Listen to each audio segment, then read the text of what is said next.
Welcome to the latest edition of our regular Thursday session of viewer levels as we await the first submissions and let people trickle into the stream, which is what streams are for. We'll warm up with a look at something new by Donkey Mint. Donkey Mint, of course, was responsible for the static cling level that was the opener for the 8th and final week of 4YMM, and he has taken advantage of the moment to make a couple of new uploads alongside that. So, we'll begin with a look at Buzzy Stampede, where the Buzzies are restless for Black Friday deals. It's a very ominous-looking opening image, but we'll see how that goes.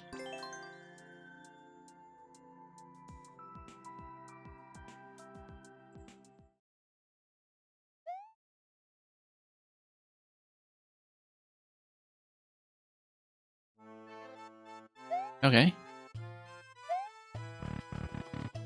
Into the desert. And, oh, here's the Stampede. Ah, okay. So basically a train level, only using Buzzies as the artwork. I was unsure of what was about to happen with the POW hit, but given that Buzzies are all on wings, I probably should have known to expect that they would be unaffected. But let's get our momentum in order.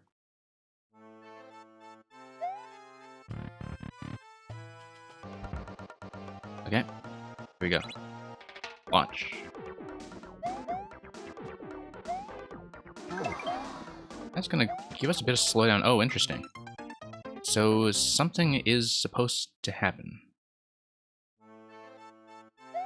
Or maybe I had to interrupt its progress or something. I'm not exactly clear on what was supposed to be the interaction there, but I think that just deserves a second look. Because they slow down and then what? Hey, welcome everybody who's come in so far. Thank you for entering your codes into the queue. Beginning with NBF's poopy looking profile. And some of the additional submissions we've had from Perico Jones and Royce.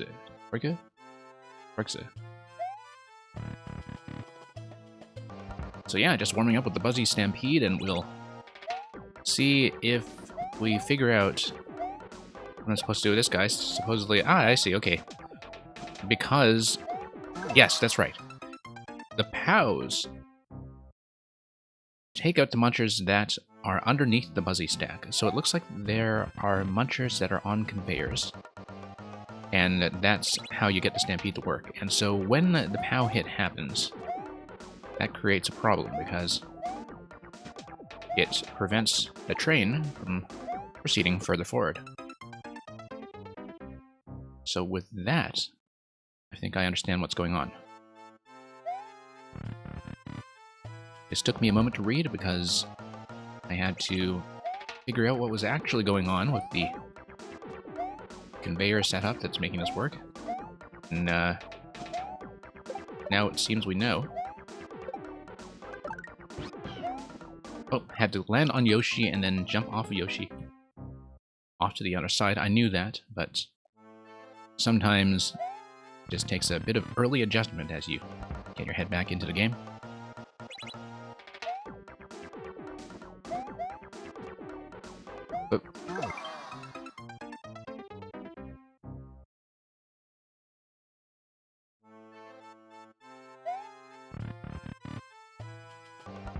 But yeah, we'll just get through this. I mean, you only have 10 screens to work with in the main world, so... nope, a little bit too late. So it looks like we'll be through the available space in no time at all.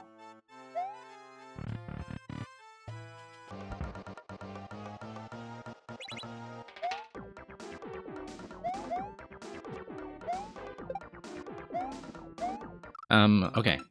Overcompensating a bit with those jumps. You're going to see the Spinies very reliably loaded in with the combination of the auto-scroll, the custom scroll actually, if you look at its speed kind of picking up and slowing down. And those in combination are just going to give us very reliable spawning patterns.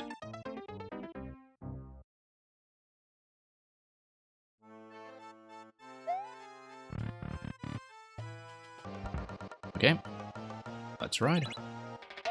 Whoops. Oh, let's ride a little further. Hey, the real Cuban Pete, welcome to the stream. Hope you've been doing well. We're just getting started, and this is going to be a fairly, hopefully a long session today. I'll get through a pretty sizable list of levels for people who are able to stick around.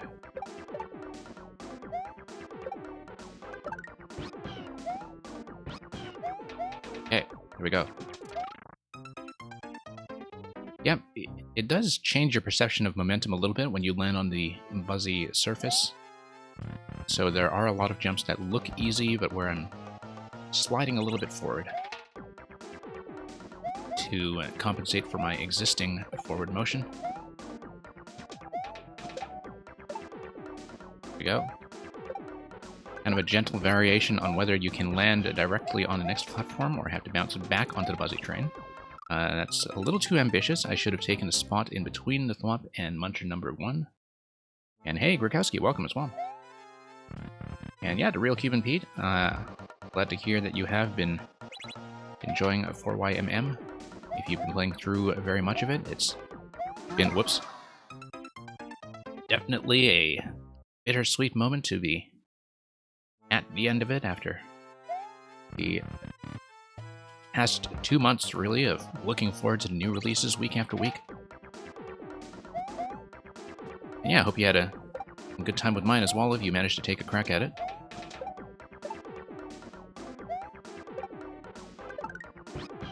But at this point, it just means more time in our schedule to get back to viewer levels. Okay, let's get rid of this guy, and this guy. Oh.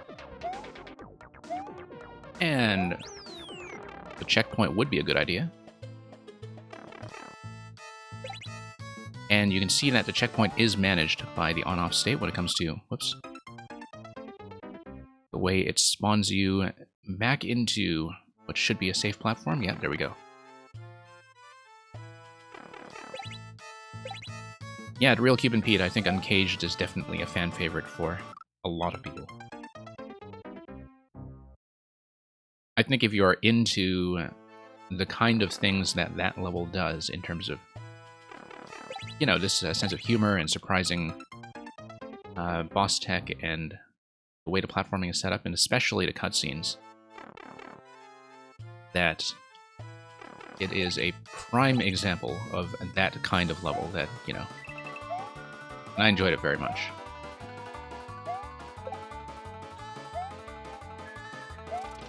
Okay. I probably should have known how that was going to go. I think that was actually visually extremely clear.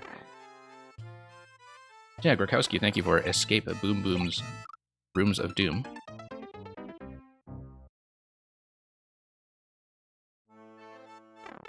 Yeah, the one with the tempo change, like the one, the Noir level where you go through the pipes and it spawns you into the 1 beat and 2 beat and 4 beat. Yeah, that was really very interesting, I think, just in terms of all the little things it's doing with, you know, just taking a shared layout and just manipulating it through your spawn position. That's one of the best examples I've seen of that. I mean, I feel like 4YMM as a maker was just a huge learning experience generally. I feel like maybe I should stay behind on the left for skewer number 1 there. Everything is going to be consistently timed here, so I just have to figure out where the safety zone's going to be. I'm too slow, once again.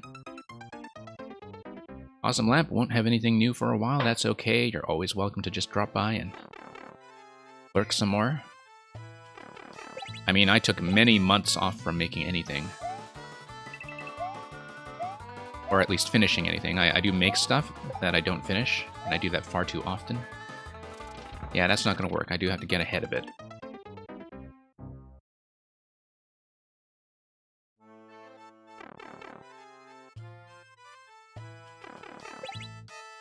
You learn a lot about player psychology, I think. That Like, it's one thing to... I mean, obviously, those of us who make levels and are on Twitch are submitting to other people's viewer level streams all the time. And we have that direct interaction with people of all levels of experience.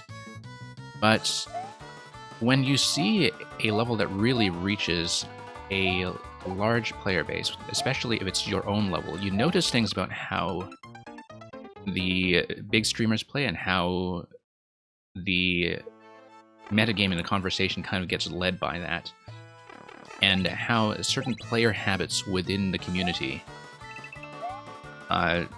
suddenly become extremely noticeable in ways that you might have been unconscious of or not really attentive to. When specifically you see your own levels played, and when you see a set that has a larger variety when it comes to genre coverage, such that pretty much every player who really did engage with 4YMM in full at some point had to step outside of their comfort zone and had to find something that was unfamiliar to them. I feel like I should just get ahead as fast as possible and just beat the third skewer by going platform to platform, because waiting is not going to happen there given how long the skewers stay up. Also, just a lot of tech that... you learn a lot about your fellow makers in a project like this in terms of how they think about tech and how they think about things like testing and difficulty tuning. And in terms of, people are always interested, I think, with some really astonishing makers. They ask, how do you come up with these ideas? And you get a pretty good sense of how they do, in fact, come up with those ideas and the process of experimentation that happens along the way. Miss. Big miss.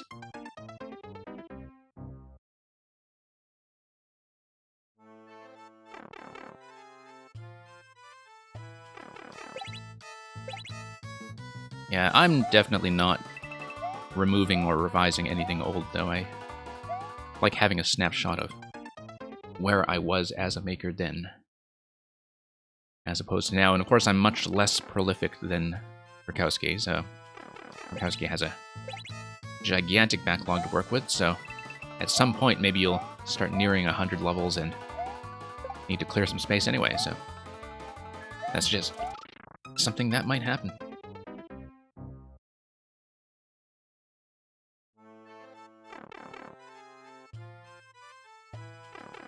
Okay. Let's get a little further.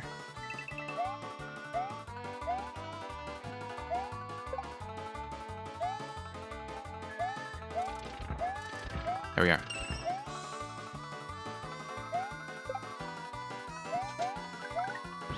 And I needed Yoshi. Okay. So I'm just going to stand there and be very sad that I didn't manage to land back on Yoshi on my way down.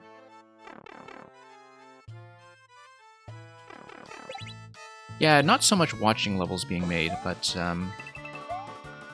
especially if you were involved in the playtesting process, and everybody was involved in some fashion in terms of looking at some of the other levels, you can kind of see what motivates people to change things between versions and what kind of tweaks they make. And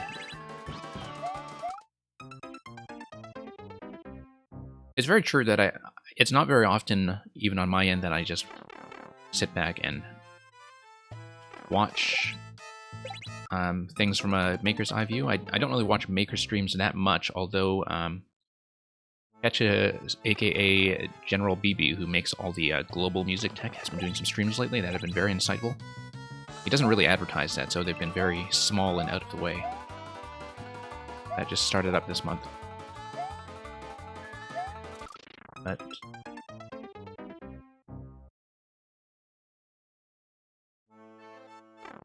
when 4YMM was kind of being put together, and I know there are many different opinions about what the state of Mario Maker was like last year, but I think for a lot of the people who were the veterans coming in from Maker 1, and I'm not really a community veteran of Maker 1, I just played the levels mostly, but a lot of the people who were kind of part of these previous YMMs and part of the previous community, I think, did have a certain sense of dejection that there wasn't as much of a community feeling, at least, in the middle of 2019. And maybe it's just my skewed perspective as somebody who kind of was in the fold of something like the 4YMM project. But I think there is undeniably that sense of community now in terms of the people that are still here being people who have decided to stick with Mario Maker 2 for the long haul. Even when they're not making stuff actively and have nothing to submit, you know, people who really kind of like keeping up with the game as more than just the flavor of the month. And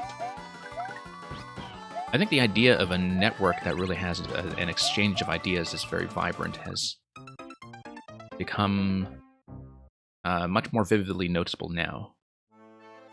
And yeah, Loopin' Snoop, this is one of the new Donkey Mints from this week. I saw that he had 2 new uploads following the release of Static Cling. I hadn't played this one yet, so... Yeah, Loopin' Snoop, hope you're doing okay. Yeah, Perico Jones, it's kind of too bad that with the direction detection setup, that was the reward at the end of that level, that it was, in that form, almost immediately patched up by Nintendo because of some of the changes they made to slope functionality. I mean, it didn't take long to research an alternative to the direction tech, but if you tried to replicate it directly in the editor, it doesn't work 100% the same way anymore. Okay, there we go. There we go. See, that didn't have to be so much trouble. Stumpy Stumps, the Pooty Puzzle. Okay, looking forward to that. Loopin' Snoop. And welcome in the Safety Man as well. So that was just a warm-up level. Let's get into the queue. And hey, Glitch.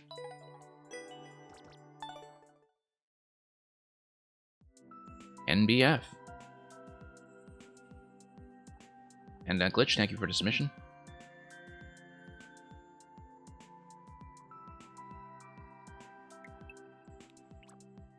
Let's see if we can punch in the code. NBF, do you want to check in? Because the thing about Twitch and Warp World is that their online indications have been dreadfully unreliable lately.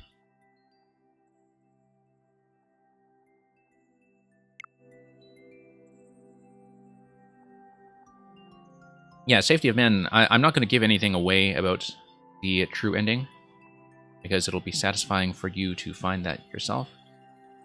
But it did become much easier to spot once I thought about how things like that tend to get disguised in some other genres, like troll genres and such. I don't think that gives anything away. If we have no check-in from NBF, I'm going to bump you down the list. Let's take a look at the list currently. Perico Jones, I know you're here because you just spoke up.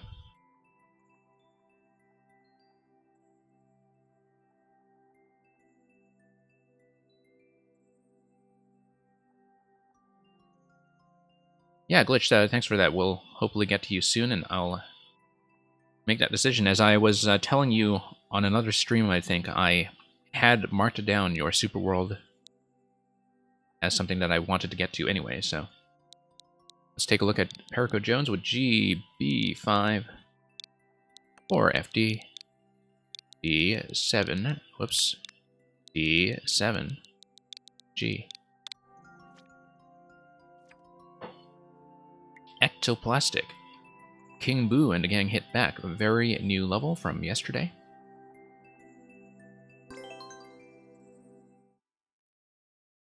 We'll see how this goes.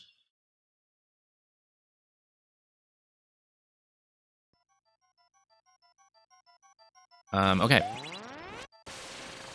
So, yeah, they're definitely going to hit back, but nothing I can do with that, even with the blue mecha there. So, let's just head down and... Yeah, kind of interesting that you have the Boo disguising the blue mecha that is simultaneously on a track, but which is disguised in such a way that because I'm Small Mario, that's not going to be jumpable, so... I have no safe way to take out the blue mecha, and so it is just a disguised Boo Beam, which is a really interesting effect. I mean, you know, it's kind of that subjective effect of the boo firing at you, but mechanically it kind of makes sense too, in that you can have an enemy on tracks doing that to you that can't be disrupted. So, let's... Oh, whoops. Thought it was going to be safe from that collision, and that was not true.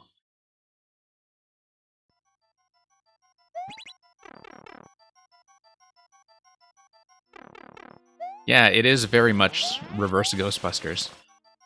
In a way, we need Luigi to come in at some point with his vacuum cleaner.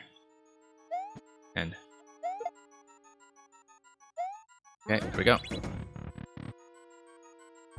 Checkpoint. And we have a choice of left or right, I think. I have to make that determination fairly quickly. Oh, I see. No, we have to grab coins. Oh, whoops. Still kind of reading the level at this point. Yeah, going to respawn from checkpoint, we see that there are the pink coins on either side out of a total of 5. I assume that they're going to be part of the required path, given just how everything here is laid out. And just have to wait for an appropriate cycle. Interestingly, everything kind of remains in place in the middle there, so long as we don't get within firing range. Also, it looks like that was done by proximity. The on-off toggle that allows you to get out the door. I was kind of wondering if the on-off trigger would depend on you getting into both of the positions. I kind of assume it would. But we can try to collect the right side first, just to see what happens. It looks like it is a trigger that is based on having arrived at both positions in some sequence. Which is kind of smart. It's very subtle. And I always kind of like it when I see on-off mechanisms that are not in the player's way, but which are still readable from other elements that you see in the course.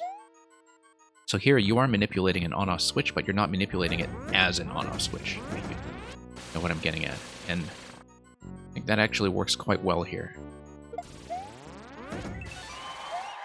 So. Okay, let's... Whoops. Get out of range, okay. And up here, it's going to be coin 4. Let's get out. Interesting horizontal trampoline there. It's almost like I'm supposed to break something with this. Like have a spike block that's going to be sent down or something. No, not really. I am curious about that block, though. So why don't we... no, hang on. I could just up throw at it. Okay, nothing.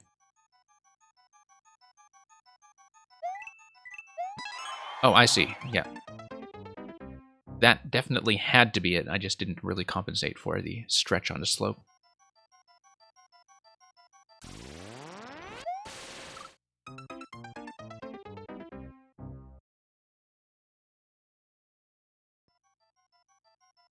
Yeah.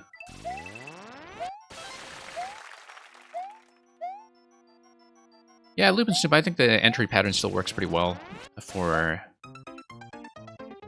how they're being loaded in together. I think sometimes it's kind of a determination that you'll see some makers make just based on aesthetics as well, where, you know, I know that like the kind of diagonal pointing into the middle isn't what you usually see, as opposed to the parallel diagonals for some of this stuff, for manipulating some of the stacking timings.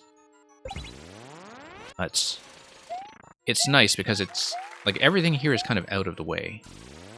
It's very visually clear in that most of the tracks, nearly all of the tracks that you're actually working with, are ones that the player needs to see.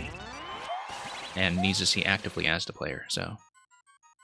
if that's coherent at all. But yeah, I kind of like how the on-off triggers are working here, in that they are based on required locations that the player will have to go to, and in some cases, sequences of required locations. Like, it's something that, you know, you don't even necessarily have to think about very consciously when you're playing through it. Okay, have to get out of there safely.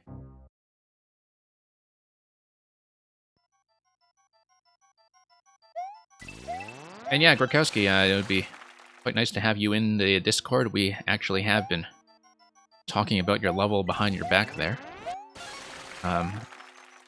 Well, in that a number of the regulars here were working on Mad Lad Lab and had seen me done likewise. See me do likewise, rather. And yeah, it would be nice to see any of our regulars there, because we did just get that set up about a week and a half ago. It's very new. But by popular demand, we do finally have some communication. Yeah, Loop and Snoop would be glad to have you there. As somebody who has all those maker resources at his fingertips.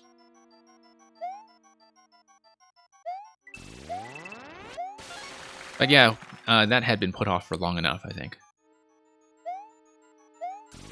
Especially as we're likely to have some various changes to the streaming schedule and programming going into September and October for a couple of reasons I won't go into yet. But, I mean, we'll still be doing Mario Maker as the main program as often as possible. But it would be nice to actually be able to plan some of that out and see if we have to make any major time changes, what will work for the people who are already regularly here. So, but we'll deal with that when it comes, and in the meantime, we'll just enjoy the levels.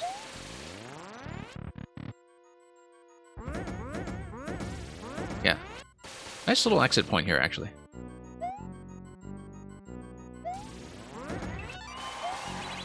Okay. I guess you don't actually need the trampoline to be carried all the way with you, and that doing so was causing some problems for me at the end anyway, when it comes to getting out of that invisible block over the slope at coin 5. I think I have generally adopted that Mario Maker tendency of just parrying objects whenever possible anyway. It just becomes a habit after a while, and a habit that, like, as a maker, you really do need to account for all the time.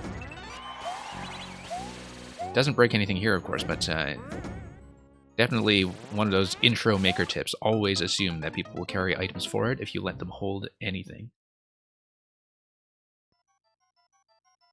And yeah, safety, I know you've kind of been doing them in a non-linear order as they catch your interest, and that's perfectly fine. I think some of the people in the project are already beginning to recognize some of your art style in the drawings. I didn't trigger the on-off. Oh, okay, it is maybe timer-based and not proximity-based.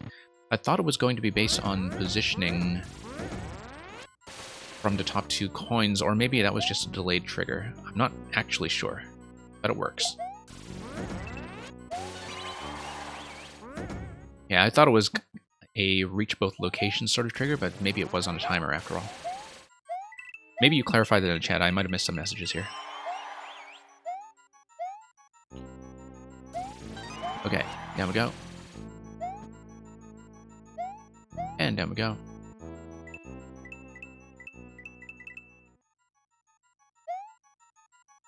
And we'll just wrap around. Let's... Yeah, I don't think it's necessary to have to trampoline for sure, but I'll take it. You never know where it might come in handy. Okay, going to have a bit of realignment here while you get me into whichever subworld still has keys and such available for you. That's so much for keeping the trampoline.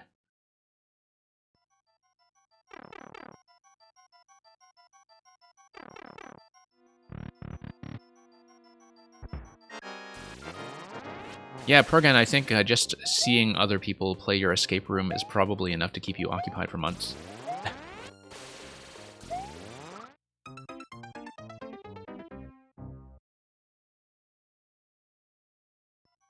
Sometimes, you know, and I'm sure those of you who make puzzles in particular know this, that it's really pleasant to sometimes see that one of your own levels is just fun to watch, where you don't get sick of seeing people figure out certain things or negotiate certain traps.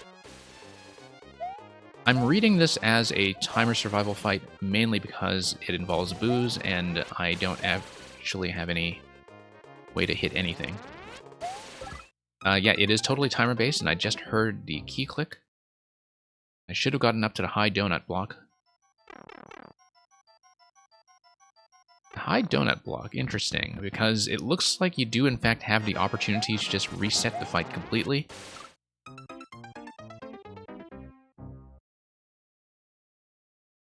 I don't know why you would want to reset the fight, but the level certainly lets you.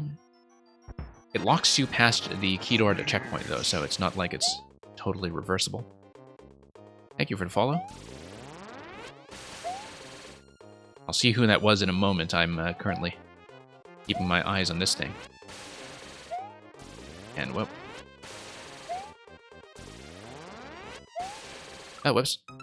Thought I had enough room there, but I slid a little bit over.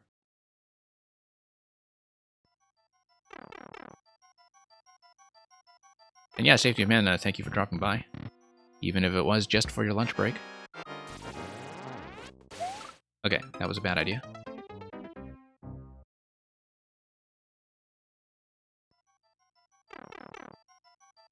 And thank you for the submission, Zedbot. We'll find out what it is in just a moment. That's just your maker code, okay. I should pay attention to the level.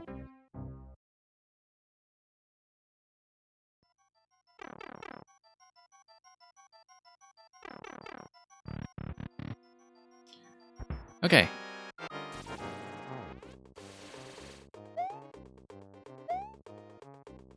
Okay, just need to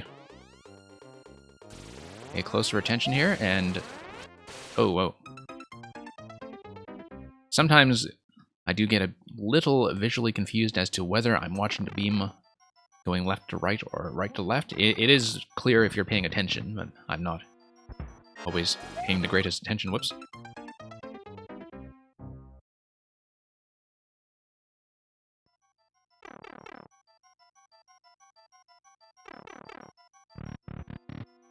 Yep, all about the timing. It's a good fight, though, as far as timer fights go. Good concept. You can see the muncher on the bottom track. Actually, that's the time bomb, as it were, to eventually trigger the key. You can't really track its progress once it has left the bottom row there, but you can see that that is undeniably the bomb trigger on the timer. It's a good timer fight. It gives you a lot of space to improvise and a lot of flexibility in terms of strategizing where you want to go. There are some moments when I feel like I've kind of boxed myself in and don't know where I can go as a point of safety, but it's usually just because I got myself into a bit of a rough position to begin with. I feel like maintaining the center and having access to the whole board is probably the right idea. And yeah, often it's just kind of compensating for the amount of time that the beam stays alive, which when it is coming up on the track is something that can be a little bit tricky. But I think as long as I try to trigger the beams nice and early, when I have plenty of safety zones to go to, it's probably the right idea. Yeah, you see? Nice and safe. Trigger things nice and early. There we go. Yeah, I wasn't thinking hard enough on earlier attempts about how to actively maintain my position. Sure, let's spin.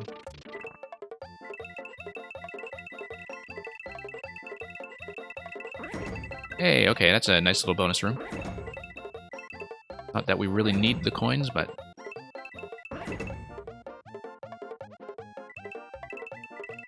yeah, nice to see the cape here is just a bit of a bonus. And totally in keeping with the presence of the yellow blocks from Super Mario World, just Yellow bricks, rather, all over the place. You even have the color scheme match with that yellow pipe at the end, and indeed throughout the level, so. Ectoplastic. Yeah, very nice level. I enjoyed that one quite a lot. Exactly.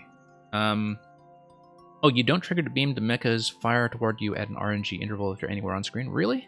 I thought it was by proximity, where I felt like I've seen it often enough that you do have to get within range of the mechas. So that puzzles me because I didn't think... Like, I've played enough mecha levels by now that I was fairly certain that whether you're close enough for them to respond to you actually does matter.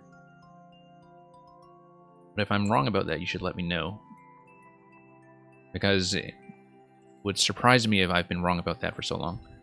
But anyway, let's take a look at what's going on with the queue. Just give me a moment to pull up next, or if there are... Okay, no subs in queue right now, so let's just go next, straight down the list. Yeah, Loop and Snoop, that's exactly how I thought it worked. Which is why, in fights like that, usually the adjustment I have to make is figure out how to trigger them at a point that is convenient for me. Because I've seen lots of mecha fights like that by now. So, Troixa, or... I'm not sure how to pronounce your name. It looks like it's maybe Brazilian Portuguese or something. But you'll have to correct me on that. Anyway, your code is going to be Neil Patrick Harris. 77D and JPG.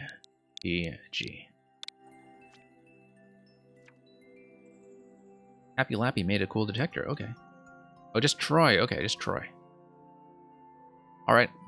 Troy will do. Wicked Wigglers. Use Goomba to defeat the Wigglers. Gotta go fast. Okay. 3% on this, but on a fairly small sample, so... Don't know how accurate that is. Gotta go fast? Oh, I see, because icicles are just creating rain overhead.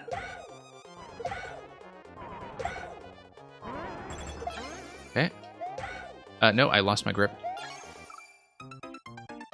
I thought I was going to be able to reclaim it, but no.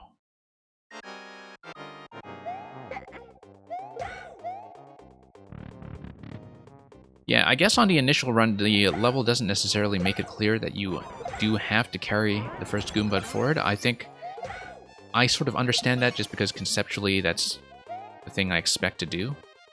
But you'll definitely have some players run into the second room and think, oh, okay, I guess I have to take a death because I didn't carry the same one. I think it's very clear to me now, and it's clear to anybody after at least the first attempt, though, so... You can also see why the scrolling speed matters by the time you get to the second pink coin. Not a lot of room to play with. Okay, there we go. Whoops. Got a little jammed around that corner. And a description says so, yeah. Whoops. Although it's more that, you know, some people think occasionally... Well, it depends on what your expectations are when it comes to carrying the same item between zones. Okay, let's catch up a bit. Whoops. Oh, I lost it. Okay, I ran ahead of it, I think. That's okay. A lot of corners for me to clean up here. But we are already 3 coins in. So, not going to be frightfully long.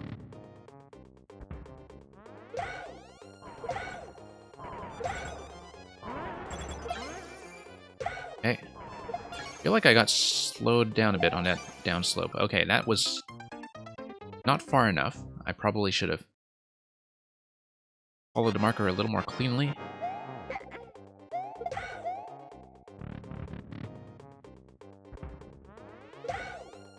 Yeah, I guess assuming that the player is going to be a hoarder is one of those metagame things where I was just saying in the last level, always assume the player is a hoarder. But it's actually not that common that I see levels absolutely require it. Although with a setup like this one, I mean, you can't just drop a second one on top of the player right off the start anyway, right?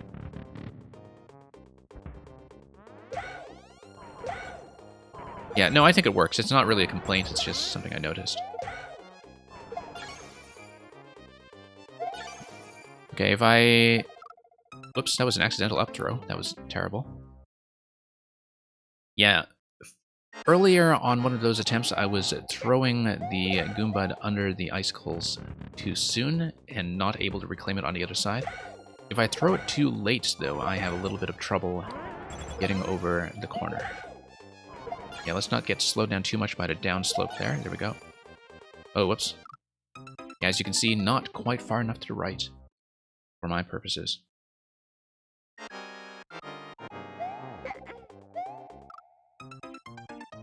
Yeah, Lupin Snoop, if let me know if you're about to post a link, because then I can permit you.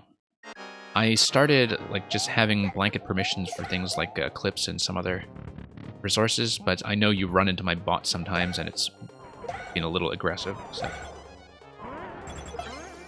just let me know if you do want to link Happy Lappy's resource. I think a lot of us would be curious. You can also post it onto Discord.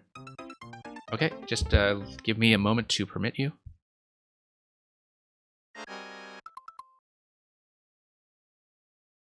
Yeah, I really have to fix some general link permissions around here. I mean, I know you're not a spammer, you just give me all kinds of technical guides.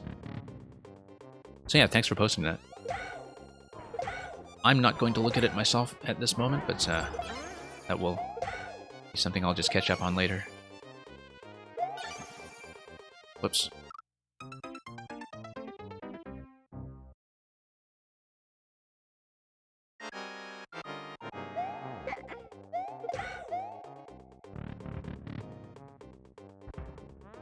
Okay, here we are.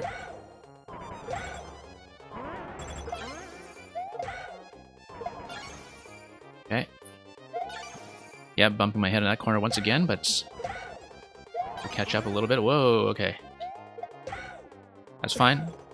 I actually like how this level does give me the opportunity to catch up a little bit and actually even start from scratch if I missed any coins. Boss time. But I think, yeah, with fast or challenging auto-scrolls, I like it whenever you have a bit of push and pull, where if you make a little mistake, you are allowed to catch up once again. This is really cool, by the way. Really cool, boss. Wow. Okay. I guess at this point I just head up here and... Well, let's clear that one as well, just for safety.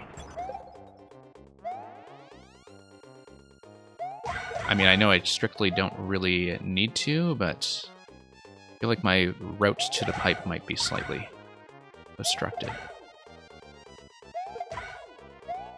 Yeah, very nice. Not even the only spider fight I've seen lately. I mean, it only has 6 legs. It's not quite a spider, but you know what I mean. Yeah, very visually striking boss room. Works well with the entire concept. It's nice because the boss is, in one sense, completely unlike the rest of the level, but conceptually it uses all of the same elements and the same interactions as the level leading up to that, so I thought that was very well done. Yeah, Lupin Snoop, just give me a moment.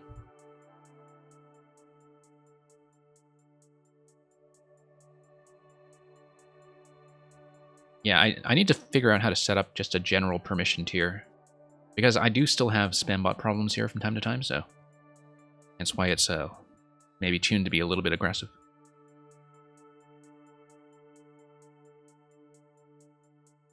Might just have to end up VIPing you or something. But we'll discuss that. We'll figure out some way to do it. Redox, thank you for the submission of The Tower. And actually, Redox, since you are an active sub, we're going to punch you in with sub next. And yeah, Lupin Snoop, I'll probably consider that for people who are going to be posting guides and tech fairly often, so I'll look into that. I'm not going to do that right in the middle of this stream, but we'll manage that later. Yeah, it's Redox, you're the only sub right now, so I'm just going to pull up sub next. So for anybody who is new here, and thank you again, Troy, I'm glad you enjoyed the commentary. really enjoyed the submission, so it works out well for both of us. For those of you who are new here, we're fairly casual about the next and sub-next order. I go next and sub-next unless all of the subs have already been seen once, basically. Like, if there are very few subs, or if I've already seen them, then I just avoid repeats and I go down the list. So, hopefully not too long a wait for those of you who are a little further down. Yeah. And let's punch in Redox's code.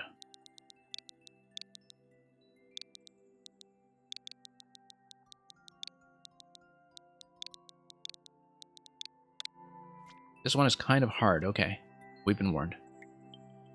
This is 1.7 so far, but again on a small sample, and I'm sure the sample has been skewed by the people you've been sending it to, like McFixit there with the record.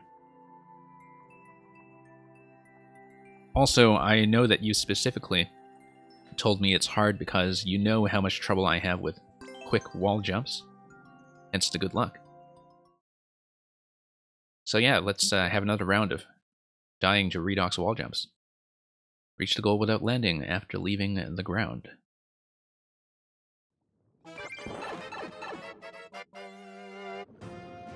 Okay. Oh, okay. No, I just misread that completely. Yeah, bounce on the shell as it is coming up. That's fairly clear. I don't know why I thought it would just pick up the shell. I think. Yeah, bounce on... I see. Because then you bounce on whatever spawns out of here. Let me just look ahead slightly. EPP, looks like it's probably short bounces given the low ceiling and the spawning of the Goombas out of the bricks. The blocks, rather. Okay. Slipping a bit on that wall jump, but we'll just scout ahead of it. That's a shell throw to the left. Okay.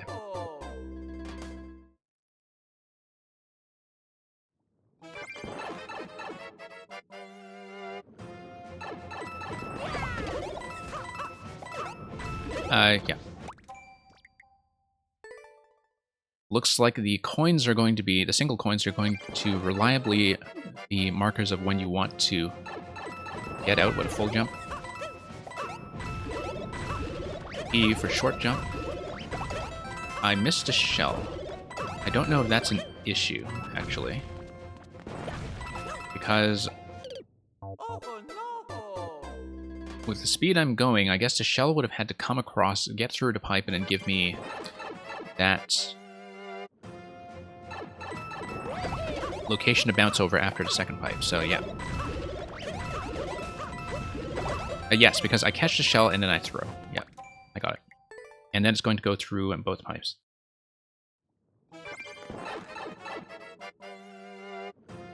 And yeah, Glitch, Ketcha is also known as General BB in the game, and he's the one who is very... like, he researches a lot of tech and glitches, and especially music tech. Like the globally loaded music. That was a lot of the work that he did to put that together. And so lately, he's been streaming as well, and doing some tech research on stream. And let's do this once again.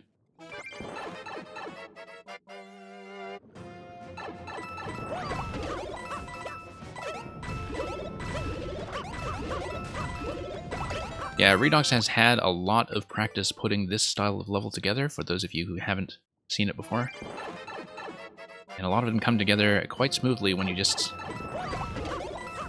you know, learn to read how they work.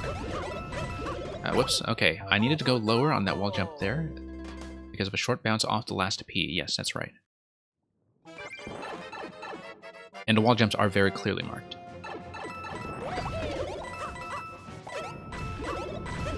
Bounce, bounce. Yeah, yeah. That's the thing I'm having trouble reacting to, is that you have a short bounce here immediately followed by a wall jump. So short bounce, wall jump.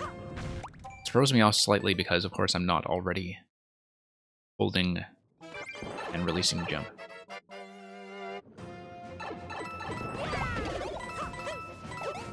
Whoops.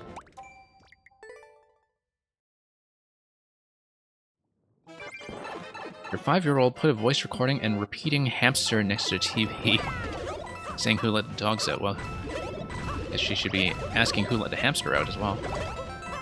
Missed a throw.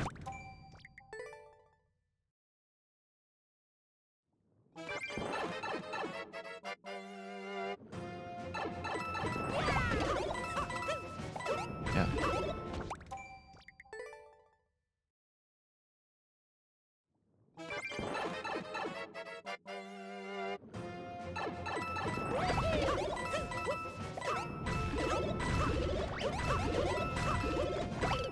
Yeah, if you folks want to use my channel Discord as a link dump for that kind of thing, we have a section laid out for that, or just tech links in Maker 2, and that might be easier if you want to work with that. No pressure to do so, of course.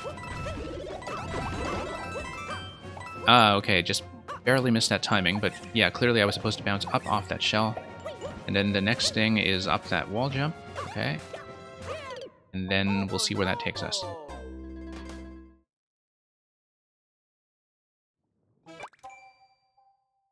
And let me just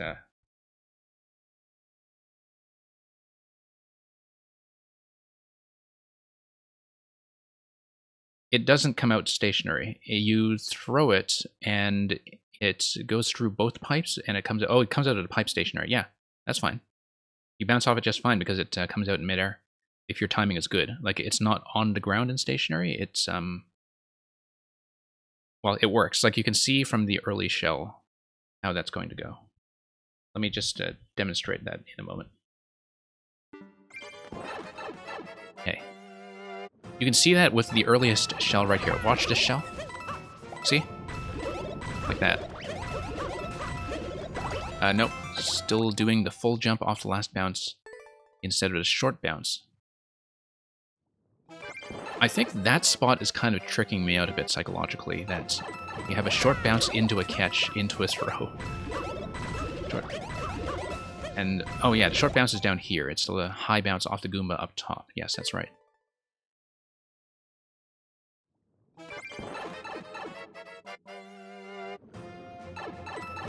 Whoops.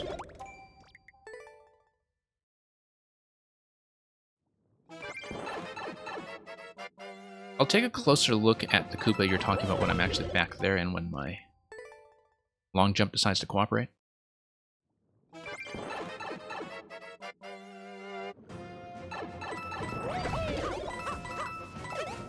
Whoops.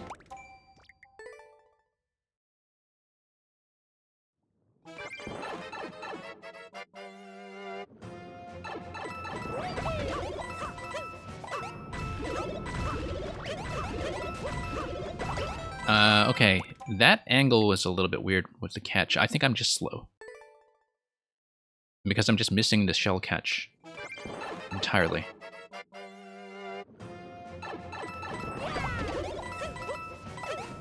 Whoops.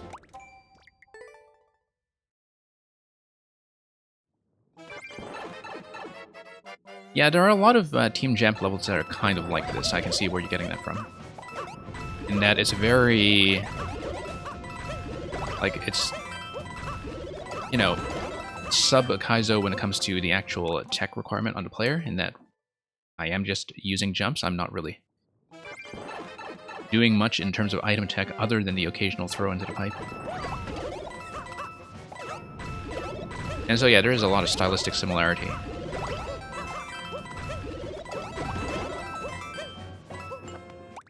Yeah, I'm slow on those wall jumps. That's clearly the problem there, is that I'm sliding in a little bit late. And I need to hit that red shell when it is slightly lower coming out of the pipe, which means I am just going slow.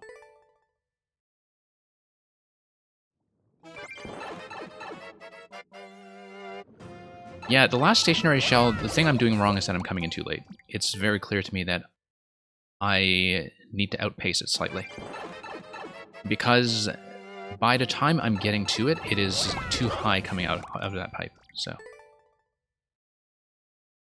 And hey, Bex Plays. Good to see you come in, I only just noticed. Whoops. This level is very momentum-oriented, though, in that I've played some of the Redox levels with this clear condition before, and the clear condition is something that you don't really notice after a while, because you're constantly bouncing anyway. You don't really interact with the clear condition much, because it's just kind of there to enforce that you're staying on track with the mechanisms. So it's not like you need to be particularly fussy about how you're treating the floor, since if you're executing well, everything should kind of land in the right place anyway. Yeah, coming in a little too high.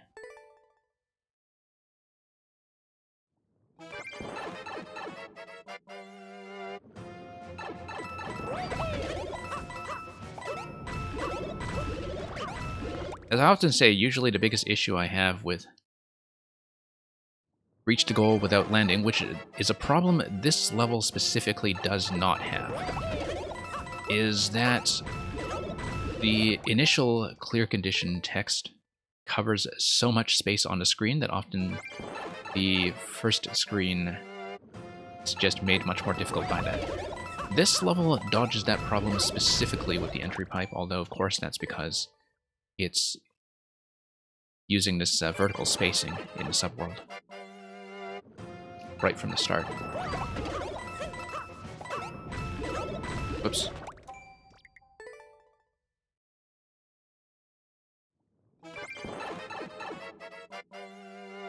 Yeah, there are a lot of things that can go wrong when designing with this condition.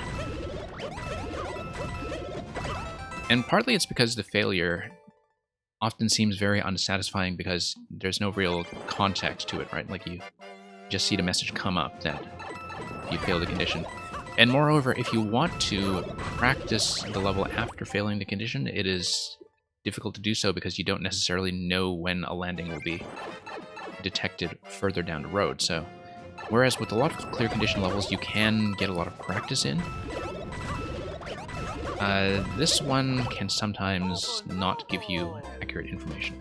Okay, it's the wall jumps leading up to that segment just now that are throwing me off slightly. If my wall jumps are not accurate, then I don't have the correct angle going up to the shell that I need to pick up and throw into the pipe. That's the error that needs fixing. There we go. See? There we go. Nope, no, you need to throw that. Need to throw that because it would give me the short bounce at the end of this sequence here. New progression record, though. New progression record, and we are pretty close to the finish.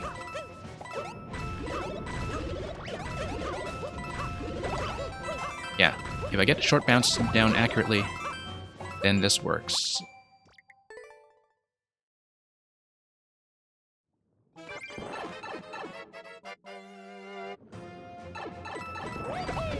Okay.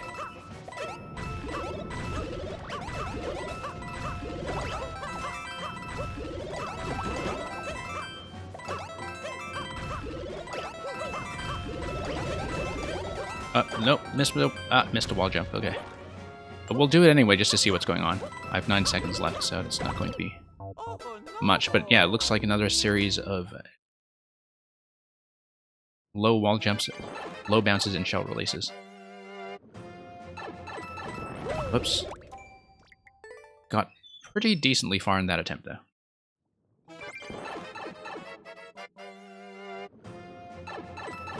Yeah, Loop and Snoop, I don't know if you've played Redox's levels before, but they tend to range from about 20 to 40. And the difficulty is sort of scaled accordingly. So you kind of see a difficulty range to these depending on the level of precision they demand. And also just from the length. But they're usually fairly generous in terms of timing. Like, the mechanisms are much more time sensitive than the clock. Like, you don't need to worry so much about the clock, because if you just execute everything, you'll usually have some decent wiggle room. Basically, you don't have a lot of flexibility to be worrying about timing anyway, so things are typically going to be very precise and also a little under 30 seconds by the time you get to the end.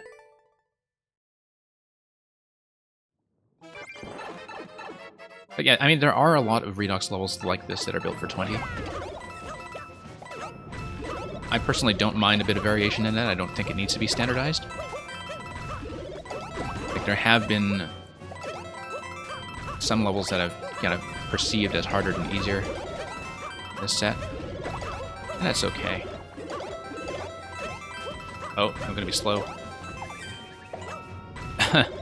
Okay, that's one way to do it. It's the wrong way to do it, but it's one way to do it. I just want to see the ending. Okay.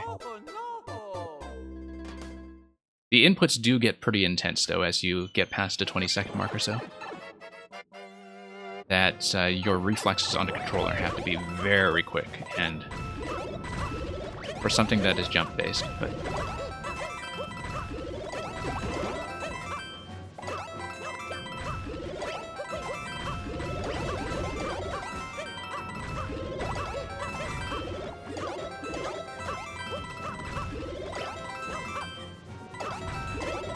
Nope, slipped. 4 seconds left, we're quite close. It's just the last climb after the segment where we just died, I think. It was 4 seconds on the clock. I think we're fine. As Redux knows from experience and actually put in the level description,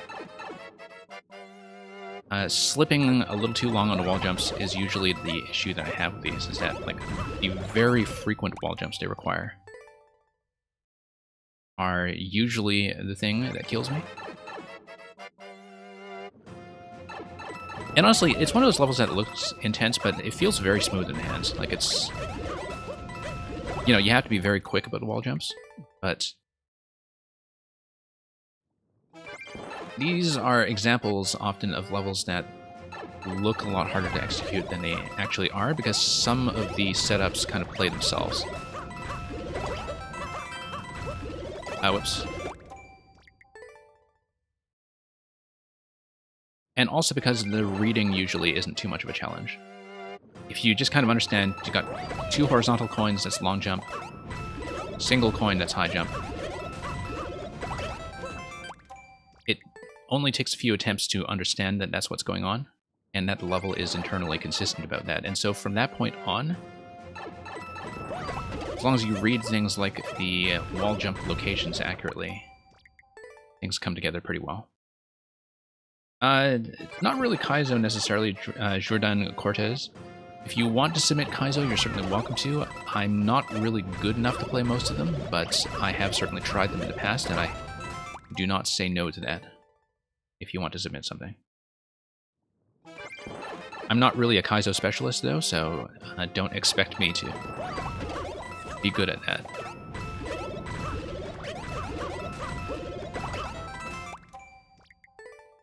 I'm more of a talk about MakerTech and talk about what happens in the editor specialist.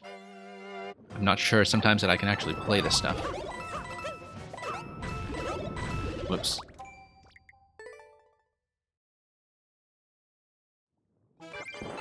It's okay. It's okay. I feel like we're doing well. I may be wrong. Maybe the final sequence of wall jumps is much more difficult than I am anticipating.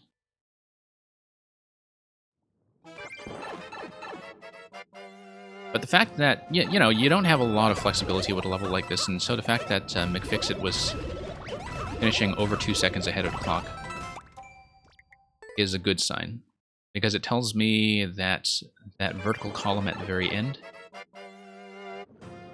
that chimney that takes you to the top of the level, is pretty much going to be the end.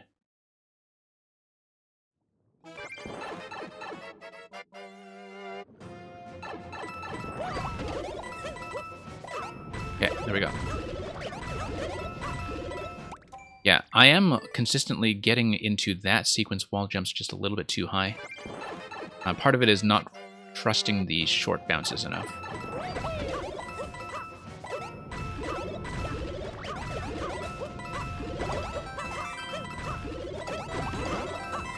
Oh, whoops, that was mistaken squeeze of the trigger.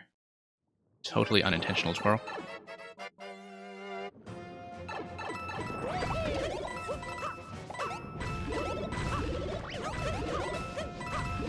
coming in a little bit low. I think part of what is giving me trouble there, as I kind of identified earlier, is that, like, how many times have you ever had short bounce into wall jump as a thing? It seems like an interaction that I've almost never had to do. So it's something that I don't have muscle memory for, and which feels a bit unfamiliar. Like right here, the spot. Short bounce into wall jump. That's the thing. Oops. When you play it, it actually might feel very strange, because I think it's one of those things that is rarely used in any level I've played. And of course, you only have to deal with wall jumps in New Soup and 3D World, so it's not like you see it that often to begin with. Okay. Short bounce into wall jump once again.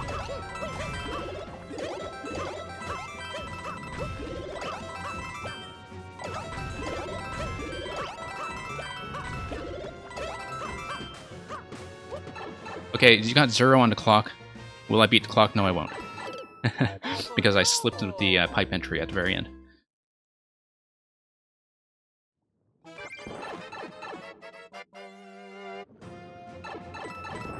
Whoops.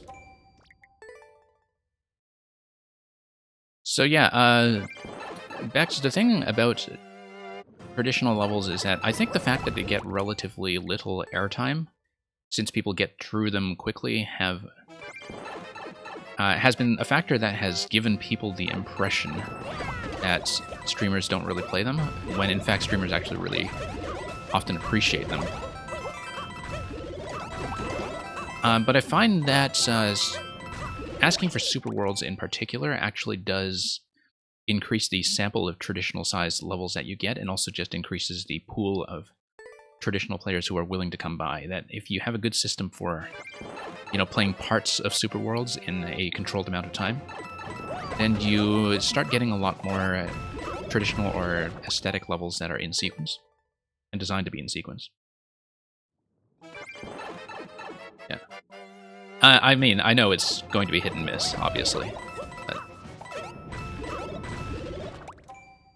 I've actually been enjoying lately seeing more super worlds that are being used as a kind of escalating form of puzzle design, where, you know, each level kind of teaches you more techniques for the level that comes after it, and which are otherwise still things that are similar to one-screen puzzles or small contained puzzles. I've been seeing more and more of those lately, and I find that to be a pretty interesting use of the format.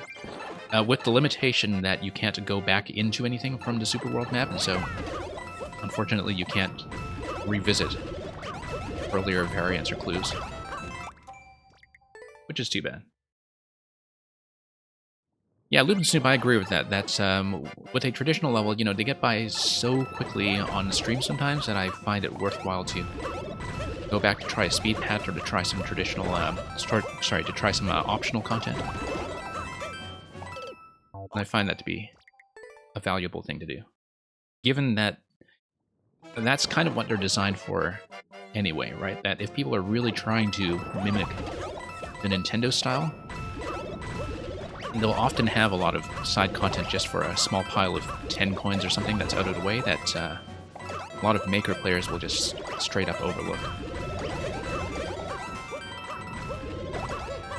Okay.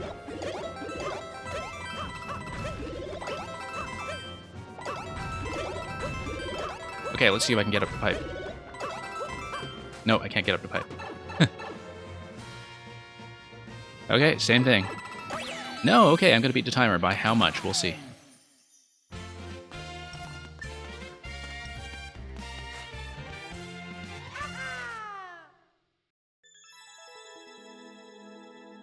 And yeah, that's the thing. That's, you know, the traditional Mario design is built for worlds. Like, Nintendo built their levels for worlds and for a limited bank of lives. And optional content just takes on a completely different meaning, and usually much less of meaning without that kind of context. But anyway, great level as usual from Redox. I'm glad you had the flexibility to let me fail on the final pipe once, if not necessarily twice, with that additional tension point of falling towards a flag at the very end. But yeah, definitely working on those wall jumps. Let's hit next.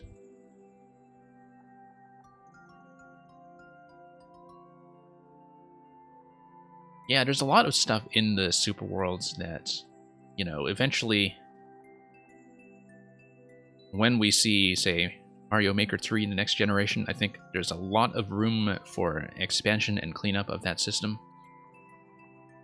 in a way that feels much more designed to be integrated with the game from the very start, which I don't think was so much the case here.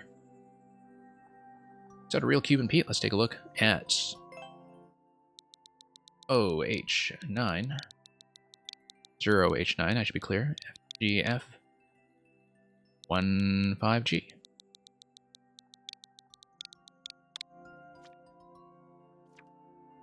And yeah, at this point it's just going to be straight down the next list. The ceiling is lava 2. Okay, you're just going to keep giving us Maker 1 remakes. Well, I did not play your Maker 1 content, to my knowledge, so see how this goes.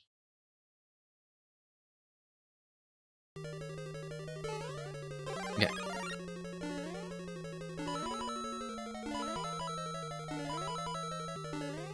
Now, let's get in here. Well, the ceiling is definitely lava. Interesting use of the P-blocks to do a bit of Podoboo signaling.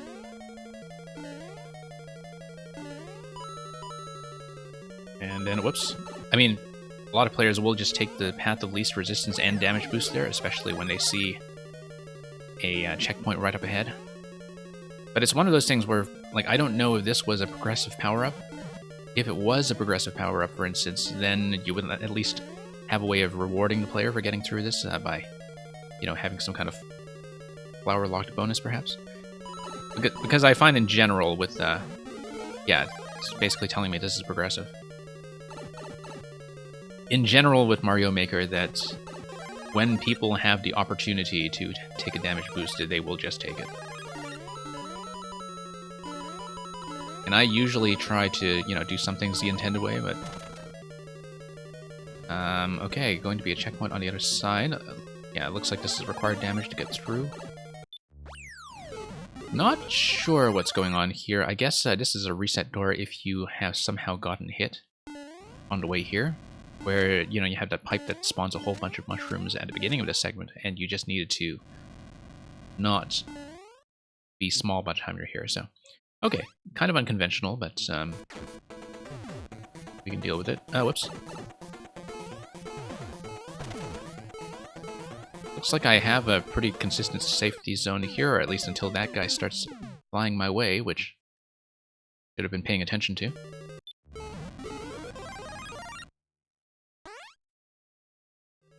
Okay. Ah, yeah, it's just the one guy who's deflecting around. And we'll just need to watch his deflection pattern. And just go high and low accordingly.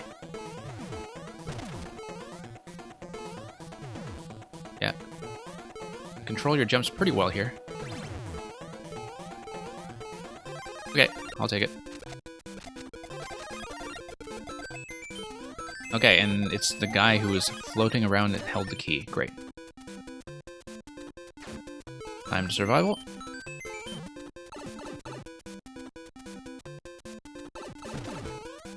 Oh, I see, and you have a little bonus here for people who actually managed to survive with the mushroom. Yes, there's a bonus room if you beat the boss without getting hit, as you just said in chat. That's right.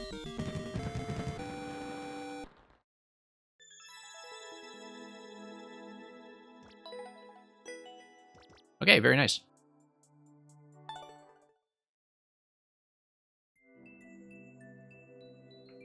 And yeah, really nice boss setup, actually. I find that with the perpendicular reflection patterns, which only apply to two things in a game, I think. It applies to the Podoboos and applies to Wendy's missiles.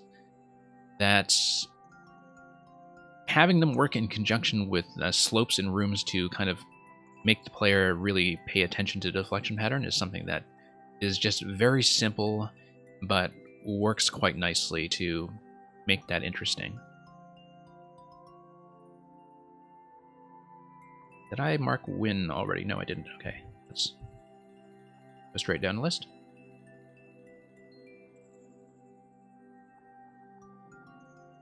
And Gorkowski is going to be next, so...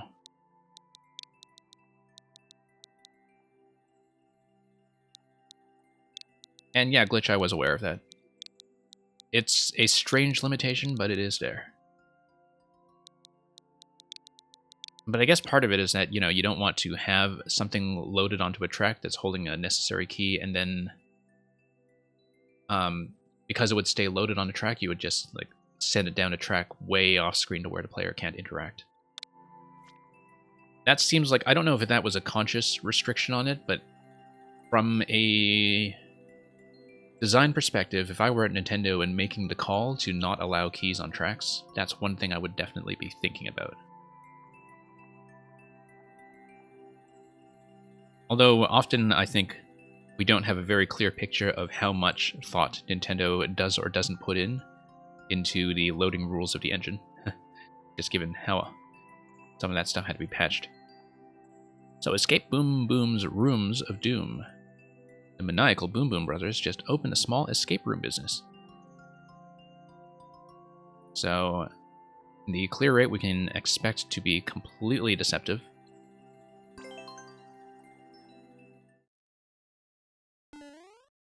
It is annoying from the user's perspective. I think it does restrict us in a lot of ways where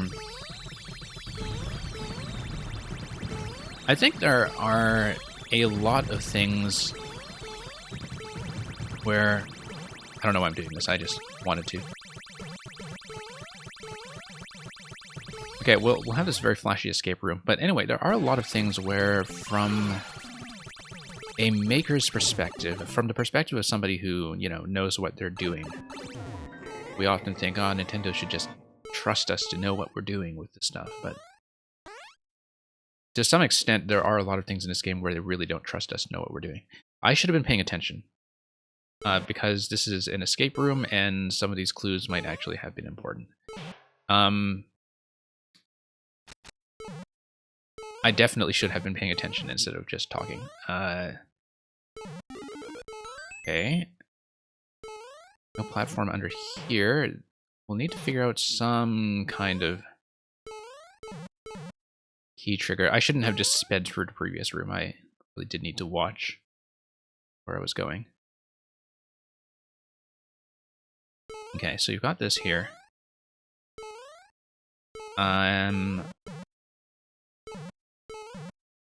50%-ish clear rate, and I already feel like I might have to restart because I wasn't actually watching where I was going.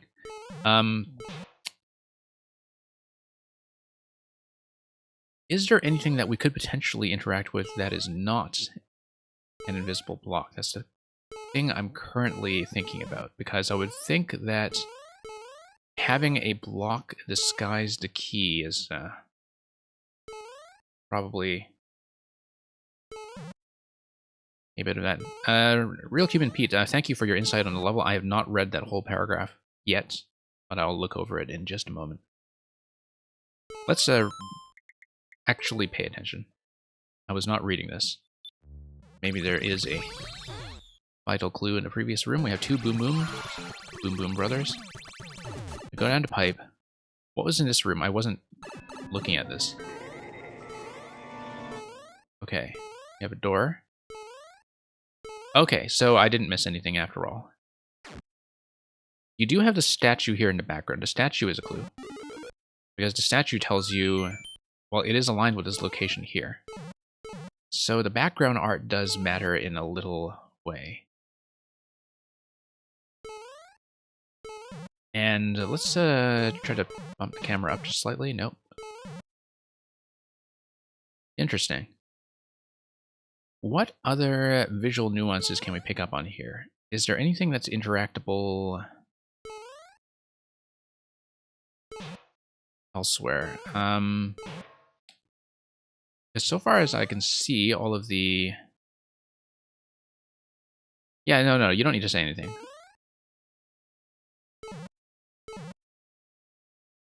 I'm just thinking out loud, usually. So far as I can see...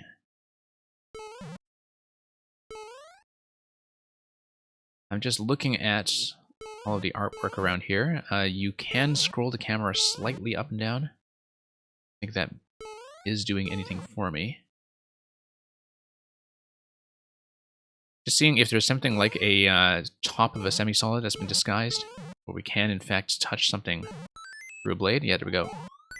Okay, it's basically going to work like a spot the difference level, where I just need to be attentive to little things like that. I was looking at the top of the artwork here, because the semi-solids in this style do have a way of blending pretty neatly. Okay, so we have a couple of different bumpers and snake blocks. Naked pipe. I feel like in some ways we can take advantage of the pipe climb, or not the pipe climb, the vine climb, to affect where we are or aren't able to traverse, but I'll just think about this quite carefully. Yeah, that was a little gap in the vines. That was something that is perhaps an important clue.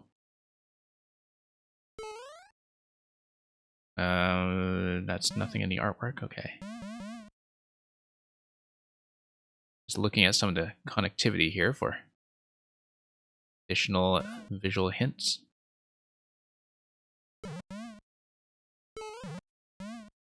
I mean, I have to think about theoretically what would the exit points have to be.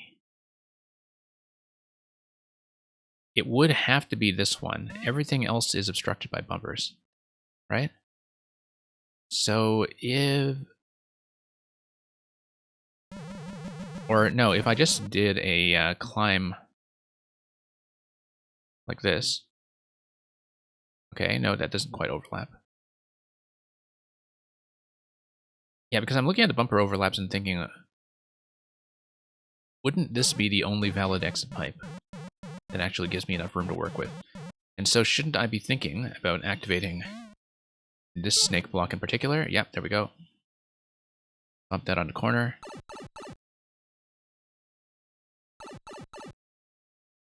Here's the multiplayer gate. Look at this thing. Actually, no, I mean, it's not a multiplayer gate, but you know what I mean. Certainly reminds you of one. Looks like there is going to be something like a P-switch race or something coming out of the blue pipe. We'll be attentive to that.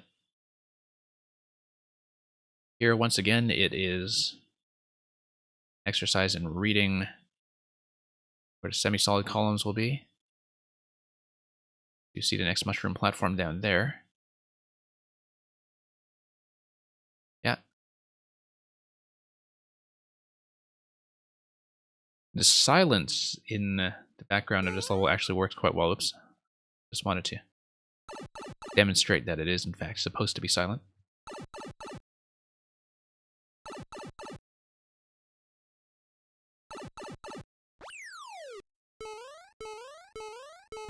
Yeah, it adds a bit of a creepy feeling to this particular thing. So here I am looking at the red pipes to see, yep, here's one.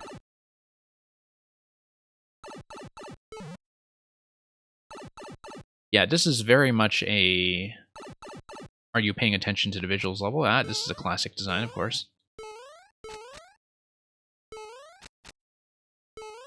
Semi-solids over here. Sometimes I have to kind of work backwards to see how I'm going to navigate some of this stuff, but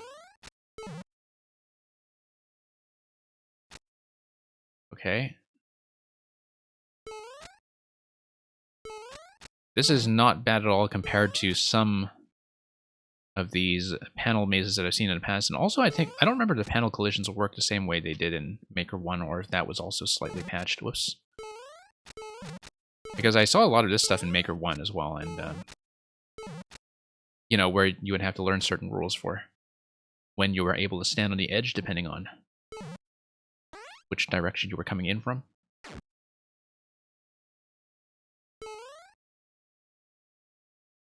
And yeah, okay, so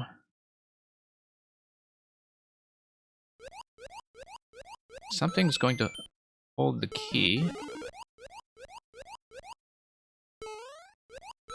And so I just need to watch carefully to see if there was maybe something stacked within one of these. Like if there's anything that I'm missing. Let's see here. I know I'm kind of brute forcing this, but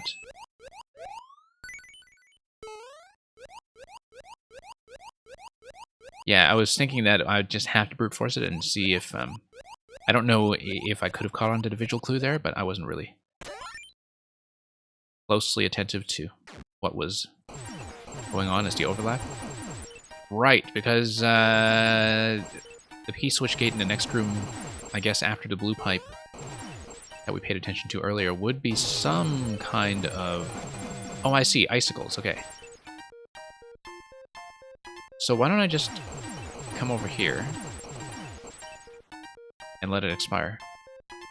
No, except it would keep pressing, so...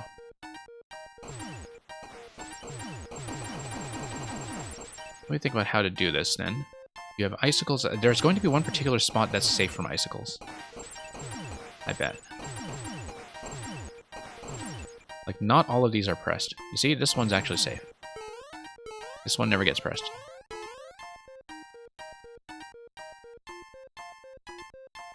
But you need to get in quickly, because if the P-switch gets pressed before you're through here, then you're kind of gated. Yeah. Here we are. Okay.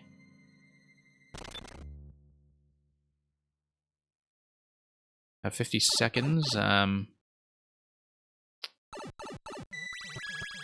it looks like somebody called the cops and took the boom booms away. I think they didn't pay their taxes on the business or something. Also, I love the effect, by the way, of having the arrow at the very bottom left to make it resemble the starting zone. Just to make that visually mimic. Anyway, Boom Boom is going to be taken away. Oh, there's a bonus door. Why is there a bonus door? We have 25 seconds to find that out. Can we get to that?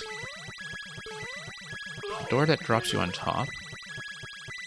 Okay. I'm not going to spend too long on this, obviously, but just curious.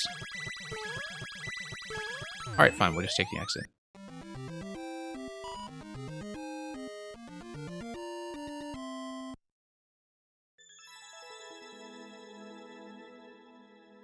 Anyway, nice ending.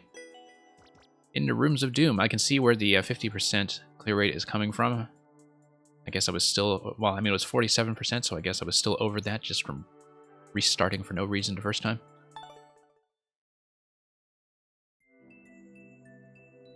Yeah, kind of an interesting variant on, you know, visual acuity levels that are not all just spot the difference.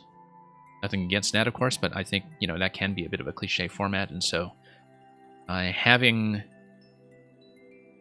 levels where you really have to engage with visual clues in a low execution way is something that is a good way, I think, to get some of these high clear rate levels that are still engaging to players who are across the spectrum when it comes to difficulty.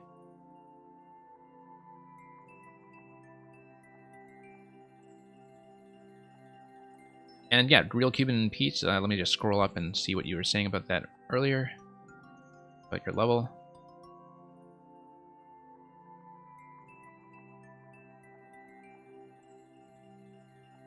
And yeah, that's understandable. We'll just get on to Loop and Snoop, which I guess must have been another level on your overflow profile, the Loop and Toop. Unless I'm very much mistaken.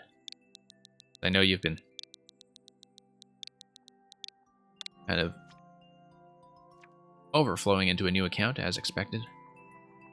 And this is going to be a very new upload, as Stumpy Stumps, the Pooty Puzzle. Don't get stumped in this Pooty Puzzle Gauntlet. Hot air included. So it looks like there will be some e-balloon involved here. Thank you for the follow, by the way. Needs testing? Yeah. So, as expected, you know, as somebody who wants to see the playtest, I assume you'll be kind of going silent for this, and that's perfectly fine. We'll hopefully give you as much information as you are looking for when it comes to how I'm reading this. So, we are going to have to pee right away. Looks like we will want some kind of... Originally, I was thinking a pee trigger, but it actually looks like we just need to stack both of these. We'll stack the one in the middle first. No, we can't. We need to stack the one on the side first, or we can't activate this. So this is going to show me... whoops. That the order does matter. Let's not hit up when I'm right on top of the door. Yeah, because I was originally thinking, oh, okay, you know, you'll want the wiggler to remain in place, so why don't we activate the middle first? But then I clearly wasn't thinking ahead. So we'll have to be careful with some of those up inputs when we're sitting right on top of certain platforms. Looks like there is going to be a stacking order here as well. The stump here is going to, I think, land on top of the... I don't really know what the stump on top of P-switch interaction is, I think, and so I'll have to map that out as we go, but that's going to drop. That's going to drop. And what does the stump do? Does it just cut right through the P-switches? Yes, it does. Okay. I was not 100% on that. That's why I kind of had to check. You don't want to activate the right one first because I don't want to lose access to the middle platform here. So I want to sneak in here. Punch that down. And these two can be done in any order.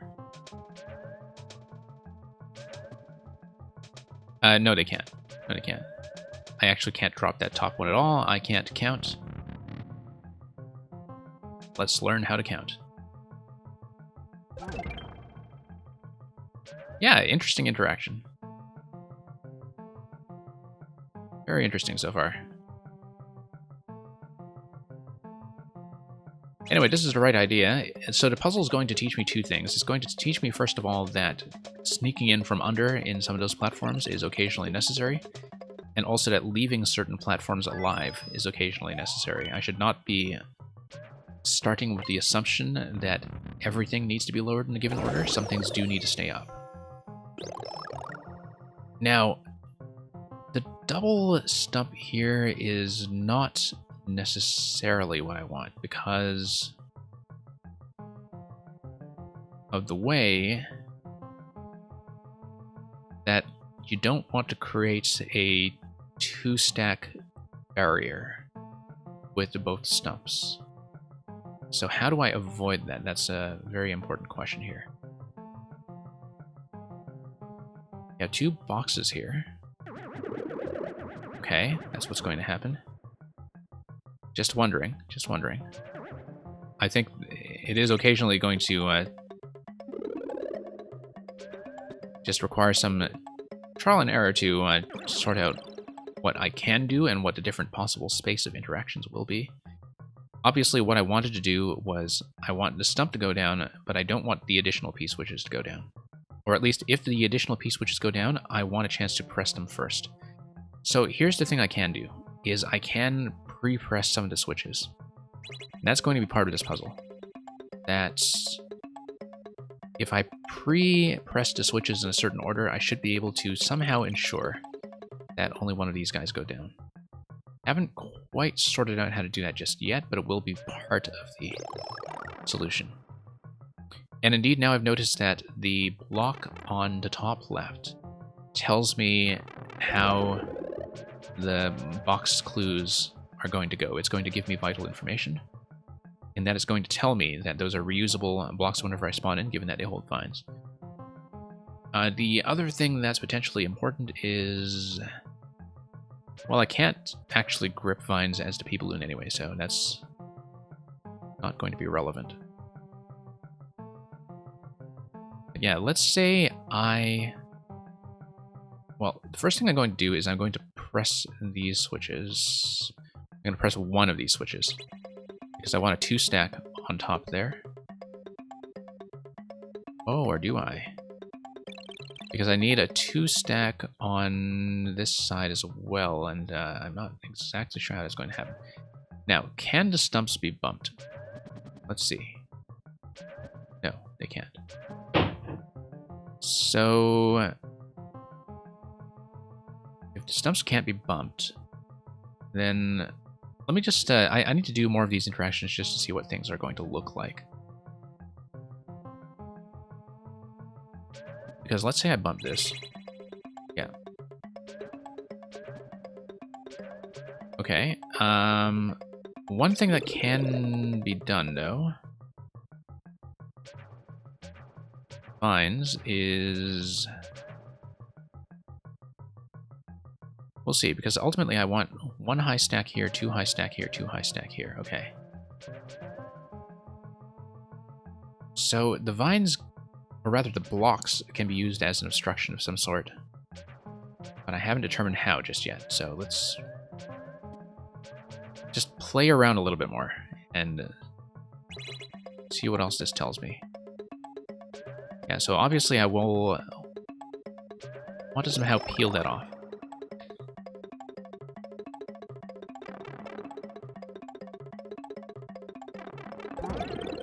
And yeah, Bex plays...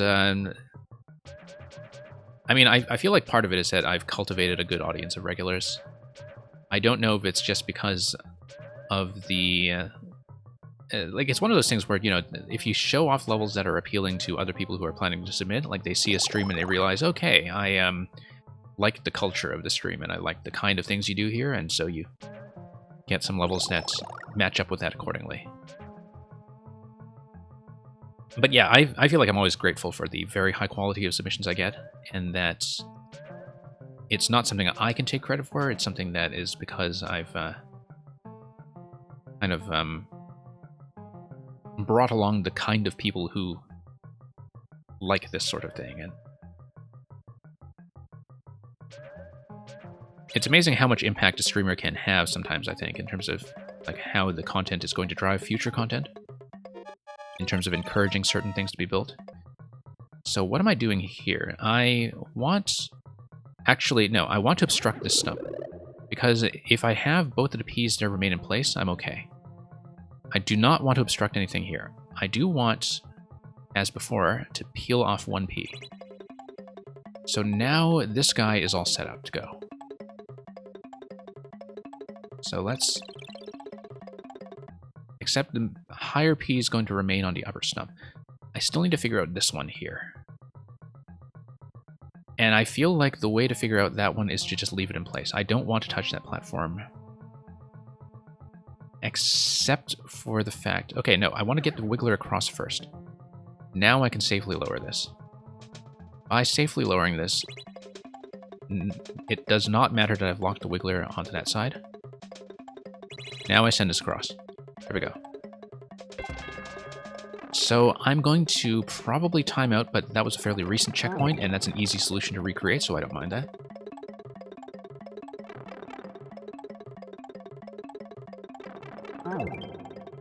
And Bex Play is doing Paper Mario Pro Mode. Are you doing Paper Mario N64? Because I know that was kind of in your stream plan for something that you wanted to do, since you were on such a huge Paper Mario kick recently. Okay, so this is just going to be an initial sweep through this room because I won't have time to really solve it, but we'll once again take note of the fact that getting the Wiggler across early is something that I am allowed to do, and in fact, even locking the Wiggler in position is fine. So for example, I could do something like this. And yeah, once I get a Wiggler across the one-way panel, then as long as I'm careful about not killing it, I'm okay. So yeah, we leave the upper platform. Pop this. trigger this. And once again, block this. Yeah. You can tell that it's a kind of puzzle that takes some of the central tenets of puzzle design seriously, in that once you know the solution, it's very easy to retrace your steps and redo it. So even if the checkpoint bounces you one room back, basically solving the puzzle preserves the solution. And I know that this is something that Loop and Snoop is serious about when it comes to thinking about that as a tenet of making something really feel like it's accessible to puzzle-centric players. That like the main thing you're doing is solving the puzzle, and that you don't have too many mechanical distractions outside of that make things difficult to repeat. Okay, so the trick here in this room is don't kill the Wiggler. That seems to be the main thing that we're being tested on. Also, I haven't really thought very hard about how this bomb is going to work. It seems like the stump is going to kill the bomb and activate the on-off switch. I don't know what the block in the middle here is, but it is going to be destroyed by... yeah, it's a yellow block. It's going to be destroyed by bomb range. So we drop this guy.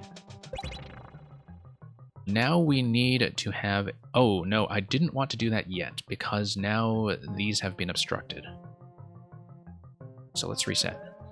Let me map out the order first, though.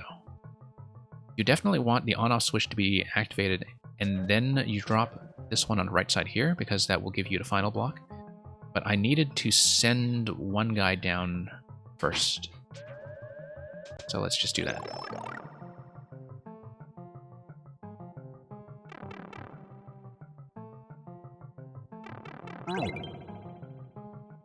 And yeah, good troll levels are also, as you were saying, good troll levels are also very easy to retrace.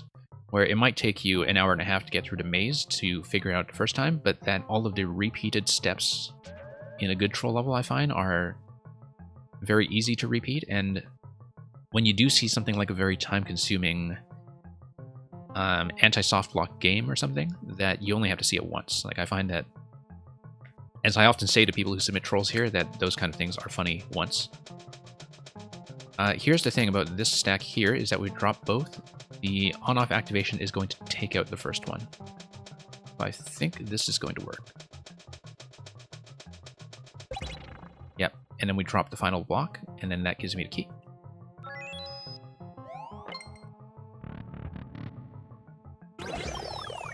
Okay, so this is going to be some kind of vehicle. Certainly looks like it. Once again, we do not want to obstruct the Wiggler.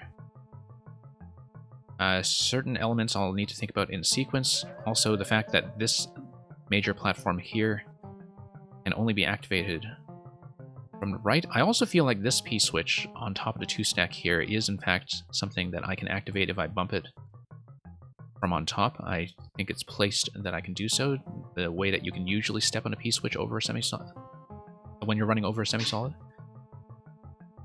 So I need to think about how to take the central stack here and reduce it to one piece. And the way to do that is to create an access way, like this. And then bump this. And then drop this, because it'll just drop a single piece. Now, once the Wiggler is through the one-way panel... It's not going through the one-way panel. It's not going over the stump, rather. I'm not sure why. It may be my position here. Yes, it is my position. And thank you so much, Max Plays, for the gift sub. Very generous of you. I'm glad you're encouraging Loop to come back and send me more of this nonsense. It's not nonsense. It's a wonderful level, actually. But you know what I mean. Okay, so it looks like here, yeah, I'm going to stomp on one P-switch, and then I'm going to create an access way that allows me to drop everything. Okay, I messed this up, because now I can't drop the center section. So I did one thing out of sequence, which was I need to create the gate ahead of time. Otherwise, I can't create the gate. So let's do this again. I think I understand the general concept, though, is that you're alternating between creating a passage for the Wiggler and creating a passage for yourself. So once more, we'll... Oh, no, mistake, mistake.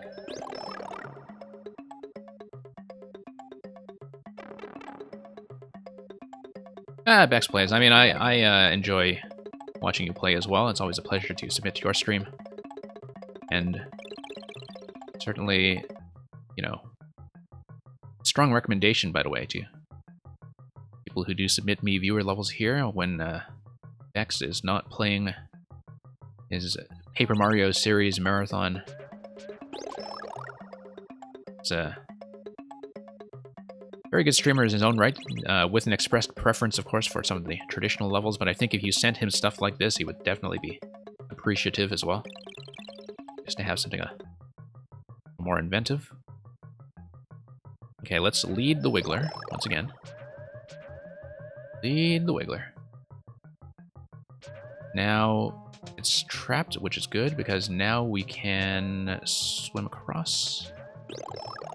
Create the access point, I think. I'm just thinking about how to do this in a way that does not block myself. I think if I drop this, yeah, I will have a little access point through this one tile gap over here. So I get one P-switch. And then... yeah. Nice. Very nice.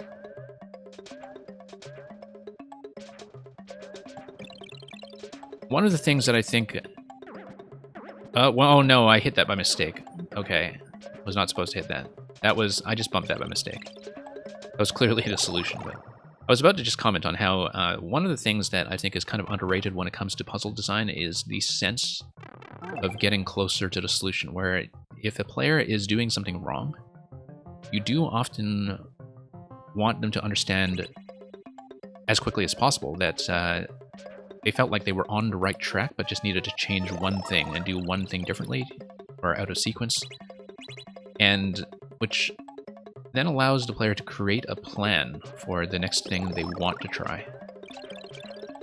And so once they, you know, create that plan, it's kind of based on, okay, I'm going to do what worked well previously, but I'm going to do that with one minor adjustment.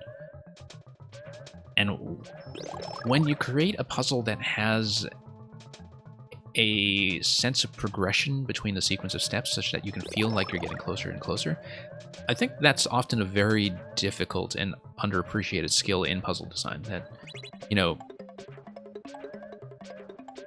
just creating that kind of feedback mechanism to say to the player, okay, you're getting warmer, you just need to fix one or two little things, or do one or two little things in a different order. Like, to have a puzzle level say that is something that puzzle designers, I think, do often aspire to. I'm going to run out of time. I'll have to redo that. But this is once again going to be based on bomb activation of the switches, probably leading the bomb over to the first on-off as well, when we finally are ready to release the Wiggler. Yeah, we'll be having one on-off activation, and then we'll have to think about this stump here. I won't have time to solve this one on this pass, but the other solutions should be very easy to recreate, so we'll be back here in no time. I also play these slowly because I talk too much. That's one thing, by the way, if you send me puzzles to playtest, when you see me hit the clock and so on, I do play these slower than people would play them if they were not talking about them on stream. I play them slower than I would be playing them off stream. And a lot of it is because, you know, for the purposes of playtesting, I am kind of mapping out verbally how I am reading everything. And so I've discovered in the past, when I playtest puzzles for people, that I do have more timeouts than average. And so from the designer's perspective, don't take that as an expectation that everybody's going to time out 2 or 3 times. Because that's not necessarily what's going to happen in the hands of somebody who knows what they're doing, and is also not constantly, you know, talking and occasionally peeking over a chat and so on. Let me just move over here. Yeah, and this will be very straightforward to do twice. Okay.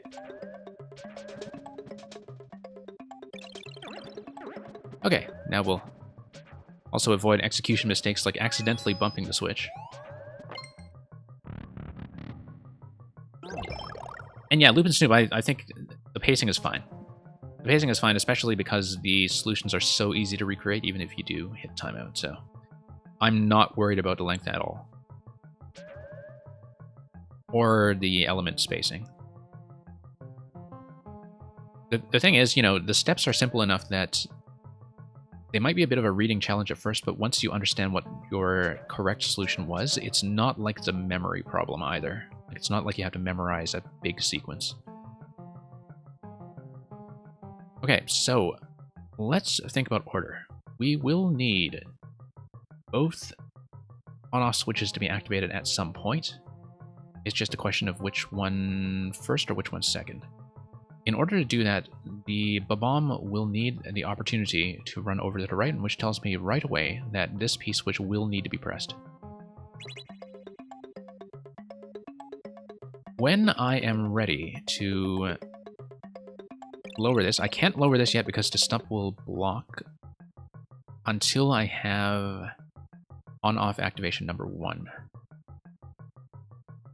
So we'll have to experiment with the sequence a bit because it'll be easier to visualize.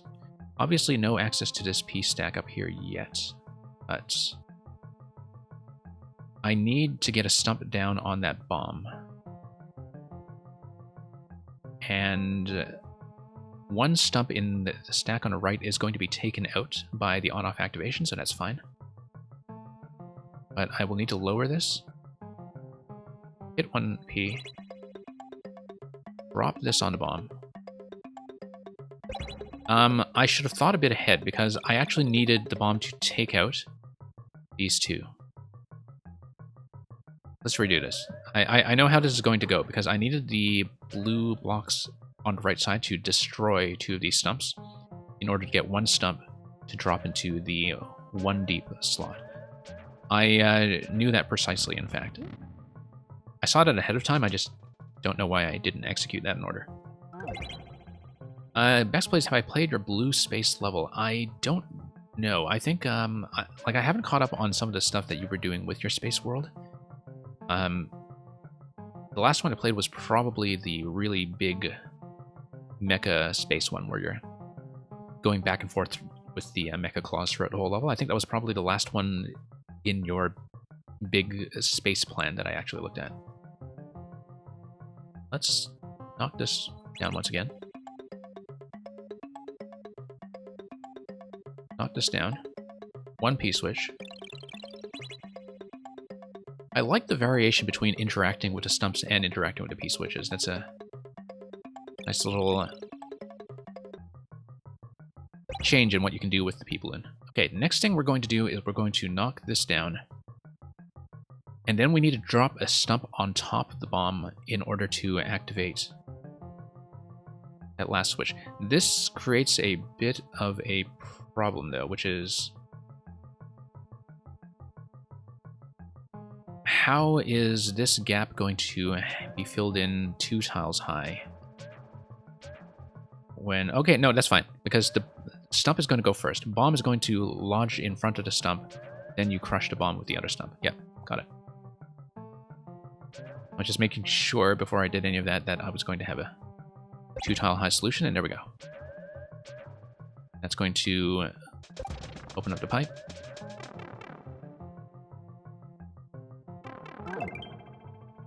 And then I don't know that this gives me any kind of bonus. It's just going to say GG, I think. GG? Yeah. Nice finish. Very nice finish.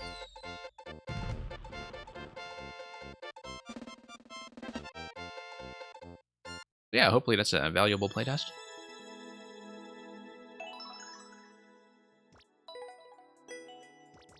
Yeah, really great use of the P-balloon. Nice, quick, sequential solutions. Haven't seen anything quite like that.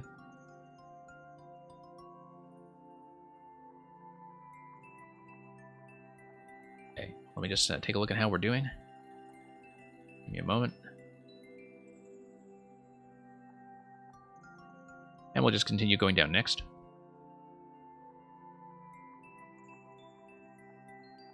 Fair warning, you plan to re-upload? Okay. Hey, Ross Boo, welcome. I feel like I missed a lot of messages while I was mapping out that level, so let me just scroll back up through chat quickly to make sure I didn't miss anything really critical. No, I think I read most things here.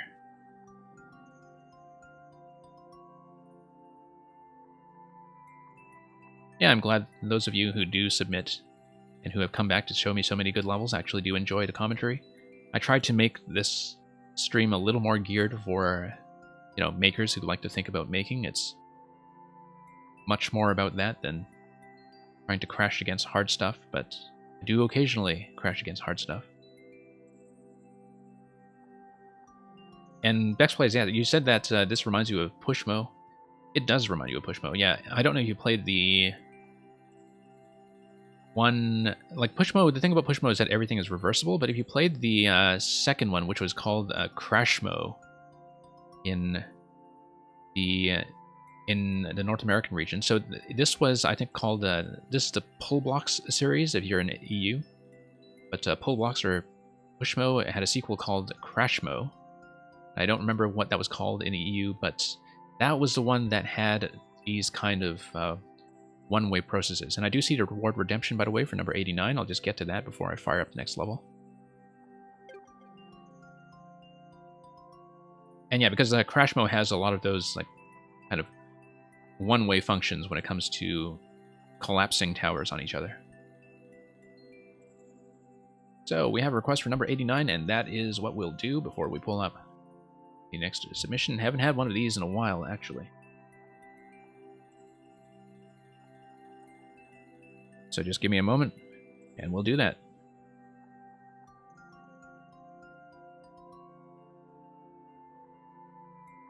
And Lubin Snoop, what you were telling me about Nugu Kaza, I did not know about the precision puzzle idea, but I kind of agree when it comes to the P-balloons that, you know, precision often doesn't really add much in terms of fun. I prefer the kind of raw logic puzzle that you have here, but I'm definitely temperamentally not a dodge the spike precision player, and it seems like the P-balloon pushed a lot of designers in that direction. So it's really nice to see something that's just a raw puzzle with it. So here's number 89, as requested.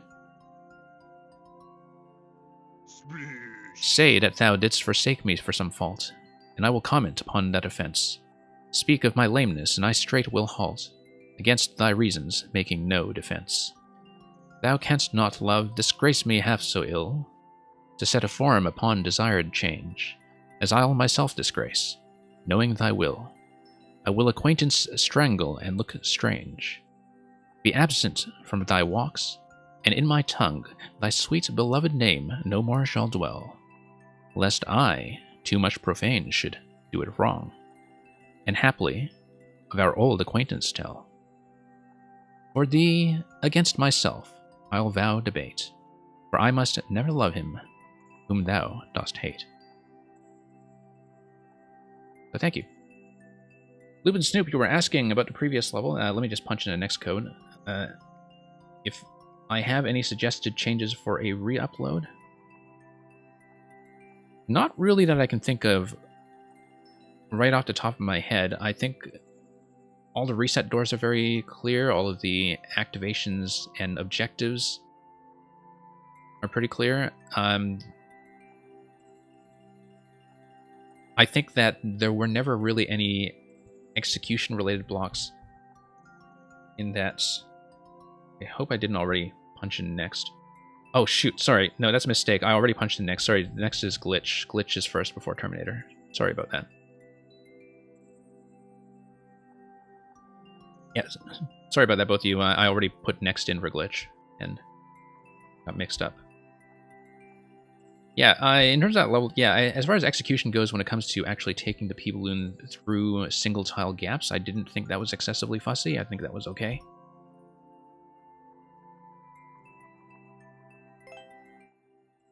Okay, so current order is Glitch and then Terminator.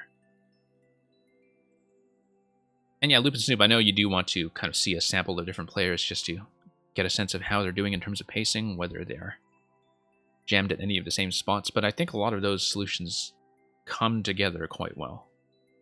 When it comes to understanding one additional element per puzzle, where, you know, in the first room you're just dropping things in sequence, and then gradually you understand and introduce concepts like pressing a finite number of P-switches, or leaving certain platforms untouched, or thinking more heavily about the sequence. I think it's very clear in terms of the development of that level, room to room, so I have no complaints. Glitch, I believe you sent me your maker code.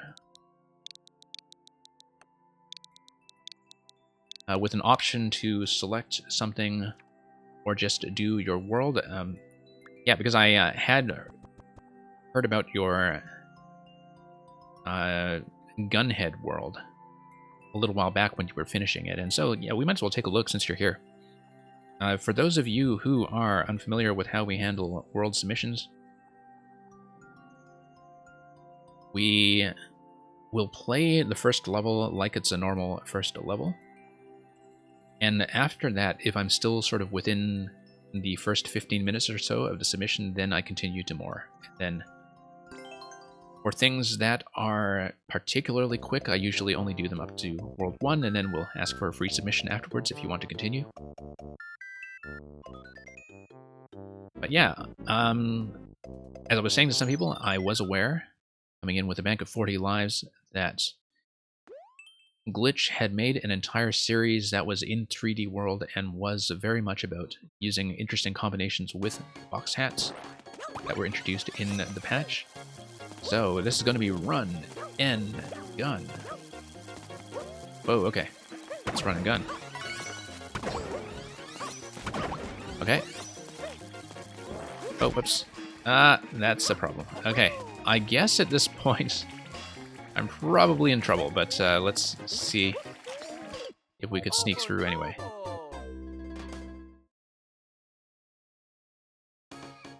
Yeah. I guess the first thing that comes to mind is, you know, is it feasible to progress? Let's check the tree. If I play that badly and lose the hat so soon. Okay.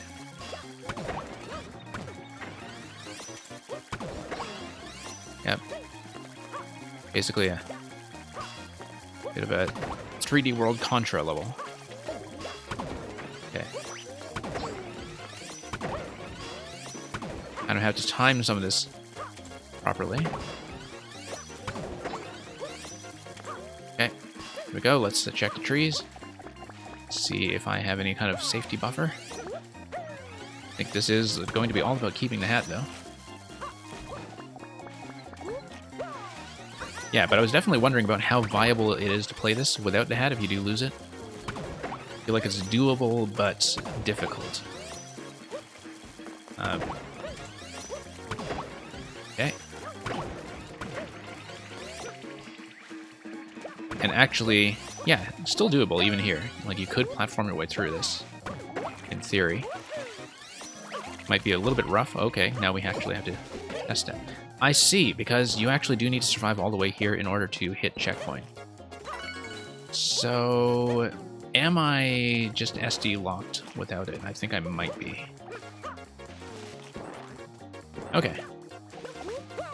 Guess I would have appreciated that being clearer. I mean, I can tell that you don't have something like a clear condition on it specifically because you want it to be checkpointed. But it's the kind of thing where I see this and I think, if you reach the end and you don't have a power-up check like that, maybe having a reset door instead of a required death is a more graceful way to handle it, so that, you know, if you're alive, you still need to do the whole challenge. But that's okay. Quick reset, not a problem.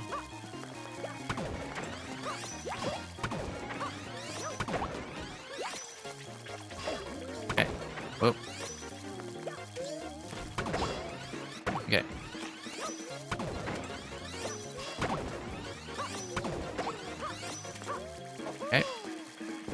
fine.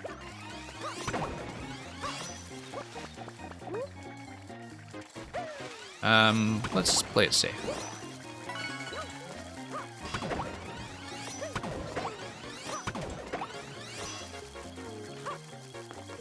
Yeah, Nintendo needs to give us 3D World proper on the Switch already.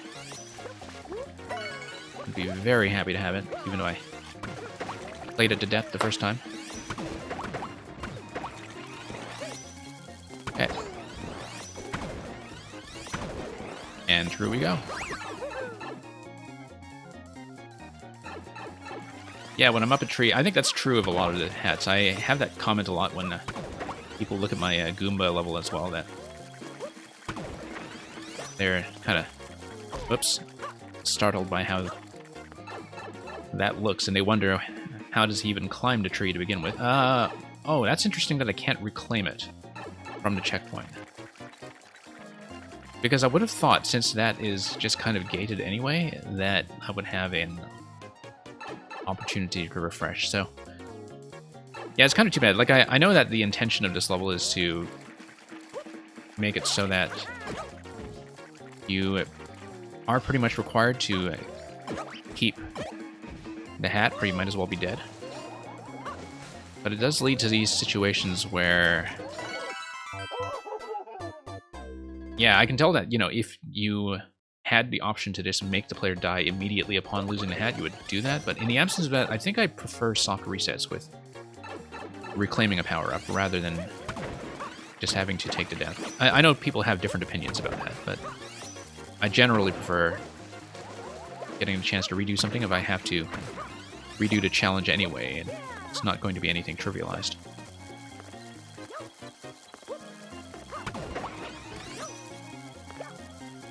Okay. Can't quite see where my landing zone is there. And then we'll have to see if I can actually get out of here gracefully somehow. It would be with a wall jump once the spikes are down. Okay. That's a mistake. That's a mistake. And I knew it was a mistake going in. World famous Tall Boys. Thank you for the submission of Angry Goomba.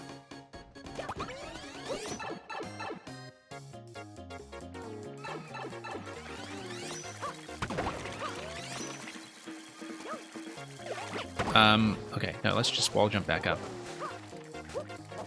There's probably a much more efficient way to flow through this than I'm not doing, where it's built such that you can, in fact, speed through it much more gracefully. I'm just kind of fumbling about with it. Okay. And, yeah, there we go.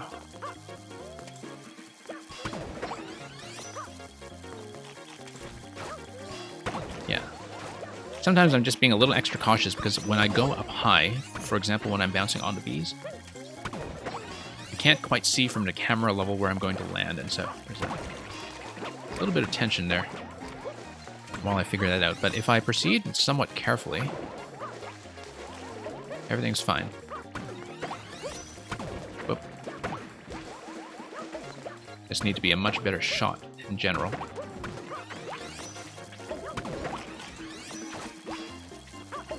But yeah, I can tell that it's definitely something that's meant to have a much more of a Contra feel to it, or even like Cuphead, actually, in more recent memory. Although the thing about Cuphead was that I found that the platforming stages were generally much less interesting than the bosses. I mean, I love Cuphead a lot. I think it's a fantastic game, but you can kind of tell that the platforming levels were kind of made as a reaction to people, where they were saying, oh, what do you mean this game is all bosses? I thought we were going to platform.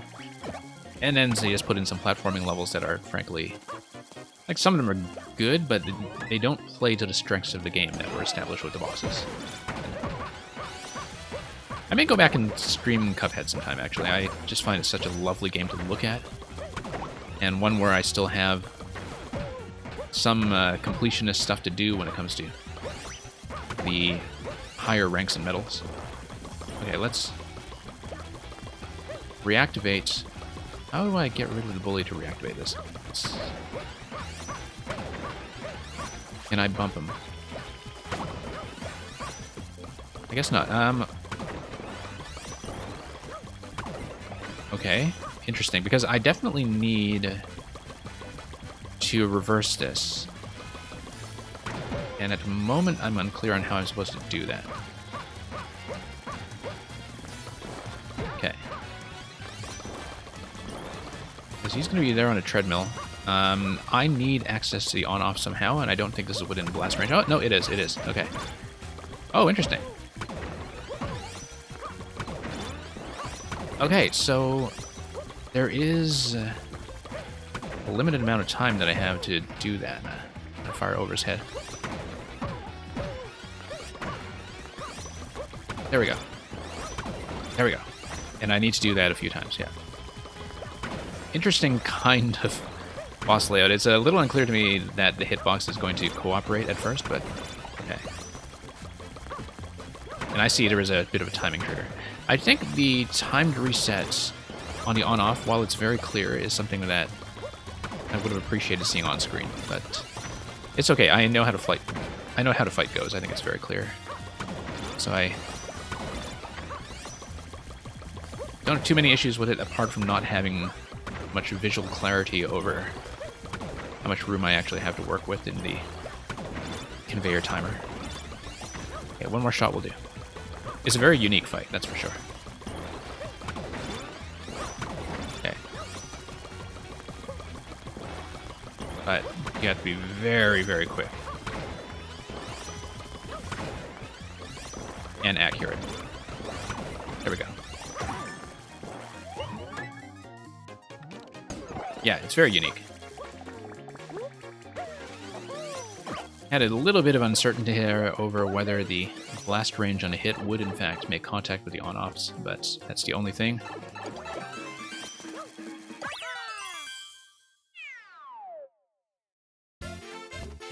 And let's see how we're doing for time so far to see... Yeah, I've got enough time to look at least one more in this set.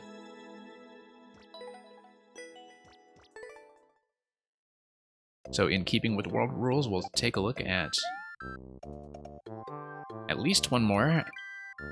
Given the current pace, I'm not really expecting that we'll have time for the third, but we'll just take this a piece at a time. It's only 12 in total, so if Glitch is here often enough, we'll get through this in no time. Ready? Wallop. Okay, yeah, this is totally Cuphead inspired. Wallop.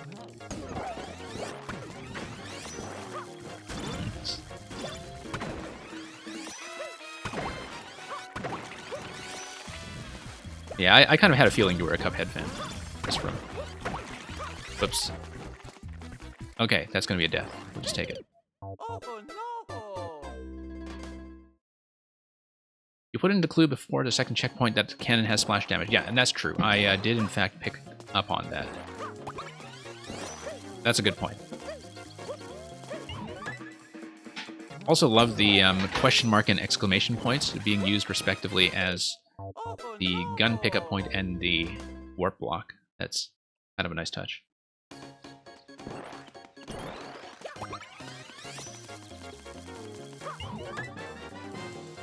And thank you for the raid, Team 2 Stock. I've got to give you a shout out for bringing in a party of 7. Let me just give you a good hello, Team 2 Stock. I don't know if you were yourself playing Mario Maker on your way in, as my bot won't tell me. I should set it up so it does tell me, but thank you for coming by. Our queue is still wide open. We're still running viewer levels for some time yet, so if anybody has come in with submissions that they want to make, we currently are still taking them. So, yeah, thank you very much, Team 2 Stock, once again, and I hope you had a good stream. Hope everything has been going well and that you've had a decent turnout. I mean, evidently finishing with 7 people that you could bring with you, that's quite nice.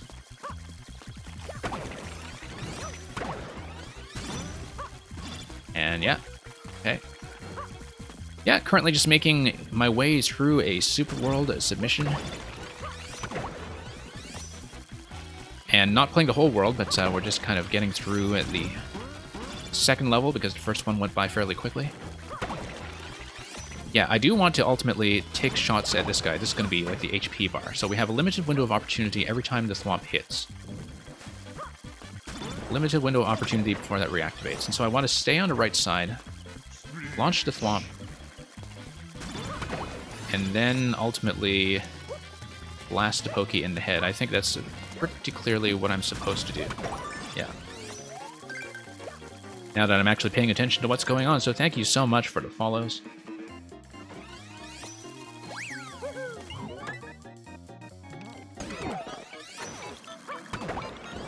Okay, looks like... Yeah, that was a bit of a timer check. I guess the Podoboo comes up to kind of take me out afterwards. Oh no! Yeah, I see what's going on there, is I actually need to prevent anything from knocking out the platform from underneath, and it's going to be... Oh, whoop, I missed the gun head, okay. My mistake. Let's just take it. Oh no! That's one way to just quickly remove myself from the board. Yeah. I feel like... I mean, obviously that was just my mistake in terms of, you know, missing this as I go into round 2. But one way to prevent that is to just put the power-up directly on the warp block or directly on the exit point as well. To make absolutely sure that the player spawns in, like the exit side of the warp block, if you just have the hat there, then it's... Okay, no. I need to knock out every single one of them with jumps if I can't do it with firing. And yeah, I guess depending on what part of the world you're in, the chilly weather may be on its way sooner than we think. Okay, the bullets are stacked in such a way that I don't really have a lot of safety to jump unless I'm taking out the top to stack first. And because of the way they're aligned diagonally, it's probably best to just shoot. And a simple full jump is enough to take that. Okay. Oh no! So yeah, it looks like it's going to be a time survival challenge. Just going off what I was seeing from the bomb that was on the top side.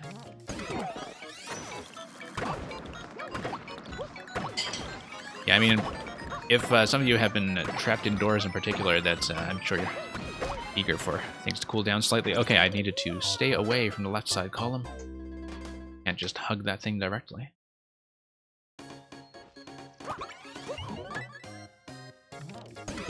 Yeah, so Team 2 Stock, were you also running viewer levels, or were you doing something else on your side?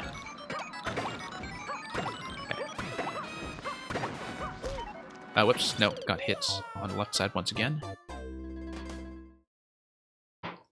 Now, I know the Podoboo on the left is kind of like a death check there. Because obviously you're walling off the on-off switches so that they cannot be reactivated. And you can't just save yourself, but whoops.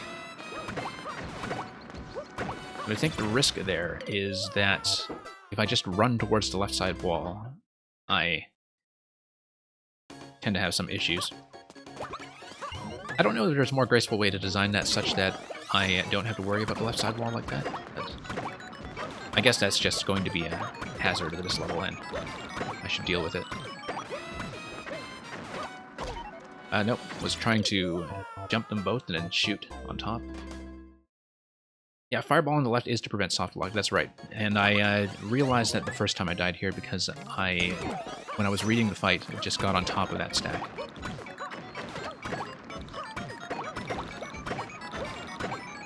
No, I totally realize how you've got this all laid out and what the reasoning is. I'm just wondering about just, like, whether I could have thought of a way to do it that would have been less hazardous if I'm running around, because sometimes if I'm not paying attention, it does feel like I'm being sniped by the Podoboo a little bit. Obviously, I just need to remember on my end not to hug the left side too closely. Yeah, and once again, like when I try to reposition myself, I get into tons of trouble on the left. And thank you for the submission, Merlin. Yes, we are as deep as World 5.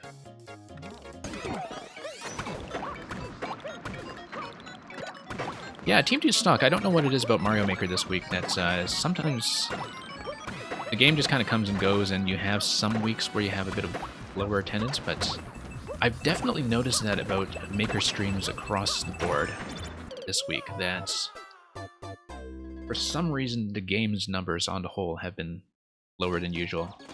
And I don't know if there was some kind of other big release that people have been contending with, or if they're all just playing Fall Guys. I think it's possible that they're all just playing Fall Guys. Yeah, you're playing Fall Guys. That explains a lot, given that, you know, even a lot of the big regular staples of Mario Maker that kind of inflate the category numbers, like Goo and Feeny and so on, like we're all playing Fall Guys. Okay. Oh, no, once again, getting clipped on the left. Yeah, sometimes when I'm trying to make room for myself, I just back into the corner, and I have not learned from that mistake. So yeah, given the amount of time that we have spent on this one, I will be proceeding to the next submission after this one, but of course I'm very happy to continue with this world if, Glitch, you are staying around for further submissions. If not, sometimes I use the weekend stream to clean up some unfinished worlds as well. And so if you're able to attend that, then we can do a bit of a longer session where you're not fighting with the rest of the viewer queue. But I have a couple of worlds that are left dangling right now, so given that so much of our coverage in the past few weeks has been 4YMM, which just wrapped up this week, there's a ton of stuff in the unfinished business pile. Nick McRoby, thank you for the submission.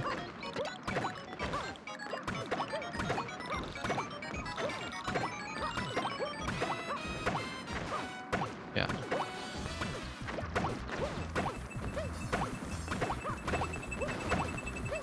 I probably should have noticed more of the Cuphead influence from the very start when we just saw, you know, the run and gun indicator in the first level in this set.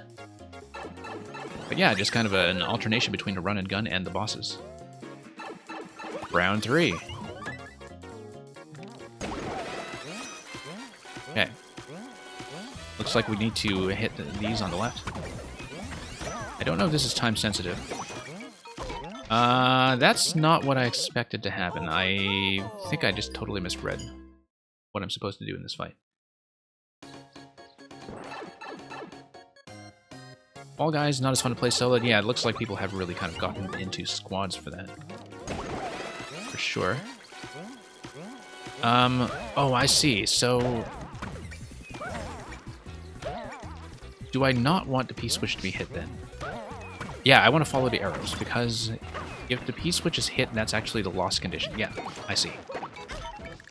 I understand what's going on now, yeah. Oh no! I wasn't clear on that initially because of the way the exclamation mark block was gating everything. Where, when you spawn in, okay, you see the Pokies that are stacked on top. You know that there's no P-switch currently active and that you do not want it to be activated. So the thing you have to be careful with is you don't want rebounds on the left side.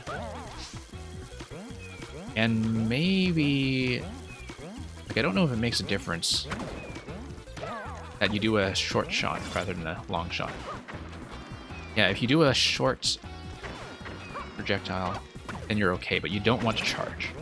Okay. As soon as you charge, you have issues like that.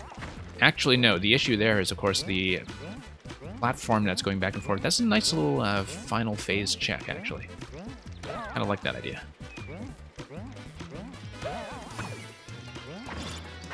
As something that's just a last little check. Now, what do we do now? Okay. I guess what I'm trying to do is let's think about this carefully. So far, I've just been kind of hitting the on-off switches in sequence because it looked like it was that kind of fight. But I haven't thought very hard about what my objective is supposed to be. I am guessing that the objective is to take out the creeper, because that might be what's holding the key, but so far I'm just bringing everything down. And I don't know if that's actually the right approach from the information I have. Whoops. Oh, no, we're dead. We're dead. Okay. Oh no! Right. I see what's going on now with the bomb. Yep.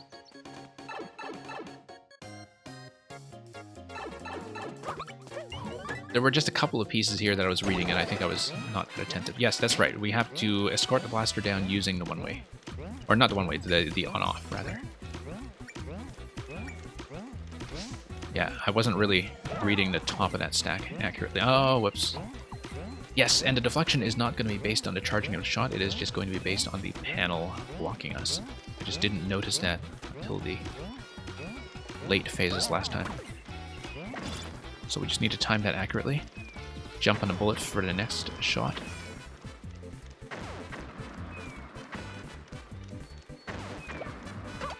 No, that's not going to go.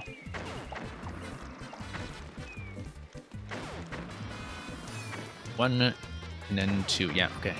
Just mapping out what we need. Yeah, sometimes I feel like I have to wait for a decent synchronization between the blasters and the moving platform in the blue phase. But we'll figure that out. Let's wait for the next pass here. And we'll have one more. Good. One more on either side. This is going to be a bit of a do-or-die shot. There we go. Yep, I see it. So, a knockout!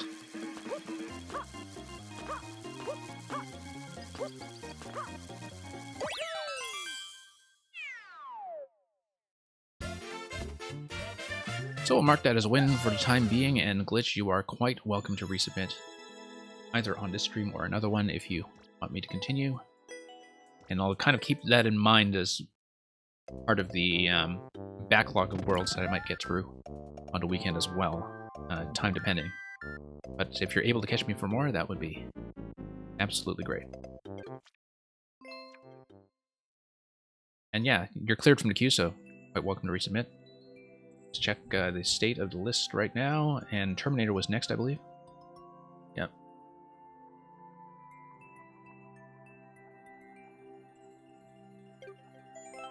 Right, because over the weekend, Terminator has shown me a bit of the latest level, which looked hard, which was split into 3 parts. We'll see. Oh, hey, look at B Chin there, claiming the world record time on Lupin Snoop's puzzle. B Chin, also a great streamer, who is here often. Living on the Edge, 12. This is a different one. Yeah, okay. Be prepared for troubling times. Button press away, escort the Master Sword. So yeah, for those of you who have not seen these before, Terminator specializes in Master Sword escort levels and has a huge series of them.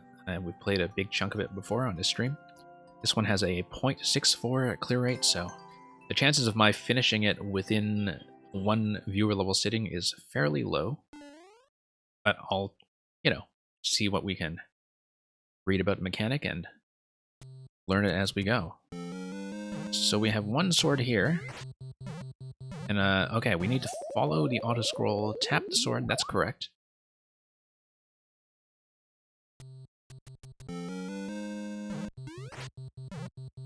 Okay.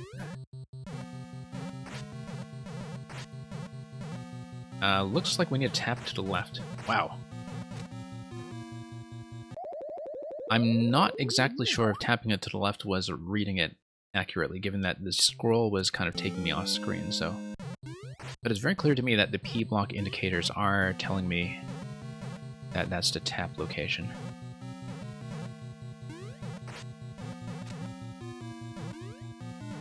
Okay, so far... Okay, I just need to go down, I think.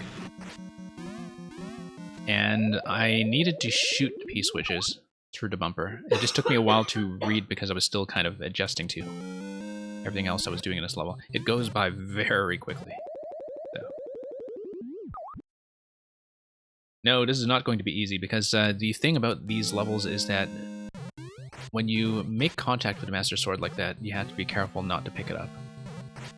So you can't get too far ahead. No, yeah, you see? Picked it up.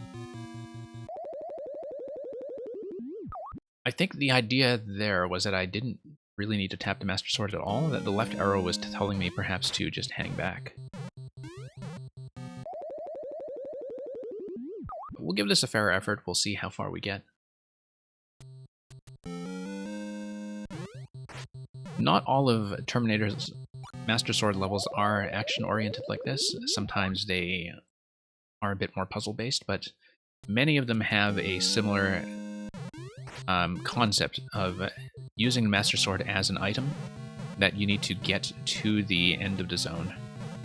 Okay, I do need to tap that from the block indication, and I just need to survive that.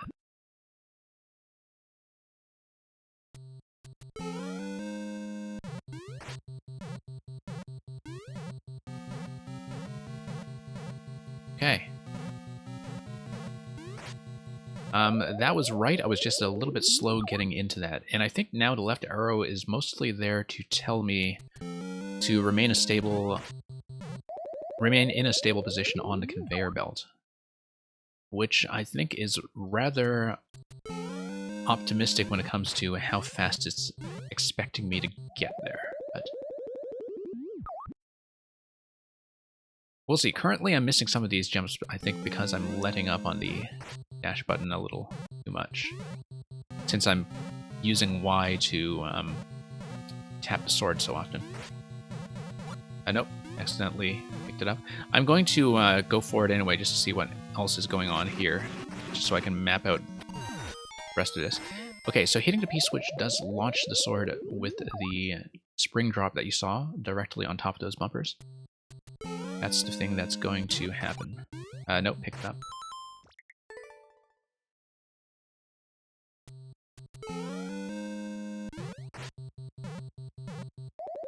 Yeah, without auto-scroll, the risk is if the sword outpaces you to the point that it despawns. Like, you don't want to go so far that it has spawning issues, especially because you have, you know, you don't want it to get loaded onto a location that's a little bit off-screen before a trampoline has had the opportunity to spawn there. And when I've played some of these escort levels in the past that do not have auto-scroll, like, sometimes the pacing is much more relaxed, but it is a risk that you have the swords arrive on top of things like the cloud platforms before anything is available to keep them alive and project them forward, if you know what I mean. Nope, miss. Also kind of enjoying the airship decoration on the ceiling here. This is something that is feedback that I think Terminator has taken to heart in the past. To kind of think a bit more about making the level layout just not strictly mechanical. And so I've definitely noticed that. Whoops. Being a bit slow there, I feel like I do need to get that on the first cycle. But yeah, there definitely have been levels like this before that I have played without the auto-scroll. And either design does come up with its own advantages and its own drawbacks.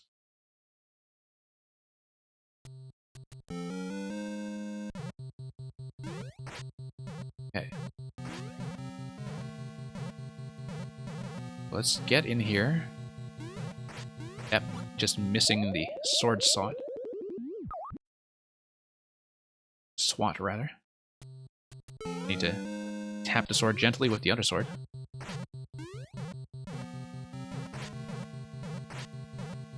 And okay. Nope.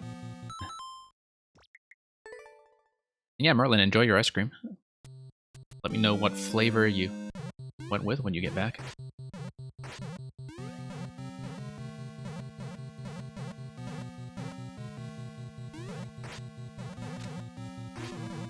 Okay. Kind of worried about the screen boundary pacing, that's for sure. Oh no, missing the arrow. That's a bad idea. Yeah, there are a lot of things here where you only have enough time to get them right on the first try. You don't really have the opportunity to adjust an arrow shot. However, when it comes to the screen boundary, you do have a bit of opportunity to catch up if you are a little bit slow, just given that the trampolines do project you forward quite a bit. Sometimes a little too far forward, as you can see. I'm just going to map out what I need to do in this level. It seems like riding the donut blocks down in order to get to the lower sequence of donut blocks is in fact necessary, so I need to find an appropriate location to stand on.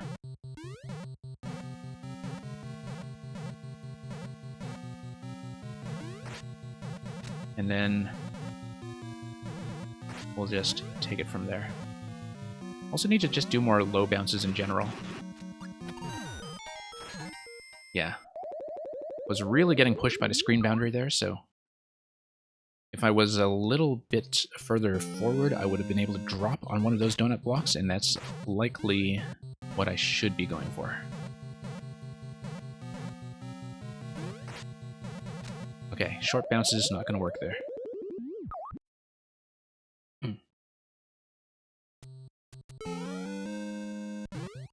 Whoops. Yeah.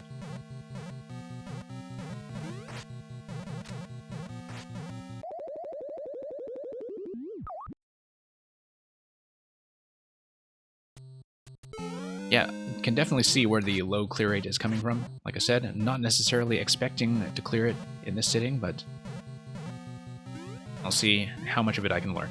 That was interesting. I think I tapped sword much too low, and that's why you had a bit of an odd deflection. You do need to be fairly precise about tapping it on the marker in order for it to get all the bounces where you want them, so yeah. Okay.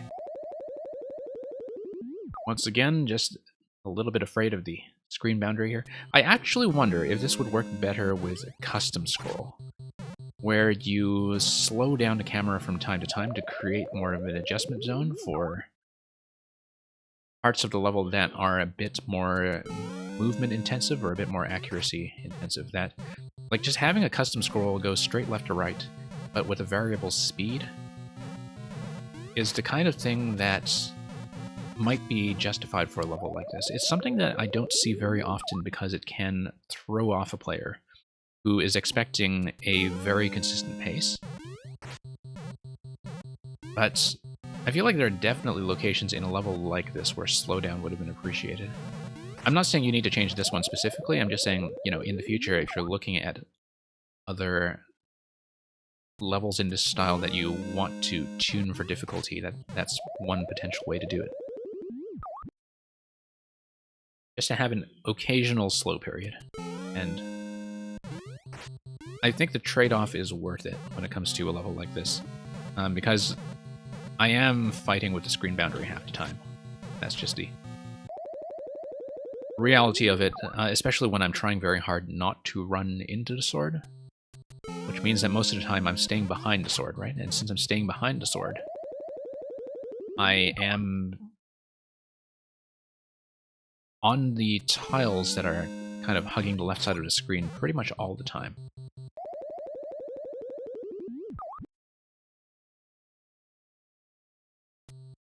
But yeah, that's if I was thinking about difficulty tuning, that's how I would do this. You don't want scrolling completely off, as I said earlier, because it introduces spawning issues with the positioning of the trampolines. But, like as you can see, when I'm platforming around here, just having already failed the condition, everything's quite gentle. But the reason everything's quite gentle is because I'm not worried about staying ahead or staying behind the sword. Here in this lower segment here, it's very clear to me that I do have the opportunity to get ahead of the sword because the sword is going to be on the top track, while I'm manipulating everything on the claw level down below.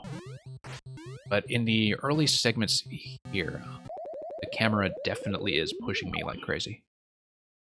So Grakowski, thank you for sticking around for so long today, and once again for the Boom Boom Escape Room level. And hoping to see more from you soon. Also, those of you who don't know, Grukowski had an excellent level this week in 4YMM with a really intriguing contraption in it. Let me post a link. You can find Grukowski's level under week 8, and it's called the Mad Lads Lab, something like that. It's something like the Mad Lads Lab. Escape the Mad Lads Lab? Yeah.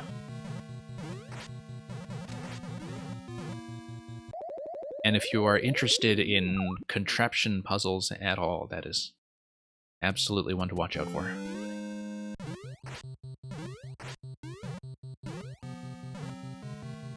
Whoops.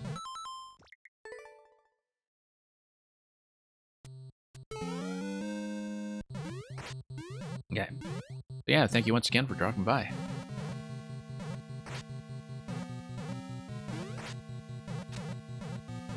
Okay. Okay, this is going a little better. Now we can get ahead on the bottom track.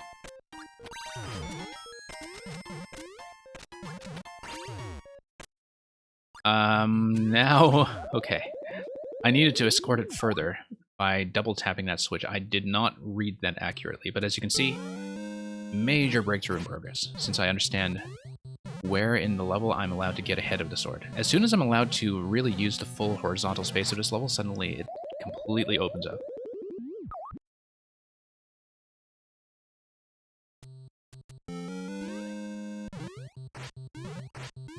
Yeah.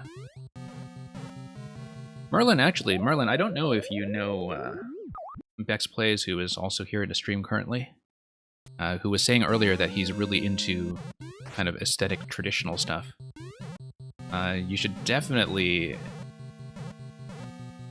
take a look at that stream, because Merlin makes really very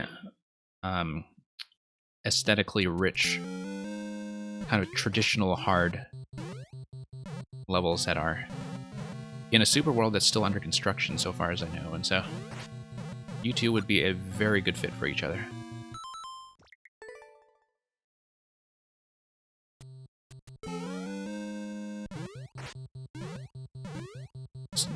And yeah. Okay. And Gooby is making a Super World 2 and is at World 3, okay. Well, looking forward to seeing what you do with that. Thank you so much for the follow.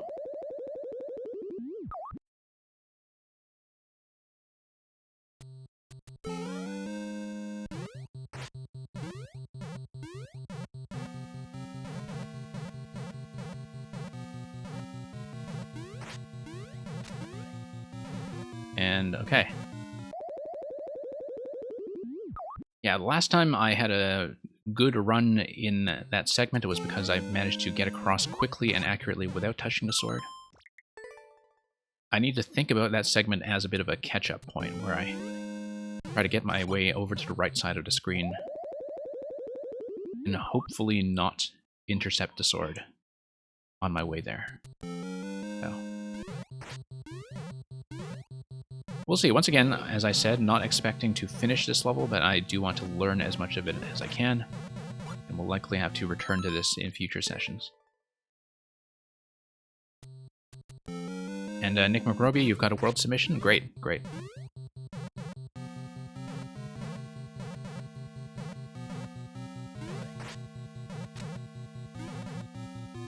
And there we go. Yeah, oh, whoops. Had too many bounces there as I was trying to get into that slot where all of the spike tops were obstructing my path. Okay, I missed the first cycle there. That's going to be a problem. It's going to be a problem because if I miss the first cycle, everything is going to be a bit slow relative to the auto-scroll. And so I think maybe that's one of the problems I was running into, is that if I don't get everything done really cleanly, get this on the first cycle, get this on the first cycle, then I'm just going to wind up way behind the camera, because the camera is not tuned to accommodate getting anything on a second cycle instead. Okay. I took the sword down too early, but that's because... Yeah, I was just trying to get there as fast as I can, and I wasn't watching the sword's actual position. I think that's one of those challenges where, like, I can only have my eyes on one part of the level at once, and so... I was just thinking go, go, go, and not really thinking about, like, what the sword is actually standing on at the time. Azalea is going quite well. Haven't seen you in a while, I think, but welcome back.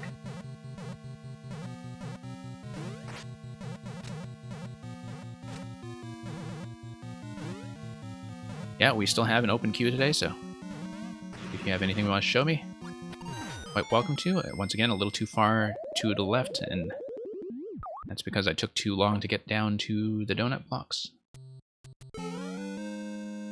Okay. Let's see what we can do. This is fun, though. It's not as fussy as it might look, given how bouncy it is.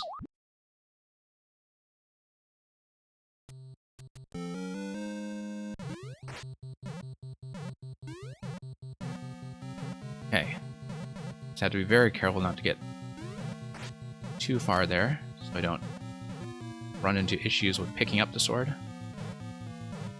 There we go. This attempt feels nice so far. Except I don't want to die to a bomb. Whoops. No, I accidentally double-tapped that. That was a mistake. I see what's going on now. That the sword is landing on top of the red blocks, and then it continues on the next trampoline when I unblock the red blocks. I was not really reading what was going on with the sword in earlier attempts. I was just kind of doing everything on autopilot. Emmanuel, welcome back. Thank you for the submission of version 60 whatever of the 3D World Troll that you've been working on for so long. Version 68B. Seems like it's gone through at least 3 or 4 revisions since I last saw it.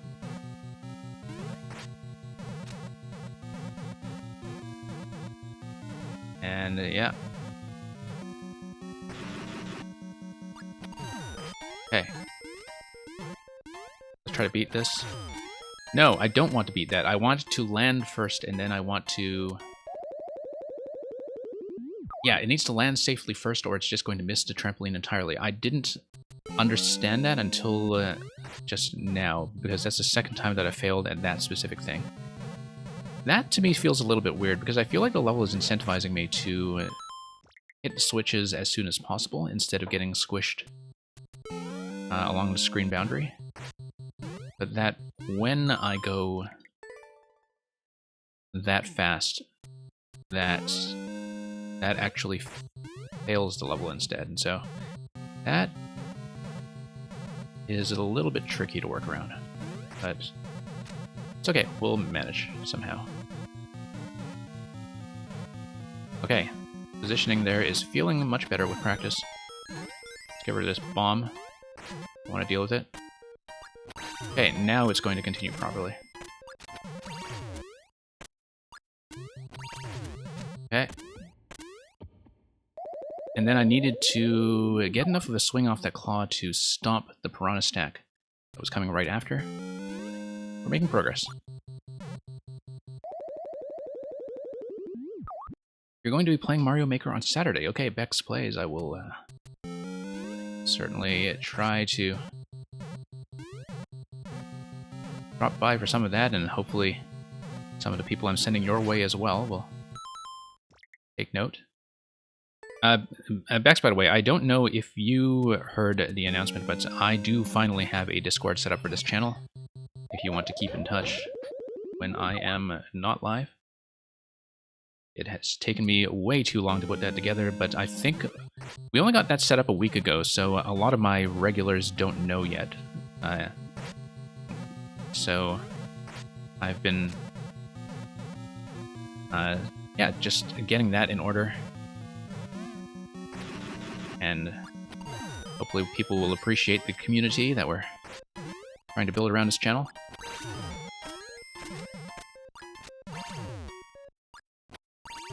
Okay, No, I was trying to stop that, and I just missed. I just missed the input for down.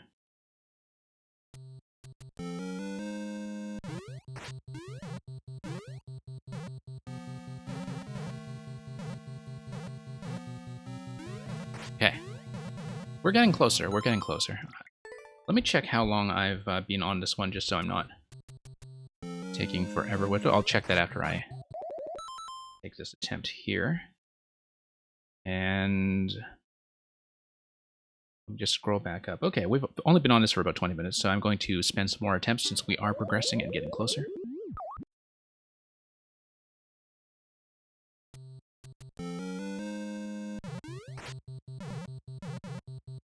Okay. Let's clean up stuff like that.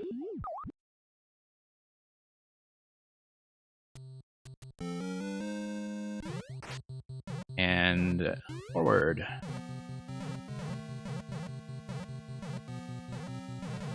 Okay, really do need to get that on the first cycle, and we did. It's good. Okay.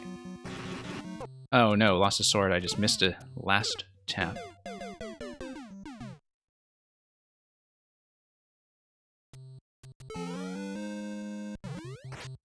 Yeah.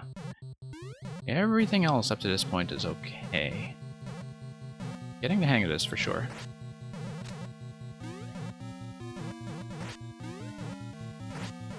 Nope. I was trying to stay behind a sword cautiously, and it turns out that was much too cautious.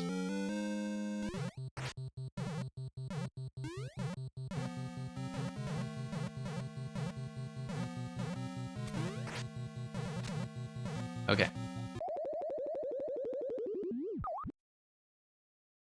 When you do make an effort to do everything on the first cycle, things like the camera timings become a little more understandable. You just have to not get too lost in a false sense of security. Really do understand what the prescribed pace of the level is going to be. I think a lot of the camera problems I was having early was coming from assuming that doing anything on a second cycle would be acceptable, and it really isn't. Although here still, when I'm staying behind the sword, I'm still having some issues staying ahead of the boundary. It's much less of a problem with practice, though. I'm much less bothered by it than I was when I was still learning what was going on. Even though it is clearly the thing that gives me most trouble here. And the P markers are very accurate in terms of giving you exactly the height that you need to make everything just work. And they're very subtle too, like, you know, you just kind of know reliably that you're not going to have that many sword taps in midair, but when you do, just follow the marker and it is just going to function. Like, I've been playing Terminator's levels for long enough that I can see how some of these little considerations have been improved with time. So... Oh no, too late. I was late on the first shot. But my strategy that I've been going with was to stay on that claw for both shots. Okay. And hey, T-Gay. And yeah, Becca, I know you were saying something about getting your YouTube arm up and running as well. Against the video editing. I haven't had a chance to check that yet. I have to admit I don't really follow Maker YouTube at all these days, but I guess it's not just Mario Maker, right, that you've been probably editing some of your giant Paper Mario Festival and some other content.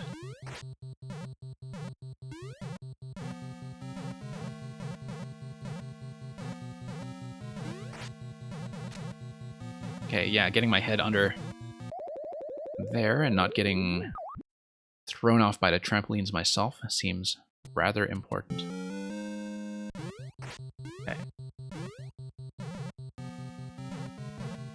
For those of you in queue and wondering, I'm not going to put too many more attempts on this, but we were progressing pretty decently. So if I can get a good attempt in back to the limit of my progression, which was the piranha plant stack that we need to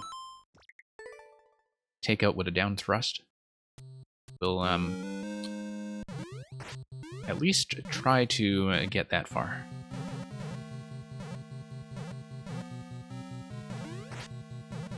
I feel like I've been progressing decently, despite some bad attempts here and there.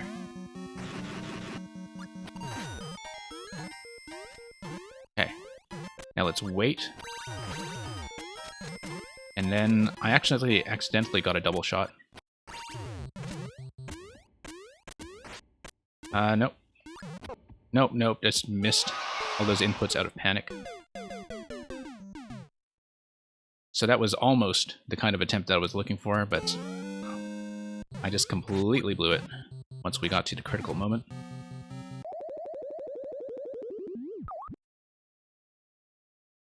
Yeah, Gooby, I find that pacing is always a difficult thing to gauge when you are the maker. Because you don't know which spots necessarily are going to be the ones that a player will have the most trouble with when it comes to retrying. So it depends on your difficulty tuning. That, like, a lot of levels are going to feel shorter to the maker, much shorter than they do to a general audience. I find that I worry much more about, you know, is this level too short rather than is this level too long? And often that kind of worry isn't really that justified, because when someone is unfamiliar, they're going to take much longer just reading the concept or reading the layout for the first time. And okay.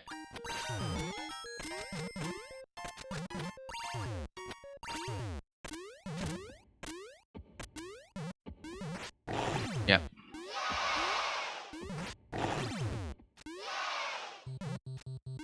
Okay. Oh no, I had to get up and tap that. Now at this point, I think that's going to be kind of a new reading challenge for me that's going to take a few attempts to put together. So given that we've been on this for about half an hour, I hope Terminator doesn't mind if I do kind of hold this to a further submission. You're quite welcome to resubmit to the same session if you're still going to stay. This is definitely one that I do want to get back to and finish. So we'll just do a temporary removal. But I think that is a natural place to stop, because we do have to learn something new that's going to take a few attempts to stare at. You can't queue multiple things at once at Gooby, but once I have removed your level from the queue by playing it, then you can submit for as long as the queue is open today.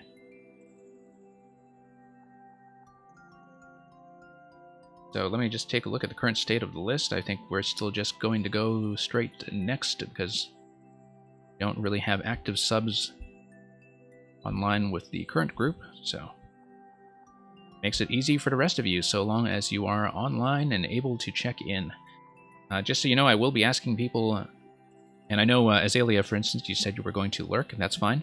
Lurking's always welcome, but when your level is pinged, please do let me know if you are here, because the online indicators on Twitch and Warp World have not been accurate lately. And so I kind of have to check sometimes to see if people are in fact present. So Zedbot, are you still here? I think Zedbot might have had to duck out, but if you want to correct me on that, please do. Otherwise, we will check Waffle Fries. Then Beck is directly after that. Yeah, I think some people had to drop, given that they might not have been expecting me to tap a sword for half an hour. That's fine.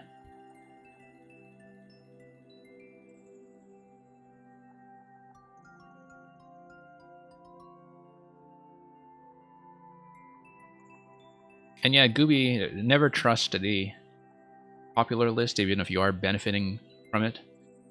I find that nothing you get from your statistics are ever going to tell you as much about your level as when you get it see played and, you know, see it played on video and live. Like, there's no real substitute for that kind of interaction when it comes to feedback that will actually tell you if your stuff is good or bad. Waffle Fries, would you like to check in? I don't think Waffle Fries is here anymore, so...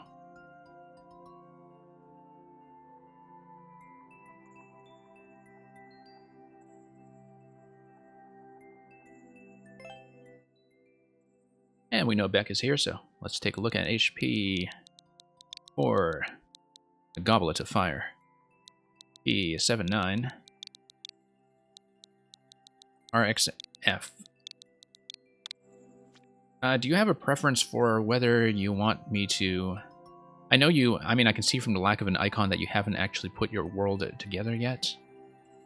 Given that you got a 2% on this one, why don't I just dive into 1-3 for now, and then we'll see how I'm doing for time, like, unless the order really matters. Like, I don't know if I've maybe done your intended 1-2 already.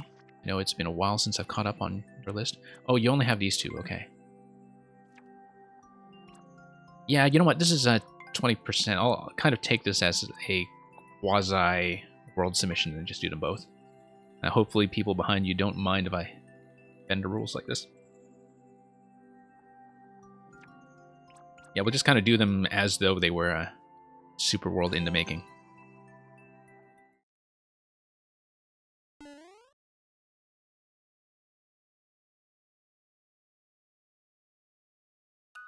And yeah, Merlin, what you say about playtesting is very, very true. That even when you go back to some of your own levels, if you build something very complex, even if you go back to some of your own levels after not having played them for a very long time, you can kind of get a sense into just how dependent they could have been on, you know, just the familiarity of testing things over and over and over in the editor. Which is why, you know, people are kind of afraid of making things too easy and one-shotting things, but if you're one-shotting your own stuff, that's probably a good sign that everything works and is reliable. It doesn't mean it's too easy, it just means that practice actually matters. And so when I see people who, you know, say, oh, it took me 5 hours to clear check this thing, I mean, sometimes that's just the precision genre stuff, but sometimes it makes me worried a little bit about whether their mechanisms are actually reliable, or if you start having things like RNG deaths. Anyway, so this is going to be this sort of rocket-based intro zone. We've seen lots of really pretty rocket ships everywhere, as you can see, and launch bays and various destinations. And due to the low gravity, it's fairly gentle. I see there was a safe zone down below as well that I didn't notice at first because of the camera position, but yeah, okay.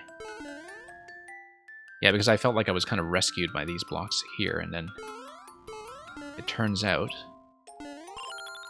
that it was safe underneath after all, but I definitely couldn't have assumed that at the time, so... I guess... Oh, whoops, that's a mistake. There goes your 20% clear rate. We're still above 20%, of course, but not if we play like that. I was about to comment on the use of the snake blocks underneath the spikes, and I guess that's something mostly aesthetic to make a green zone. Obviously, often when I see something like that, I'm wondering, okay, are you trying to enforce the spike on global ground by putting it on top of a snake block to maintain some kind of effect? But of course, the sound effect is only going to apply when it is still on screen. Whoa, whoa, whoa, whoa. That guy's going to snake around and chase us, and there, once again, goes the 1-1 clear rate.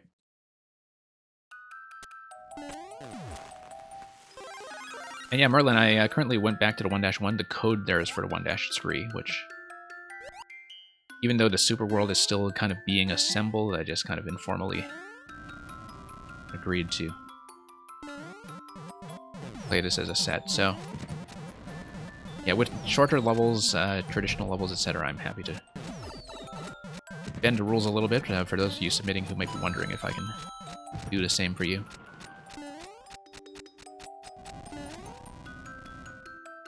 And yeah, going to have big Wiggler chase coming out of these ships here, and oh look, we're gonna have some stars. Stars! I missed a whole zone that was kind of on the top left there, but it's sort of interesting that the difficulty here is tuned by the fact that everything is just low gravity and kind of very relaxed. I'm way off the minute record, as you can see. Yeah. I mean, as a welcome level, obviously, like a player would have to adjust to low gravity, but I think in general that makes it easier for the player when it comes to dealing with the spacing that you have going on. So let's bounty hunt the crew of the Blue Battalion. No 1-2 yet that we know of, but I'm sure when you stitch the world together, that will become much clearer. So this is the one that needs work because you were saying that you were shooting for something much higher than 2%, right? So I guess you'll want to know where the potential trouble spots will be. Oh, whoops. That's not a standard trouble spot. I guess it's right over the opening, but that's something I should know well enough not to do. It is right over your head when you start, though. That's true. Okay. Now, this is going to be in the Night Ice theme, so I should not be too conditioned by the fact that earlier with the Welcome Battalion I had the benefit of spacing out everywhere. Whoops, let's... Okay. Yeah, I can see one of the issues being that just from camera positioning, I don't necessarily know in a position like that whether it's safe to drop, but it's okay. We'll work around that. At least the sort of engine exhaust is pretty consistent in that you kind of know you're not supposed to go there. What is this telling me? Cool. Yeah, it's pretty cool. I guess that's just a ship where they keep all the coolant, right? That's... Or maybe that's just a freezer ship where they keep all the ice cream. Love the Magikoopa on Buzzy riding, actually, and that hijacking them would, in theory, give you access to Buzzy. Okay, this moment here, I don't see where the safe landing is going to be. That moment there, I feel like it's going to be a bit of a leap of faith. But, let me just see. Buzzy... Okay, no, I can land safely. Yeah. I don't know... I mean, I know you want to have this very open Space Battalion look, and you probably don't want to clutter it too much with point trails and such, but I feel like the intention was that when you were here, you were supposed to be able to see this spawn location. That you wanted the player to be able to see that the Buzzies would allow them to continue. So I think maybe the solution to that is to just have a location, for example, where you could kind of dip into the ship and just scroll the camera down. Like if there's just some way to move the camera, that would probably solve a ton of issues right there. That's what I'm thinking. Okay, let's stop losing the mushroom. Let's get into the pipe. Oh, look at that. Ice Dragon mouth, or Ice Mecha mouth entrance. Very spectacular. I guess we're supposed to blow something up with this guy. I don't see what we can blow up in here, so I assume I have to take him outside, unless this platform does nothing? Okay. That's fine. Anyway, sorry, I'm a little behind on the chat. Oh, I lost that guy already. Let me check here again. Yeah, Mecha Koopa is absolutely wonderful. Definitely looks like the implication here is that I need to break something with this guy. And that would mean that I need to get out of the mouth safely. Yeah, I can definitely see. I mean, this is a really very pretty level, but I I can definitely see that if you're worried about difficulty tuning, a lot of that is going to come from thinking about how the player view of the camera is going to differ from how it currently looks in the editor, just, you know, to see, like, whether the player has access to certain information at a given time. That looked unexpected. It's okay, we'll, I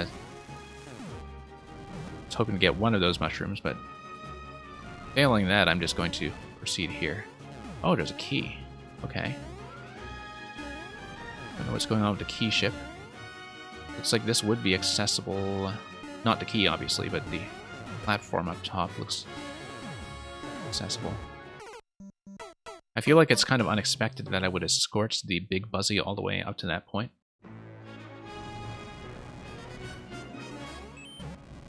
Yeah, because the thing about the entrance into the mecha ship is that it gives me the mecha, but I don't know what to do with it, and it's hard to get back out, because when I get back out of this pipe, not this pipe, but the one that looks like it, when I get back out of it, I can't see, or at least can't remember where my safe zones are going to be.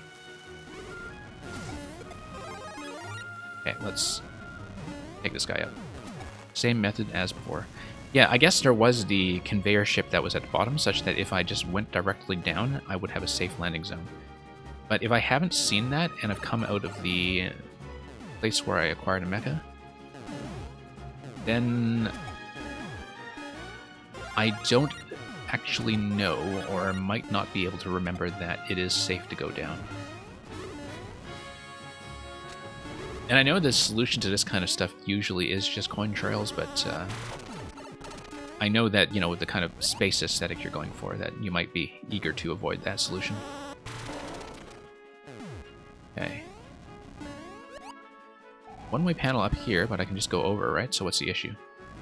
The issue is that I have no idea how to get over that spike segment.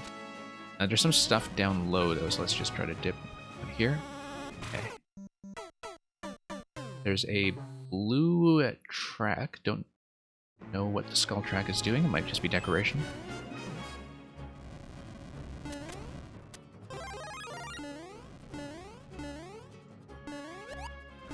Yeah, it's almost entirely visibility. Like, all the jumping and all the enemy dodging and such, I can see why you totally expected this to be much higher in clear rate. Like, you know, sort of more 10% zone or something. But it's a lot of the uncertainty with where I am or am not allowed to go that is the main roadblock, I think. And that's, I mean, you know, I've talked about that quite a lot already, so there's not much to add except showing you the locations where that's going on. I think I just need to escort this guy. Like, if I just escort the Buzzy, then maybe... I don't know if that would be the intended solution, but it would get me much further in the level. If I just... Oh, no. It's just going to die. Okay, never mind. Never mind, it's just going to die. So here, what do I do then? Just hang left? No, I don't have room to do that.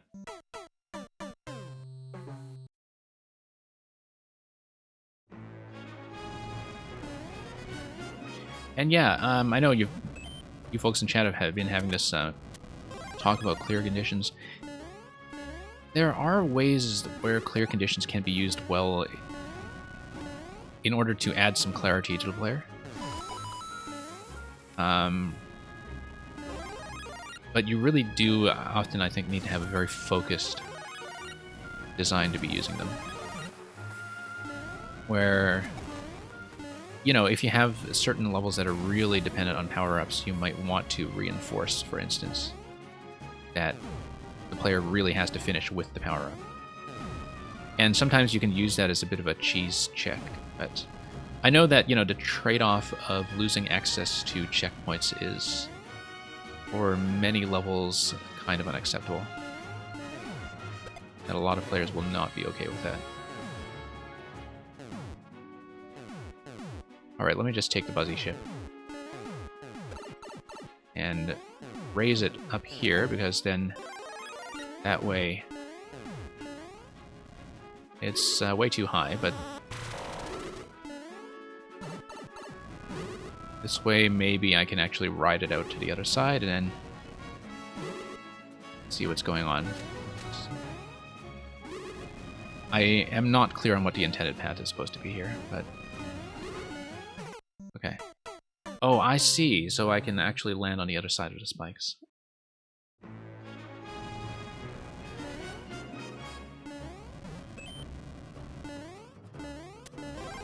Yeah, so the thing is, I see that there's a defeat 3 Larry condition here, and maybe that's because you have a trio boss fight at the end. The way to get around that... so Becca, I don't know if you have looked at all into entity limit tricks, where you have the level kind of at the memory limit that... Like, if you want to do a kill X boss fight, or a kill X room, in general, like a kill X to proceed, stomp on 5 Goombas to proceed, etc. The way to do that is by maxing out the memory space of the level in terms of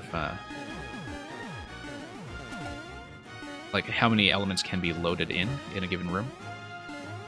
And there are ways to create a check such that if you defeat X, then it opens up those memory slots and then spawns something like a bomb that allows you to proceed further.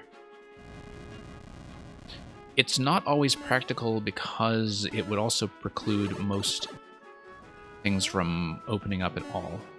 It looks like I'm supposed to have a mecha available at this location to blast through, but... Oh, snowball, interesting, okay. So yeah, I don't know how I'm supposed to defeat them then. I actually, for the longest time, just forgot about the clear condition, to be totally honest. But I guess that's probably what the mecha was supposed to be for. I'm going to be totally trapped.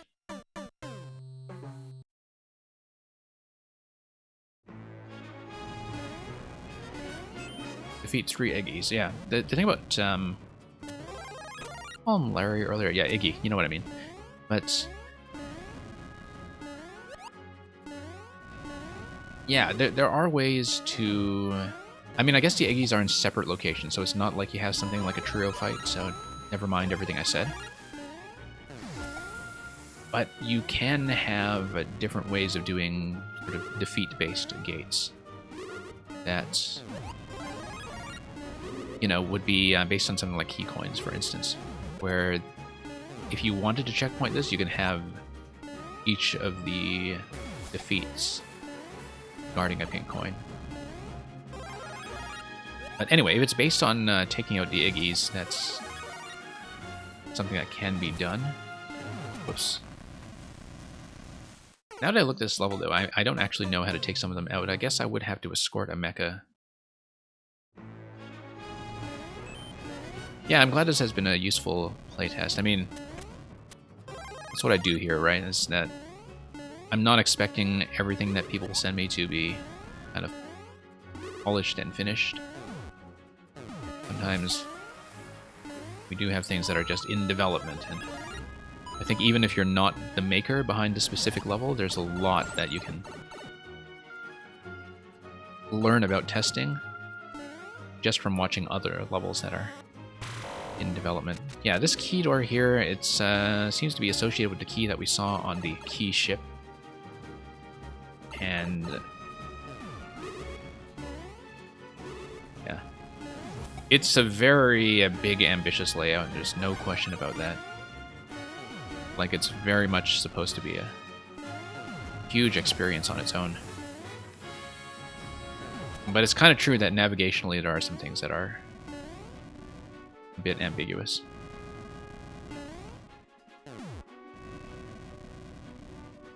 And it's okay, that's what a test is for. There's probably going to be a lot of stuff you want to change. I don't know what this is telling me about the key, actually. Because that's not going to be obtainable. Even if I lower that panel. So I don't actually know if that's a visual clue to something I should be tapping. It seems to be telling me key is going to be to the right. I feel like the fact that so much goes on in the context of viewer levels, it does disadvantage certain kinds of designs. And that more exploration-based, non-linear backtracking designs, you know, Metroidvania designs, if you want to call them that, like a lot of that stuff is disadvantaged by just the format of how Mario gets played on Twitch. And that, considering how popular I always remembered Metroid-style levels or exploration levels to be in Maker 1, it feels like I actually see that very rarely. And there's something about the way that levels are kind of submitted and played here that I think encourages linearity in a very subtle way. Okay. Don't know if there's anything here I need to manipulate in order for E to arise. So yeah, there's definitely a puzzle element to navigating this that I just have not solved at all. Like, I don't know that I've been reading it, really.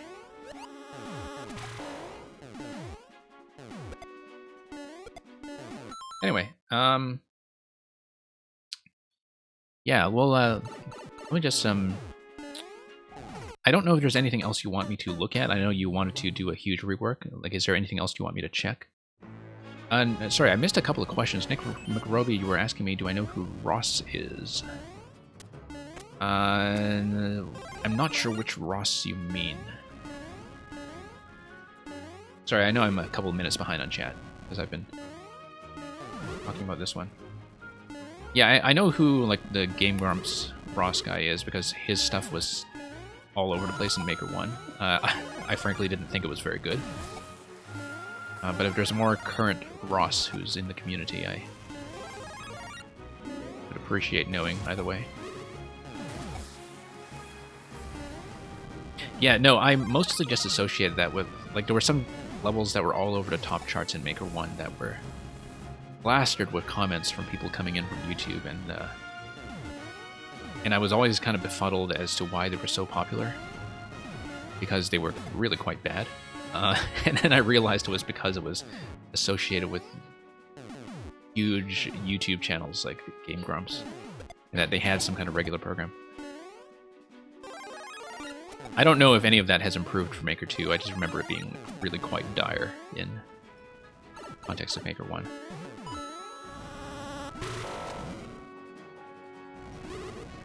Father of the troll level?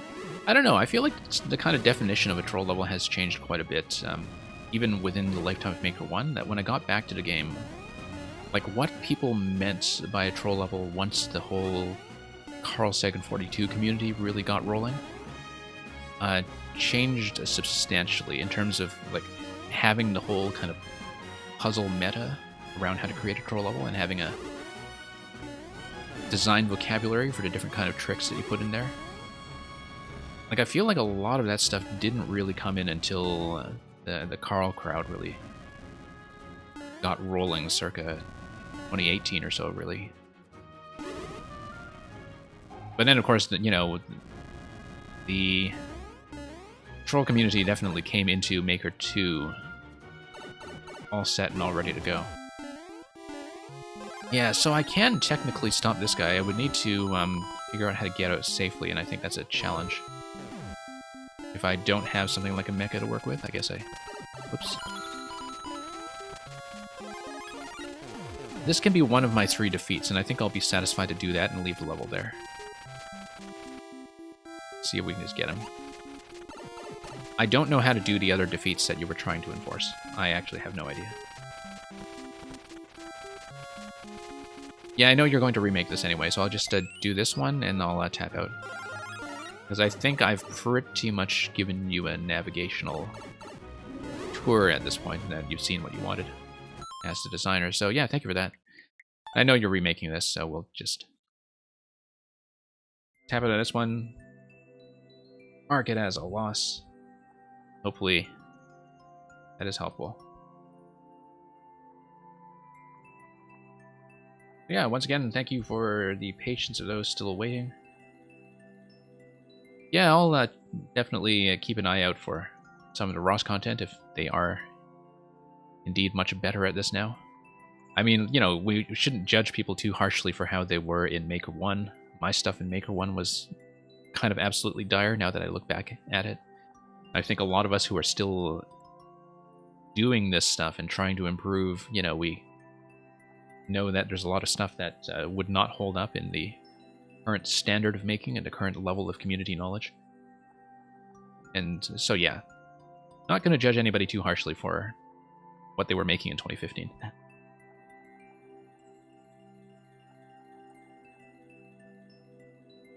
Yeah, you didn't play 1 because you didn't have a Wii U. Definitely, looking at the viewer numbers for a lot of the Maker 1 videos that were all over YouTube, there was a significant audience that was interested in the game but didn't have access to it, and that was mostly engaging with it as spectators. I think that was extremely true of Maker 1, particularly in the later years. So Rosbu12, I don't know if you are still here. I don't see them listed as online, so I'll just give you a moment to check in while I catch up a bit on chat. And then I will probably move down the list.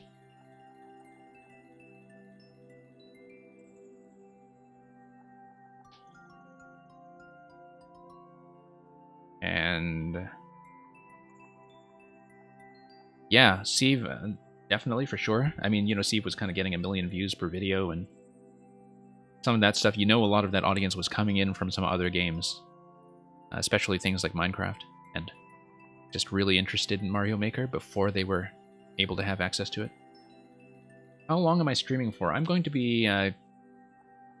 So, Glitch, usually what I do is when I cut off the queue, I stay for as long as is needed to get through everybody who's already queued, so I don't have anybody who got on the list and waits for hours and doesn't get played.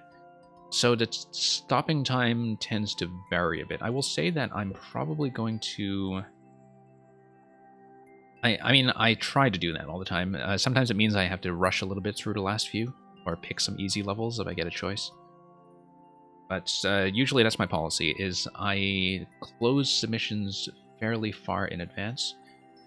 Given the current state of the list, I will probably be closing submissions soon, like after the next level or 2.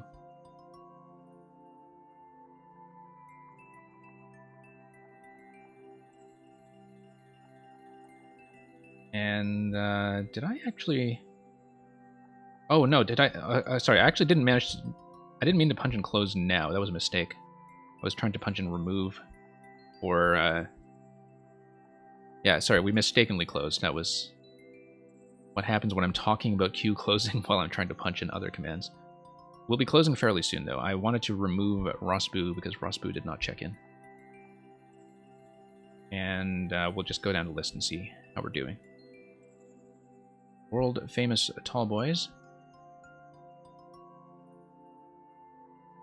Mistakes happen.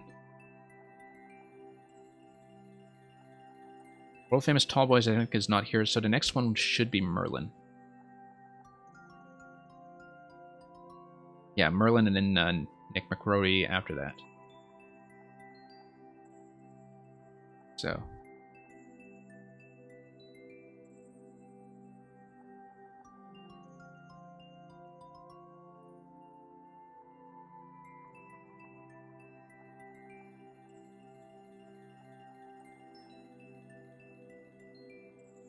Yeah, sometimes my decision in terms of when I close the queue is going to depend on some of the clear rates that I'm seeing, and just my expectation for how long things will take.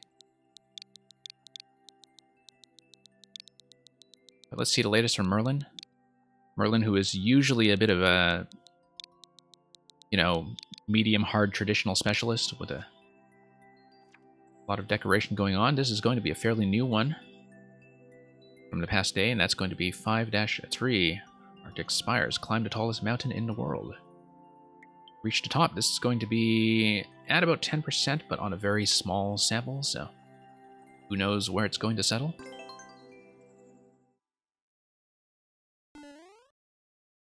And yeah, if anybody needs to leave gracefully, there is an exclamation mark leave command to take yourself out of the queue. But my general policy on this stream is that I try to be fair to everybody who already got in. Like, I don't want to leave anybody hanging, because I think when you are submitting to viewer levels and the streamer gets to the level before yours and says, okay, time's up, I'm going offline, I think you kind of understand how miserable that can be. So I think those doors are probably all just paired with the same house entry as the other side. This level looks like I need to go pretty cautiously. I'm okay with that. I know that some players tend to be very fast and just, you know, try to go, go, go all the time, and they might be frustrated with waiting, but I'm okay with playing a bit cautiously. A bit cautiously, like not cautiously to the point of dodging spikes everywhere, but I think Merlin's difficulty tuning is usually a really good fit for what I can play.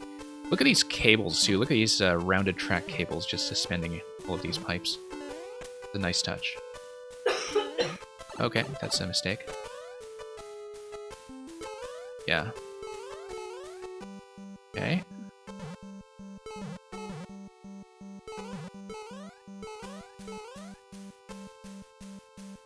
Yeah, definitely has that look of a, you know, bumpy ski resort that has not been maintained in some time. You've got skulls up there basically to tell me, I think, that I should not be trying to go up, right? I guess that's mostly an aesthetic marker, discouraging me from trying to swing upwards. Or at least telling me not to fall back down once I'm further up. Yeah.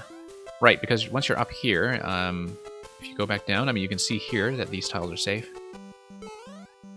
But now I actually do have to... Oh, whoops. Yeah, that little zone there feels like it's a bit of a trap. Because I was thinking, okay, I see the ground decoration. The ground decoration tells me there's ground, and ground is safe. So that felt like a little bit of a trap. But mostly I wanted to see how your little death zone was being signaled. I think that's always a challenge when you make vertical layouts, is like, how do you make zones where the player actually does die by falling? And one of those ways is to do what this level is doing by having, you know, muncher zones, and by having locations higher in the level that kind of warn you should probably not be dropping here.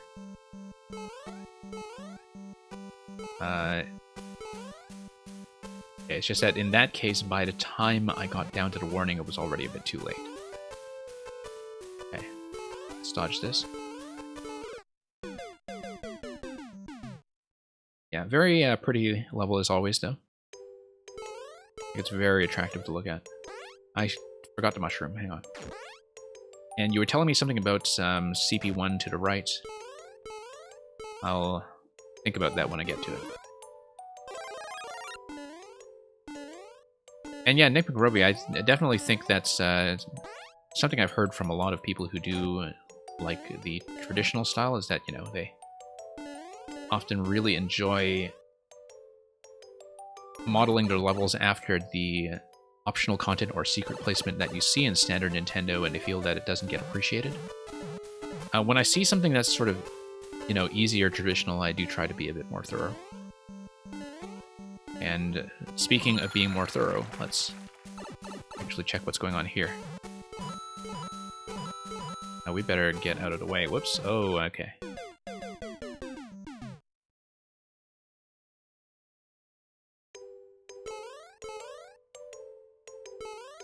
Yeah.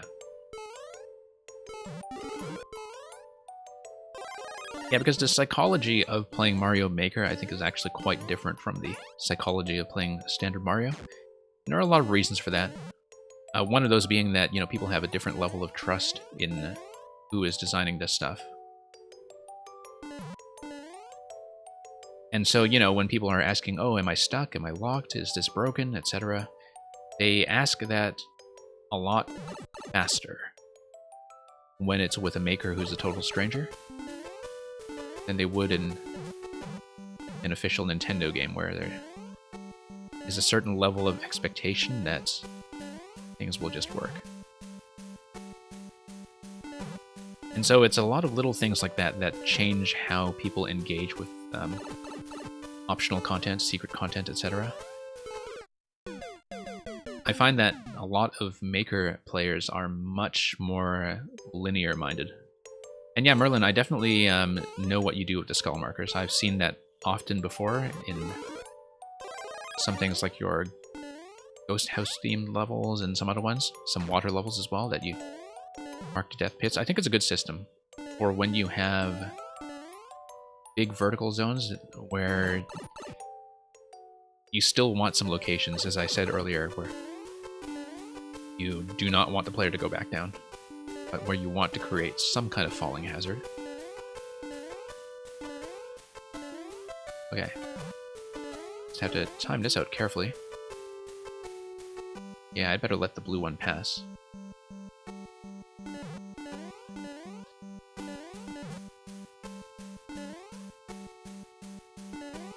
So I'm going to do this one. I'm going to look at the clear rate for the next one, which is probably going to be the one from Nick McRoby. And I'll make a decision then as to whether the queue will be open for much longer, but I think I am going to be shutting it fairly soon. And we'll still have a decent pile to get through. It's been a good session today. I feel like it's been well attended, and we've had some really good submissions. It's been high quality all the way through. It's nice. I think, as I was saying to some people earlier on the stream who were kind of asking about the quality of the levels I get here, I think it's, oh, here's the checkpoint we missed. Or just ignored. Yeah, I actually just ignored that checkpoint when I was checking that depth zone. I think it's one of those things where, whoops. Okay. Let's see if it's possible somehow to get back up. No. Let's fall back into the claw. Yeah, there we go. Yeah, it's one of those things where I kind of appreciate that a lot of makers who are very serious about trying to get better and trying to, you know, think hard about quality have found this a valuable stream to come back to. Because I think for the viewers, it does elevate the experience for everybody else. That, okay, we need to jump off this. The arrow was telling me that, in fact. That, you know, a lot of the standard of quality that we have on a stream, I mean, all of it really comes from the fact that the makers who really work on this as something that you're constantly trying to improve on do come back and do submit me new stuff all the time. And so, cannot run the show without you, that's for sure. I mean, I can and often do run streams where I just pick good levels for my own list, but the thing is, I only know about a lot of the makers I choose for those to begin with because I'm doing content like this and discovering a lot of different styles that I might otherwise not think about. And yeah, I'm glad you enjoyed the commentary as well. And that's something that we're always trying to work on to try to, you know, make this a valuable playtesting experience. It's very much like what I'm kind of aiming for, because when I started streaming, I had already been someone who was watching and submitting to viewer level streams for a long time in my own right. I started doing that kind of in the final months of Maker 1. And which was where I got the idea to get a capture card and stream in the first place. And so I definitely thought that, you know, it would be valuable to, whoops, first of all, make that jump. And it would also be valuable to try to encourage an environment which was, you know, the kind of stream that I would have wanted to submit to and which I would want to watch. And, you know, most of our policies reflect that, like, you know, my queuing policy is set up to be, well, okay, what kind of a queue would I like to join? In the same way that when you make a level, you're often thinking about, okay, what kind of levels do I enjoy playing, right? It's the same thing with just trying to create a stream and create an environment that encourages good making. But, and Gooby, you're saying you don't really think about it? Yeah. I think it's one of those things where, like, the more you do it, the stronger your opinions start to become about what works for you and what doesn't. I think that's very true of Mario Maker, that like, once you really do this for a while, you start having strong opinions about what works for you and what doesn't.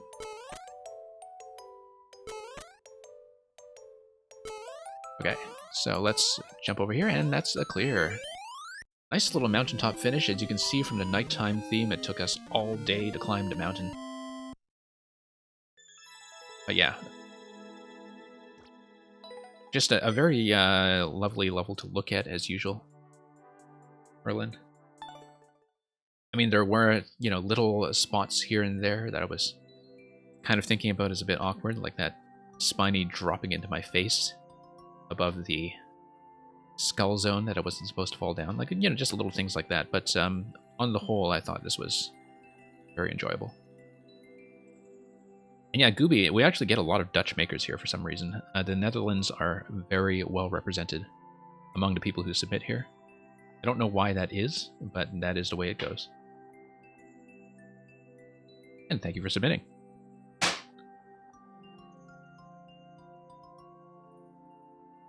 And yeah, Gooby, I can definitely see why that would remind you of Celeste as well.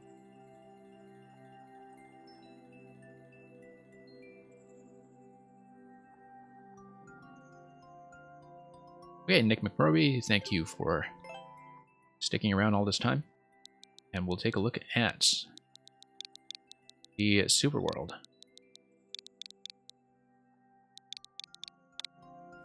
Now, let me just do a quick check as to my queue, just to see who is still in there and online, just so I know what I'm working with. I do see that Glitch and a Menu and Gooby, of course, are all here. Okay, I can remain open for a bit longer, I think. But yeah, Super World, obviously, same policy as usual. For those of you who are new here, we're going to play the first level like a normal first level, and then after that, we'll continue as long as we're kind of within the first 15 minutes of the submission. And so that, of course, means that the consequence is that Super Worlds will kind of be minimum 15 minutes, and then at that point, we'll see what the situation was with the queue and probably close off then. So let's give this a look. I see you have filled out all 40 slots, all 8 worlds, and so this is going to be a pretty chunky experience. And since we're only going to get through it a bit at a time, as usual, whether it's on this stream or another one, you're welcome to resubmit for continuations for as long as you want me to play. You feel like people put way too much ground into the World 1. So, Gooby, are you thinking about that in terms of the world map, right? Like the actual overworld map? Maybe that's the case. You definitely see some people, like, you only have so many pieces to work with, and so it can be challenging to make a Super World overworld screen look unique in a way that doesn't just blend into everybody else's. I find that some makers have really been attentive to which icons they use for each of those levels. This is going to be a deflection game. Thank you for the follow, by the way.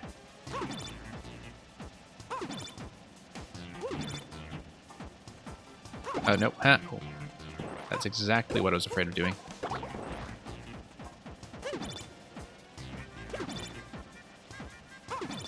Also thinking about how that 50 coin is going to happen, but I guess that's from the POW. The POW is going to drop the coin.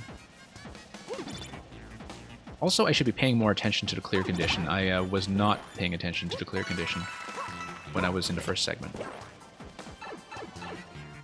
Might have thought about smuggling the shell back out as well, but yeah, it makes me worry now about some of the repeated coins, whether I was not attentive, but it's okay. Whoops, grab that. And Tumari, thank you for the reminder to hydrate. I should probably just make that a point reward, you know, reminder to hydrate. I know some streamers do that, and that it's quite valuable for their physical health. You can't see me on video, but I did, in fact, take a swig of my remaining coffee that has cooled down quite a bit. Now, previously I was at 9 coins going into the 50 coin challenge. We'll just do the 50 coin challenge once again.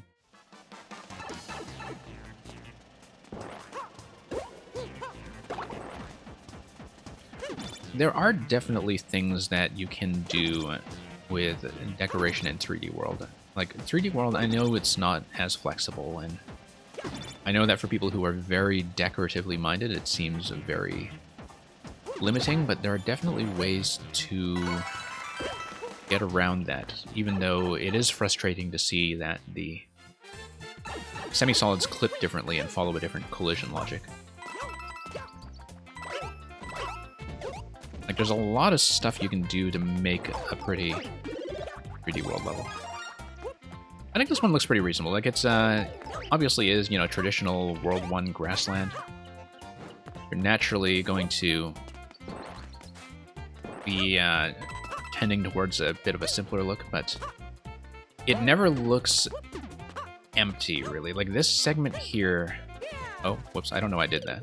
I'm just poking around. Like, that last segment there looked like it was a bit wide, but that's because I hadn't really triggered, I think, whatever was supposed to happen there, in terms of figuring out what that part was about.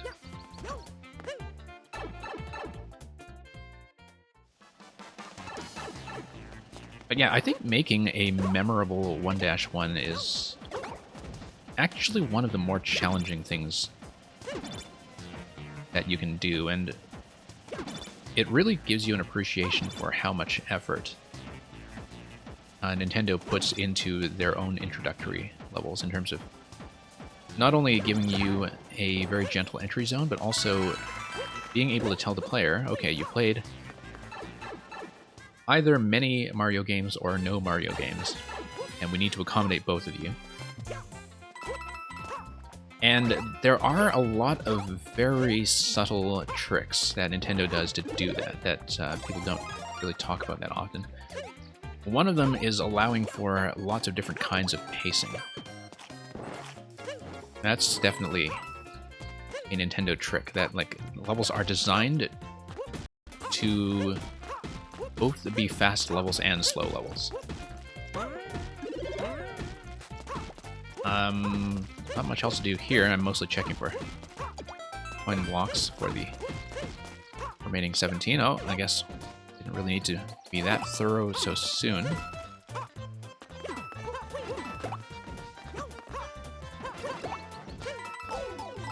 But yeah, it's kind of remarkable to see, you know, how much work gets done by the introductory levels.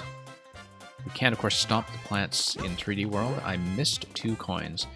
Here's the issue often with things like the clear condition levels, is that... So is this all coins? Yes, it is all coins. So did I just miss a repeated block somewhere? Yeah, that's my issue with the all coins condition. Ah, here's 2 coins. Here we go. Yeah, I don't think there were any repeated blocks, at least, so there's nothing that's missable, which is kind of important when you don't have any kind of flexibility from, you know, putting 120 on the map or something and saying grab at least. Yeah, no, for grabbing all 100, that's fine. That's not bad because you don't have anything that's requiring only one shot. Yeah, the backtracking is definitely a risk when people will think about going, you know, on top side or the bottom side, and might just miss one part entirely from camera. But we're at a bank of 23. I'm not too desperate for lives right now. No, I was definitely not paying attention. That's absolutely fair. Absolutely fair to say that. And one of those things is because, you know, whenever I see a nice round number like 100 coins, it often takes me a moment to realize that you are asking for all coins rather than just at least. So, because a lot of the levels that do have round numbers like that do have an at least condition. And so, you know, it's very easy for me to just kind of make that assumption without realizing that absolutely every coin matters. And that's, once again, just from, you know, not reading the condition properly, which is very much my fault.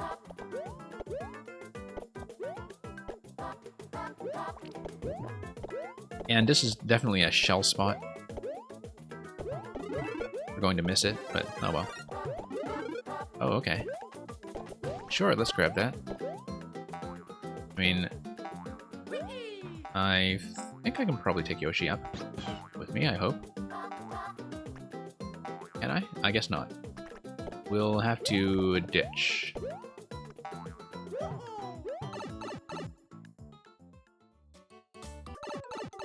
Yeah, Merlin, I can definitely see that given the amount of attention you put into decoration, that 3D World is something that you would find very limiting. There are definitely ways to do it, though. You just have to kind of make use of the inherent beauty of some of the backgrounds and the enemy art. So sometimes it pays to be a little bit spacious and approach it that way.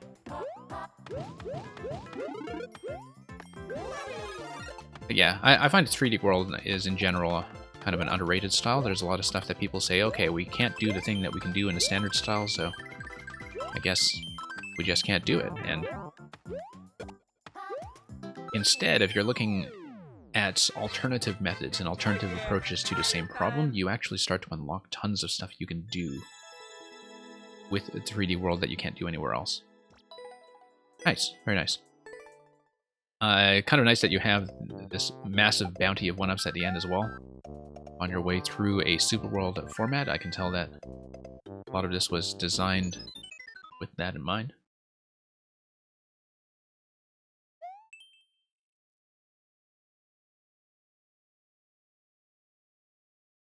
And 1-3, as is traditional, is going to be a water level. I mean, I guess traditionally you have cave and then followed by water, but... You know which element I feel is really missing in this style? Or just in the standard styles generally, and maybe is going to be one of my bigger requests for Maker 3, is Rip Van Fish. Because Rip Van Fish is great and actually has so many possibilities. I guess you have a similar function that is served by the homing behavior of the what is it? The fish bones, which of course are also present in Super Mario World. Those of you who have been playing 4YMM would know about a level by Zerdguy called Dead Space, which is one of many levels I've seen that use the fish bones in an aerial context, so it uses the appropriate night theme where, you know, you would have the fish kind of swimming around as platforms, but Mario's still following standard physics. Imagine if you could do that with Rip Van Fish, where you could have its kind of homing and fluttering behavior, but used as a platforming obstacle. Like, I think that would just unlock tons of potential. And yeah, Nick McRoby, that's the one, the fish that is sleeping until you get into proximity. I feel like there are a lot of ways to make that a very interactive Maker style element.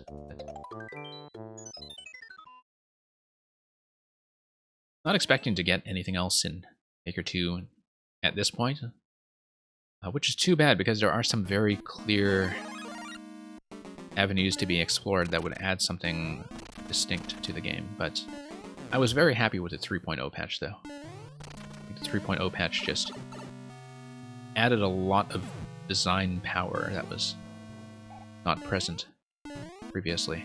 There's a lot of things you can do now that you previously just could not do. That is on me. I've got to say that I was distracted by the asymmetry in that you have sort of a 6-wide location for the thwomps, but only 5 hard blocks on the bottom to work with. I was staring at that and I was thinking, oh my goodness, asymmetry, and then of course I got whacked by the thwomp immediately afterwards. So this is what I'm talking about. You see these 5 blocks here? See how you have this 6-block spacing around a thwomp? I was looking at this and thinking, oh my goodness, asymmetry. It's okay, not complaining. I mean, that's just how I take a death.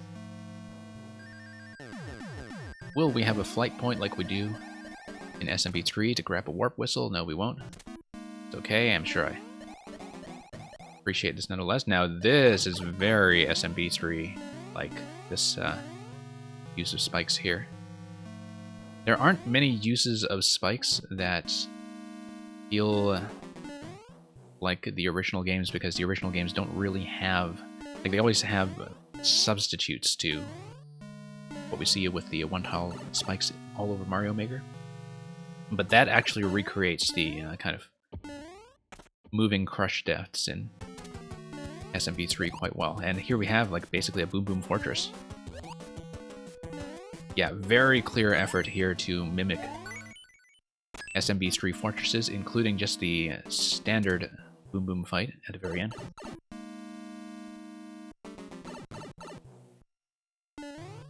Yeah, it pretty much is a recreation. So, Bogu, I'm not playing the entire Super World. You are welcome to join the queue because it is still open, not for much longer. My rule with Super Worlds is that I continue within the first 15 minutes after I start the first level. We're still kind of within that at this point because this has been quite straightforward. Also, Bogu, yeah, I see that you already submitted the Redemption of Part 2, so thank you for that. I missed your hello earlier because I was just way behind on the chat. Let me see what my current position on the timer is. Yeah, we've been sort of just within 15 minutes. So I'm going to play the castle, and this will be the last one I play in the Super World. Afterwards, I will be closing the queue. So, got that money. Good to have you here, as always. Can I see the thumbnail on your PFP? Not sure what you mean. Oh, profile page, I guess. Wasn't sure what you meant by PFP. So yeah, this is going to be the last one I play in the Super World for now. Given that we were just sort of shy of the 15-minute mark, and it makes sense to just kind of stop after World 1 anyway. So for those of you wondering, you have until the end of this level to queue, if you're not already in, and then afterwards I will play everybody who is able to stay online for the remainder. If your world isn't finished, can I still see the overworld on the thumbnail? If you had a previous upload, yes. If you haven't replaced the previous version of your world, then I believe that's the case. So if you already had uploaded an earlier world, then I can see that, but you have to kind of punch it in before it becomes available to players. And we'll also have the upload date on it, so I know what version or... yeah, what version your Super World was on, if it's something that's undergoing revision. Because, yeah, every time you change a Super World, it acts as a brand new world. A whole new world. Okay, what was I looking for with the P-switch interaction? I needed to raise the muncher towards the P-switch in order to activate everything to the right. And that's fairly clear. I don't know why I was misreading that. Oh, I just need to stomp, actually. If I did a ground pound, that would have done a full launch like that. And that's what I needed for the P-switch activation. That's very clear to me now. I was just not paying attention.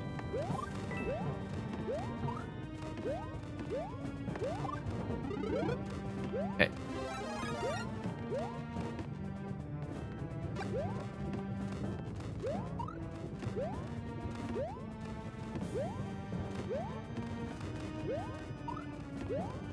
Yeah. Pretty interesting seesaw spacing so far. It's a very flexible kind of level in a way that... Here we go. That there's a lot of dynamic stuff going on here that is dependent on my position as a player. Like a lot of things that will change depending on how I'm playing the level. Okay. I guess having the mushroom and the flag at the very end kind of incentivizes a damage boost. I mean, obviously the best way to play it is to just keep a flower, but if you don't already have a flower and if you are just Super Mario, I think players that see the flag will just immediately say, okay, just take damage and run for it. But that's always going to be a risk with how people tend to play this game, that they have habits of damage boosting their way through everything. I don't even do that often, but a lot of players do. I find that in watching my own levels get playtested, the general rule is that if people can just take damage to trivialize something, they will do it. Every time. And I think, once again, it's a very different kind of psychology than when you were playing a standard Mario game, where everybody understands that one of the guarantees of the Nintendo style is that we're never required or even encouraged to take damage. This reminds you of the Ross Lemmy level. Okay, interesting. So you could get credit for doing 2 Super Worlds from the same maker. I think so, actually, because... So if you look at the Super World screen, it has a number of completion flags on it.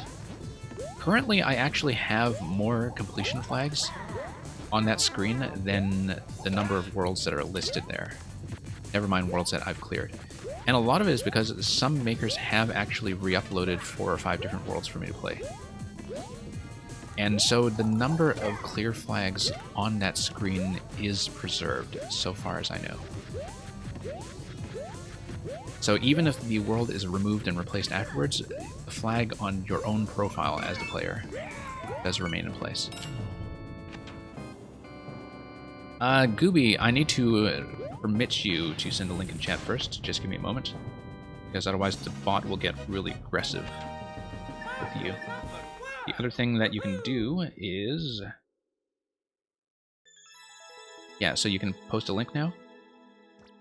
And we will put the Super World away for now, but hopefully that was a valuable series of plays for Nick McRovey over here. Mark that as a win for the time being. Yeah, I'm not going to take the... Well, actually, let's take a look at the list. Yeah, do you want to try that again with a dash? Okay, so what we will do is we'll continue with your World 2, but that will be the last submission today. I am going to close at this point, and I'm going to just take a moment to change my stream information to reflect that. And Gooby, thank you for the link. I will look at that afterwards. I'm not going to look at it at the moment. If you have links that you want to share with me specifically for after the stream, the other thing that you can do is we encourage you to post on the new Discord channel we set up for this community just a week and a half ago. And yeah, we've had more and more of our regulars trickle in as I've properly notified them that that's what's going on.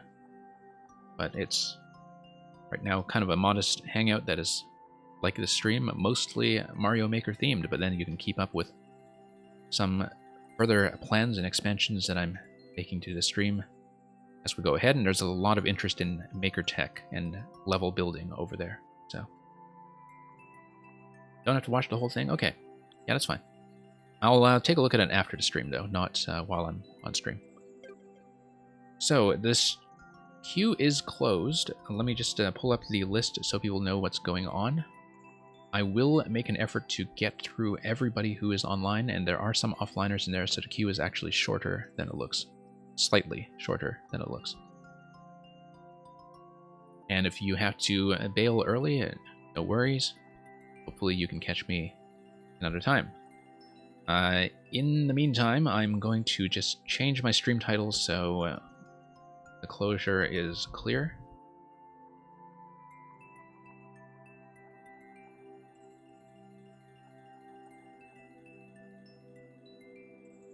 And just make sure the bot is displaying accurately as well.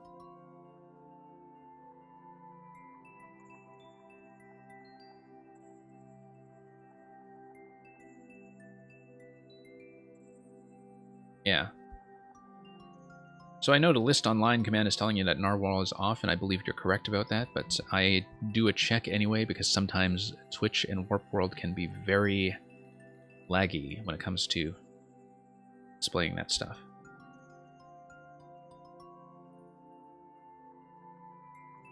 So we'll just do a first call for Narwhal to check in, but I think Narwhal is long gone.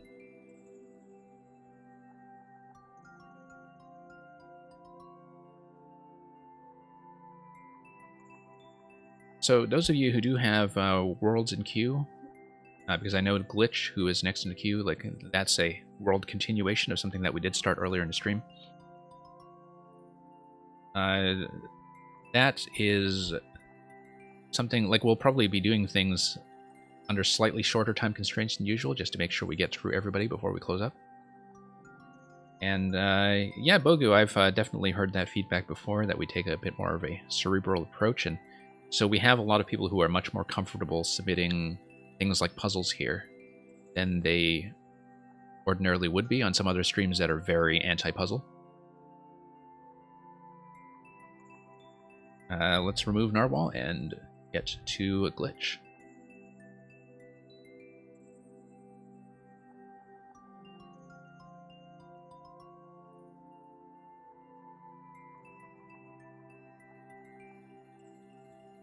And that's assuming the bot's going to cooperate and actually spit out the code.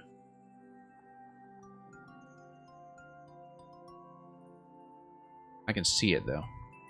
Just... There we go. Yeah, the bot just decided not to talk to me.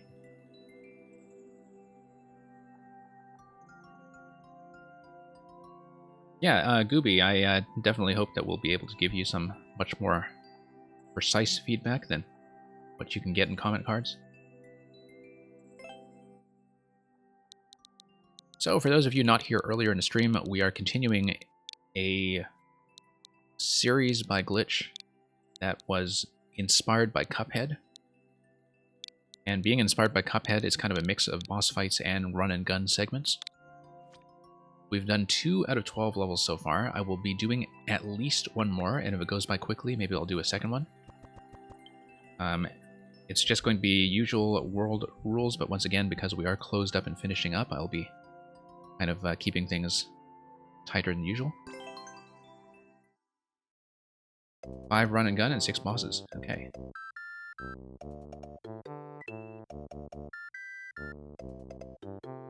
So let's just continue. The hammer on the map.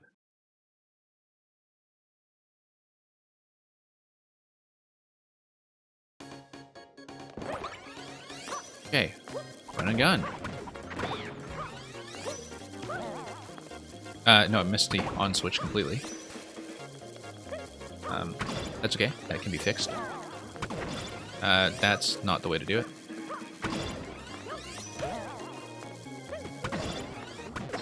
Okay.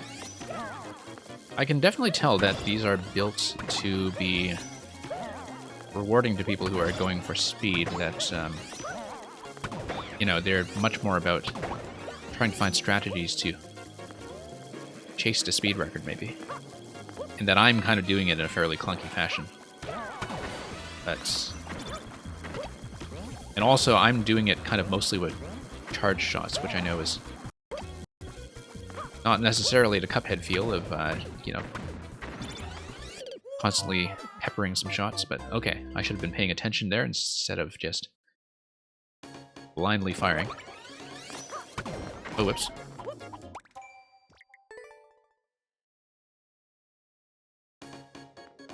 Yeah, the camera bob in Airship is definitely something that's always challenging to work around.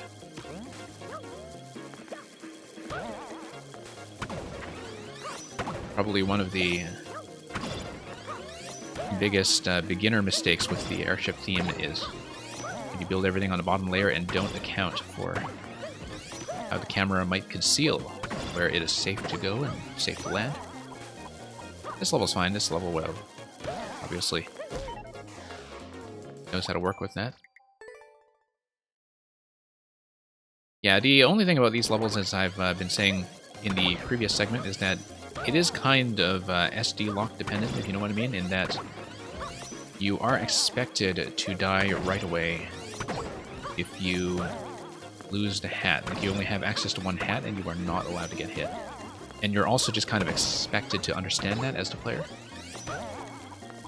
A lot of levels would enforce that with a clear condition, but that does not apply to these ones because they do have checkpoints. Or at least the last ones did. Okay. So this is kind of an end-of-level mini-boss segment. Ooh, okay. That was quite close. Ah, now we got sniped. So yeah, it looks like we just keep dropping until we have some kind of P-switch activation after several blaster drops that will then allow me to proceed to the right side of that screen.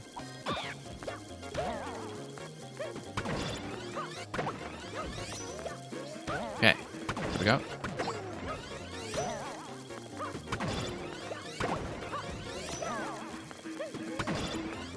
And then, what do we have here?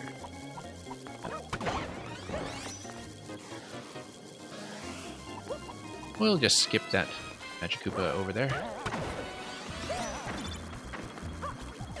Okay, Cheeps are going to be a problem. I can pull that already. Just not get zoned out too much here.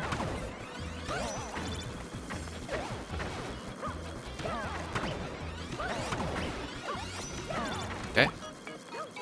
And let's make it across. And yeah, won't be able to interact with this fight yet until the P-switch is released, so it's going to be time-gated slightly. Need to give myself a bit of space here. I kind of like these multi-phase interactions where, you know, you kind of have a lot of attack and defense positioning to feel your way around.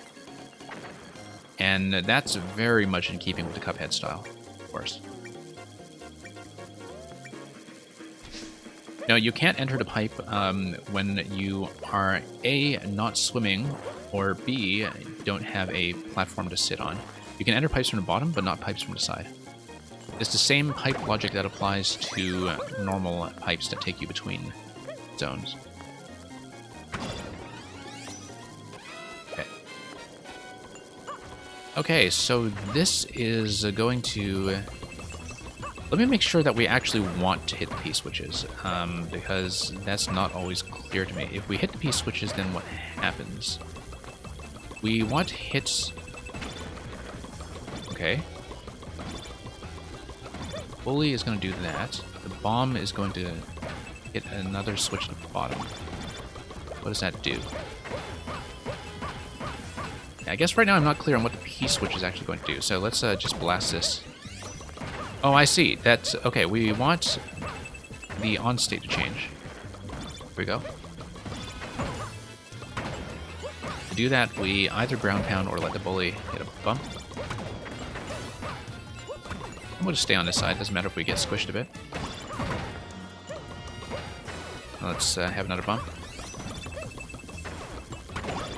Okay. Bit of a limited timer to work with.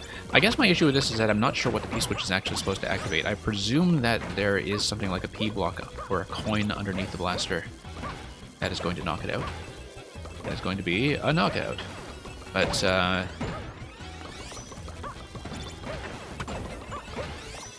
yeah. Sometimes I guess with a boss fight I appreciate a bit of visual clarity that, like, the thing I'm trying to do is in fact the right thing. Because of course I look at the P-switch and I'm thinking that, okay, as expected, that's how it works. But that when I was thinking about the previous level in the series, that, like, I was trying to avoid the P-switch, right? And so I kind of to think about the logic of the super world here and see if I am in fact doing the thing I want to do. I mean, losing the hat is just going to be death, unfortunately. Yeah. I feel like there are definitely points where having a refresh on the hat would have been nice, but that's okay. It's a level that's very consistent about not letting you do that, except at checkpoints like that one. Also, this looks like something that can happen. Oh, no, never mind. Alright, let's just die. I was trying to get over without toggling the on and off. Okay. Like this, for example? Nope, never mind. Okay, let's stop fooling around with that and let's actually do this the intended way. Oh no!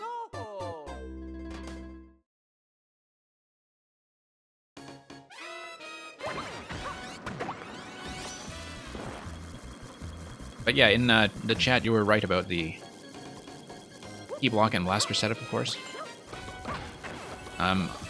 It's really the only thing that you can do as an objective, so it's not hard to figure out. It's not a problem. But, it's one of those things where, you know, you always... With a boss setup, I think there is often a bit of guesswork on the part of the player when it comes to boss fights in Mario Maker. Simply because you do see a lot of variety between, you know, some timer fights, some 3-hit fights, etc. Some fights that are kind of multi-phase and based on a very specific objective, like this one. And also based on an interaction that some people wouldn't know, which is that the cannon box shot actually does hit Oh no! P-switches directly. Which we know, of course, by now. We've seen it all over this level, but... When you have a lot of different kinds of fights that could happen. Also the possibility of being blown up by the bomb if you stand here. Oops, let's... Come on. Let's get you to space this properly. Come on, come on. Go. There we go. Yeah. Now what I'm getting at is that when you have so many different kinds of fights in Mario Maker, sometimes the player needs a little bit of visual clarity to just tell what fight they're dealing with. Like, you don't want them to be guessing too long when there are a lot of contraptions on screen. Is this a survival fight, or is this an objective, or what? That one I think was comparatively clear. I just needed to kind of look at it once to really see what was going on. Oh, that's too bad. That's a snipe. It's okay, let me just see... Well, not much else. Bomb doesn't get you like it does in other styles. Okay, interesting. Yeah, because I would have looked at that and I was thinking the bomb range would have been unsafe, but... Guess I haven't been playing around enough with the 3D world bomb logic to be absolutely certain about that stuff. Given just the, you know, collision logic of 3D world in general.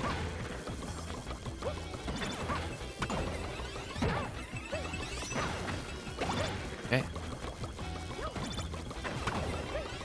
It's nice though. I do generally appreciate like, these kind of multi-phase boss designs.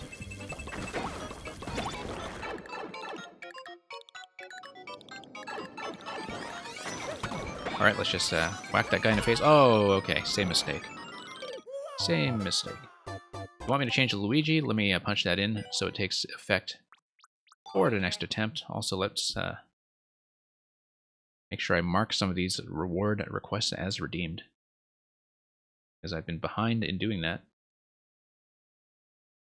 Yeah, let's have Luigi put on his Mugman hat and take a shot at this. Let's not restart the whole thing. 10 coins as the indicators. Yes, yes. I do realize that. I think I sometimes just greedily go for coins. But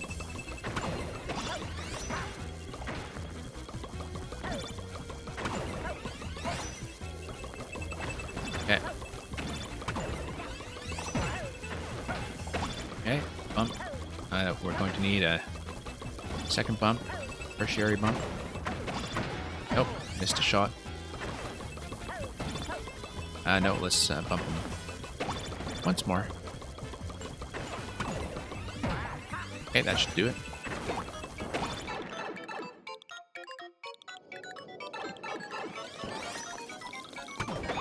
Yeah, it's about the bully fight having no threat. I mean, it is kind of a... I know this is sort of based on a Cuphead format, and so it's sort of designed as more of the run-and-gun segment, where it's more of a time lock than anything, in terms of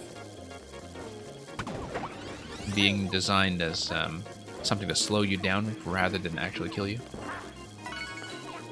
I don't mind that too much. Like, the boss levels that we've seen in the set have been much more elaborate.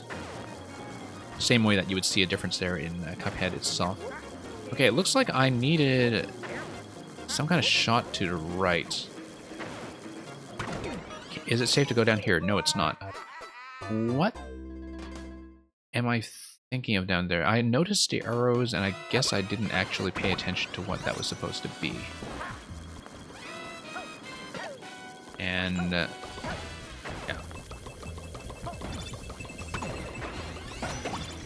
We'll just roll that over. Shoot accurately.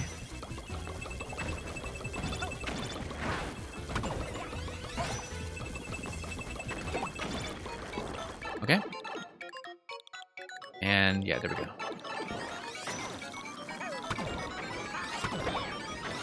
Yeah, I guess the risk with using the 10 coins as an indicator this way is, well, I mean, first of all, they disappear upon collection, but then that's not too big a deal because by that time you're hopefully past that column. But when people see coins, obviously their natural inclination is to just collect them, and so it's not the issue is not that they disappear. The issue is, oh, I see. We need to escort a bullet, don't we? Okay, I see. Yeah, we need to escort the bullet all the way to the right. Okay, the arrows were trying to indicate that, yes. No, the issue is more that, you know, you will likely have a lot of players who just try to aim for that spot because there's a coin. They could potentially get sniped by that.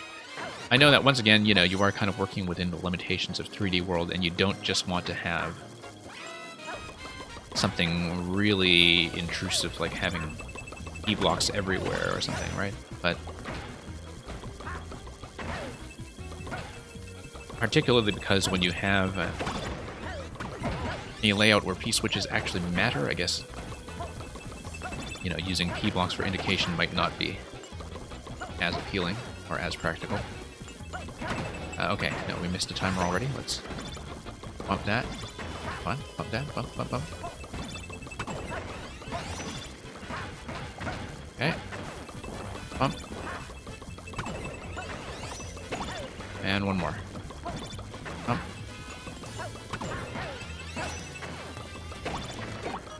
And through we go.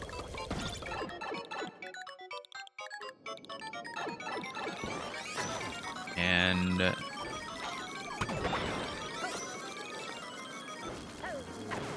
okay, so we'll try to keep the bullets alive instead of jumping on them. And yeah, I can't really see where the bullets are in my current position. Okay. I see, because I want to keep the bullets on screen, but then I want to get ahead of them just slightly in order to hit the P-switch at the end. I can see why the camera bob on the airship would definitely annoy you here as the maker, in that that's one of the things that's kind of making it a little tricky to track whether I am ahead of pace or behind, but we'll work with it. We'll work with it. Yeah. So given the amount of time spent on this one, I will likely only be doing this level in this segment, and we'll continue the rest of this super world over multiple segments as we go, as I've been doing already. But I doubt I'll have time for the additional level after this, simply because we do have the rest of the queue to clear. Oh, once again losing the hat. And yeah, we'll definitely try to catch more of this next time you're back. It's been a pretty interesting adaptation of the Cuphead concept so far, I think. I mean, I do wonder if there's a more graceful way to deal with losing the cannon box, but I know that it's one of those things where, like, if it weren't for the fact that you were building at a length that requires checkpoints, the way you probably would have enforced that would have been with something like a air condition, but I think we already kind of had that conversation earlier, so. Okay, we'll get 2 bullets on screen. We'll snipe the pokies from a decent distance, and I'll get ahead such that I hit the P-switch. It's going to blow that up. Checkpoint. Nice. So let's see how this zone finishes. Okay, it's going to be, once again, with a... Okay, let me just take out these ones so I can read what's going on. I see. We have a platform in the middle that's going to act as a barrier that will deflect every shot. But the thing I want to do is... yeah, just make sure that my timing is all set up such that I can actually get a whole bunch of shots through. Okay. That was rather risky. Oh, okay. Yeah, definitely a bit of a tight play space, but actually finally managed to get a shot in. And yeah, there's... oh. Okay, so there is some kind of off-screen timer that resets the on-off as before with some of the fights that we've seen, where you do have a limited window to be making a shot. That's okay. I have to say that I'm not really strategizing around the timing of the platform in the middle. I'm just kind of taking shots and hoping they work. That's because I have a lot of stuff to keep my eyes on, and the first priority is, of course, just keeping the hat. And everything else has to follow from that.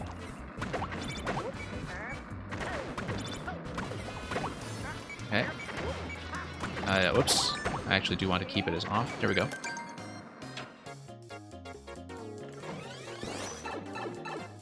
We're right there in the top blaster. Okay, yeah, no.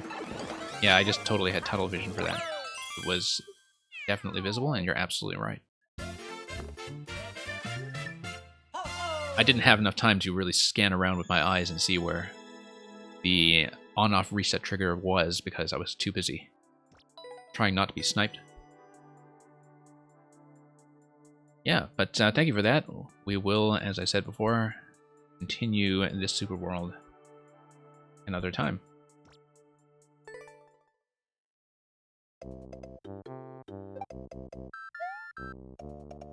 And so we'll just kind of leave that for the time being. Come back for a different session.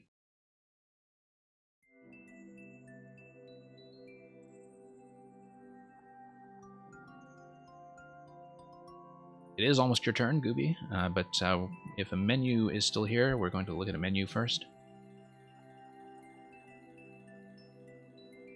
And yeah, Glitch, have a nice dinner. Those of you behind in queue, just so you know, a menu has been playtesting about 60 different versions of a troll level. We did make a fair amount of progress on a slightly earlier version, so I don't know if we'll finish it in this sitting, but I'll try to keep my time on this reasonable, because it is customary with the troll levels that often I'll have to do them over multiple sessions as well. Hey, Numbers got on my 4YMM level. I believe that's actually John Numbers, who was, of course, one of the players who exhibited Mario Maker 1 at the Nintendo World Championships that was hosted at E3 one year. Also a very prolific maker in his own right. So, once again, let's get back into the Unthinking Cap. So we've had some practice with the Cannon Box hat, and we're going to be seeing quite a bit more 3D World.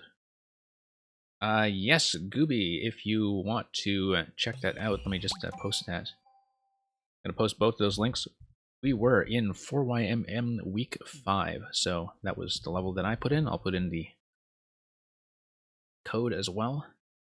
So yeah, that's my level code, and once you're finished with it, you can catch up on the stream where I showed off how I made it, and showed off some of the background tech if you're curious. So yeah, that one was mine if you have played it already. Yep, that's the one with the fines. Okay, so here's Sad Boom Boom. We kind of knew this solution already, I think. We'll just get through Sad Boom Boom. And... right, I needed to be careful about that in order to get through the door. Yeah, there's quite a lot of Vine track magic all over that one, Gooby. And so yeah, I've been streaming all of my playthroughs through the rest of 4YMM as well, like all the levels by other makers. Whoops, I missed. Definitely meant to catch you out there if you miss. And we just wrapped that up this week. I just finished the Week 8 levels on the previous stream here. We had all of that recorded. Went for every cake, went for every optional objective that I could get my hands on. Whoops. And yeah, I know Panga and really a lot of the big streamers have been doing them week to week. It's been really impressive to see some of the top players, you know, technically speaking, like the most technically advanced players like Panga and Pooh and such, play these levels, because you can really appreciate when you see them play your own levels just naturally how fast they are. You can kind of get that when they do Ninja speedruns and things like that as well, that somebody like Panga is just a naturally very fast player when it comes to cutting every corner without even thinking about it or looking like he's doing it. And when you see that on your own level, it becomes extremely noticeable. Okay.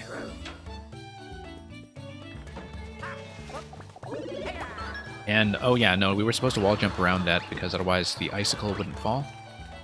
Fine, we'll just take the graciously provided death.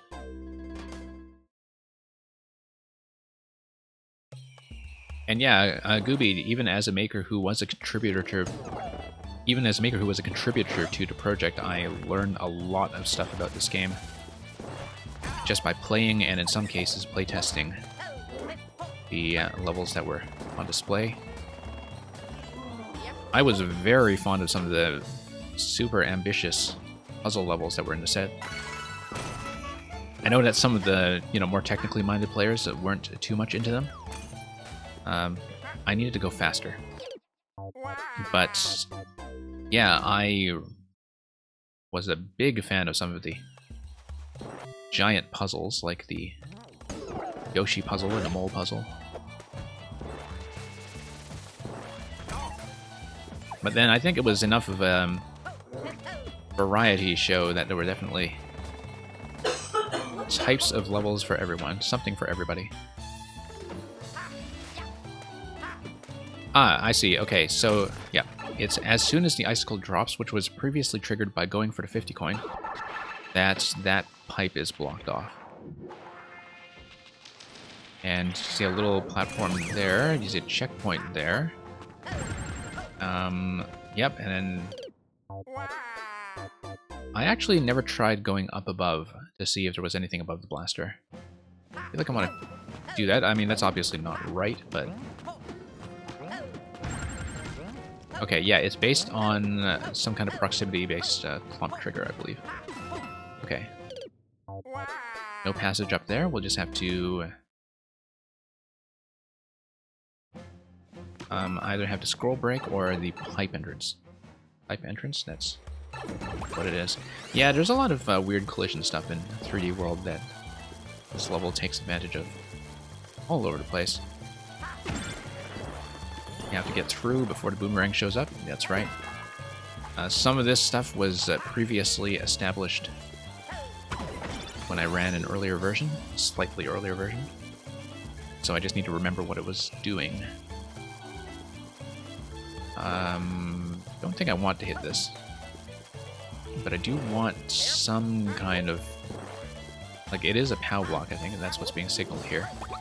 I don't remember this part, so I'm just going to look at the hint room. Or just take a death and not look at the hint room. But I think it was something like firing the cannon box from the left side, so... Oh, whoops. No, I need to go through. Okay, let's just take the death. This is a death zone here. Game detects right away when you are indefinitely trapped.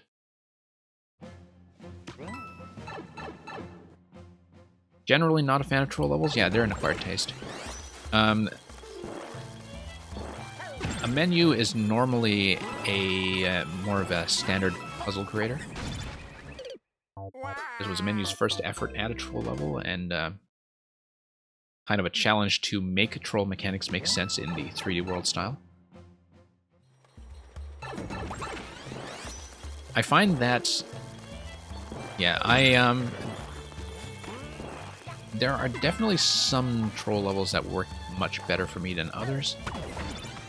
As you can probably tell from this stream, usually I try to keep a lot of the stream as being about things like talking about the tech and learning new things about tech, and there are definitely things in troll levels that can make that experience fun. Say, so shoot. Yeah, that's what I was trying to do. I don't know if I needed the POW block to come out first or not. If I wanted to hit the POW.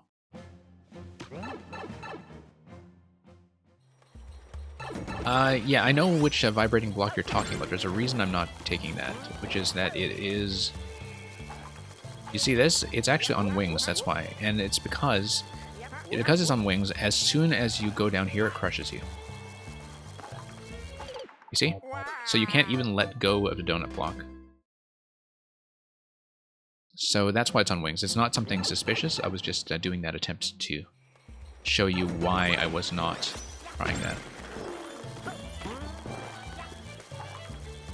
Okay. So, the hint is that I need to shoot to the right under the icicles, right? If I'm reading the icicle stack properly. Do I want to hit the POW first? I guess that's probably the only thing I can do. Trying not to get trapped on the upper layer. Here we go. POW block, does that do anything? Okay, that's interesting.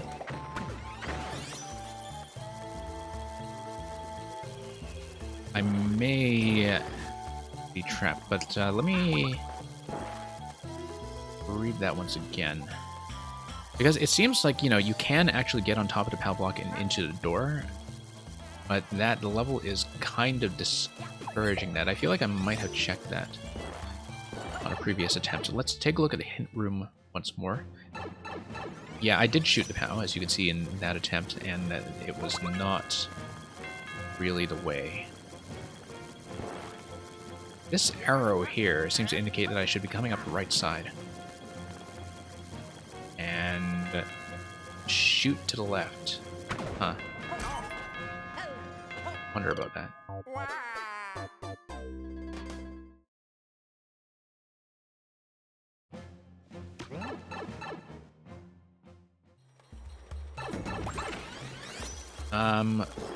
It may also be telling me something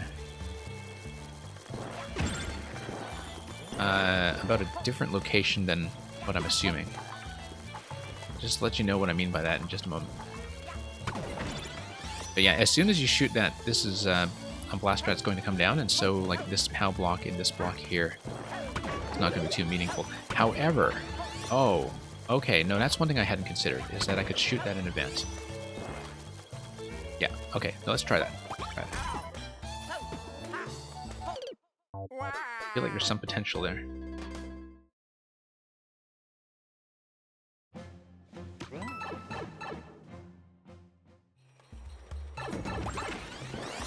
Okay, let's do this once again. Whoops. Doing that a little too ambitiously.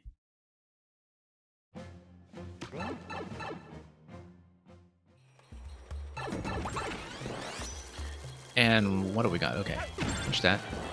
Come in. Slow down a bit. Come in here. So watch this. Going to shoot this POW. And that doesn't really do anything useful except block me, in fact, so never mind. I don't know what I was trying to achieve there. Given that I knew for sure there was no POW block there. I was looking at this and thinking, okay, is there anything that goes on with the icicles? These icicle teeth that are in this entryway? I don't think so. I think we are just going to figure out the sequence heading up to that door. The door that is on the right side here. Let's just do everything the standard way that we were doing previously. We have a shoot marker. We have some advice to come up the right side. I think the door is just a death trap, but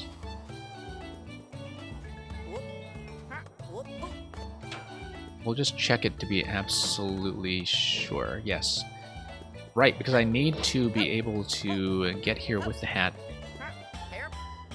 which means I need to come in from the right side, and that's fine, because actually I think I have a way to do that. Okay, no, I think I'm getting closer.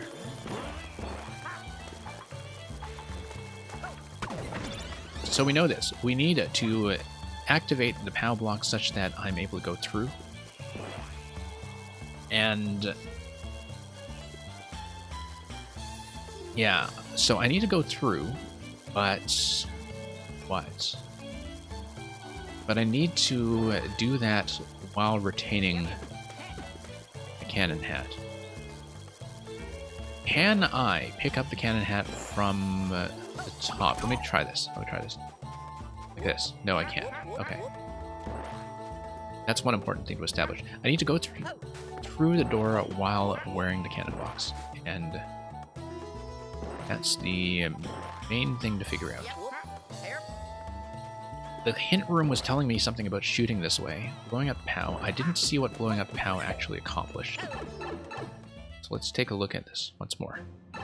I could damage boost, but the thing is I need to reclaim the hat, because the cannon hat... Like, if I take some kind of prior damage boost and then use invincibility frames to run through, I know that's what you're saying. I'll look for some options to do that, because that's what I'm thinking about doing, if I can find a spot to make that happen. Yeah, I know exactly what you're saying, Gooby.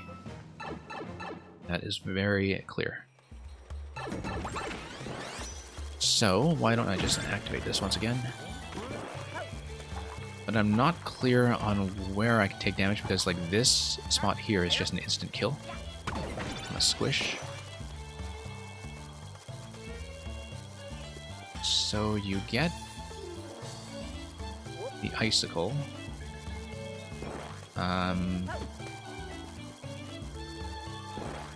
Well, let's do the thing that the hint was telling me. Because...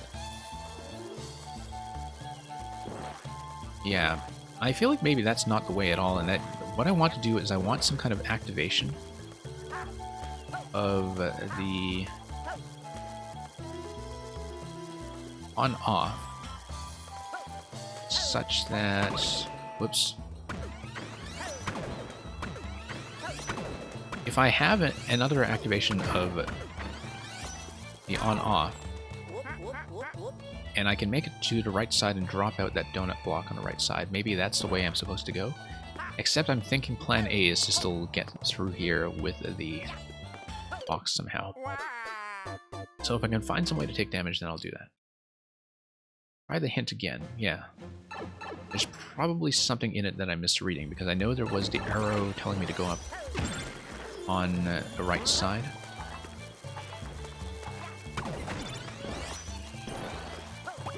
Let's just do this once more. Yeah, because hint room here is telling me that you have an arrow pointing at this guy here. You have text that's telling you to shoot. And it's shooting a location that is slightly to the left of where the POW block is going to be. Maybe just shoot the icicle, to be honest. Can you shoot icicles? No. But it might be something else that can be shot. Huh.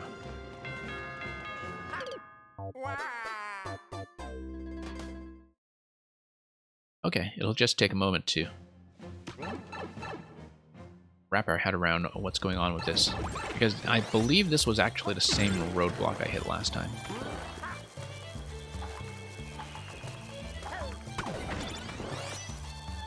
You see the lower icicle here. I don't really see any other place to take damage. You saw an indication to come out to the right to shoot this spot for some reason.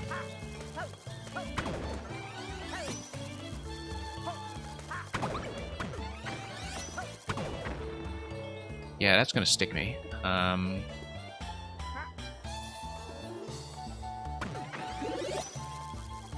Oh. Okay, so no, because if you shoot, that's actually within activation range for the block. So maybe that's what I'm looking for, okay. But then, what do I, okay, no, I got it. You come up here, you grab this hat, you come out to the left, you shoot, you activate a block, you go through. Got it. No, we've resolved it. It's, I understand it.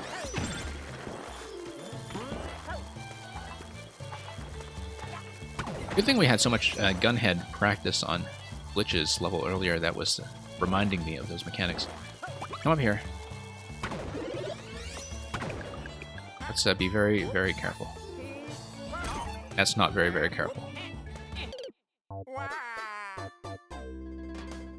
I feel like I should stand on that and just let the block push me up.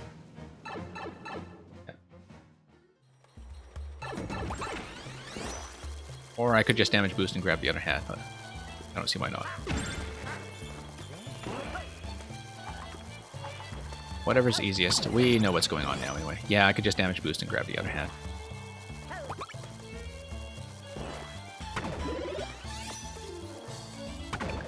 Let's just do that. Okay, progress.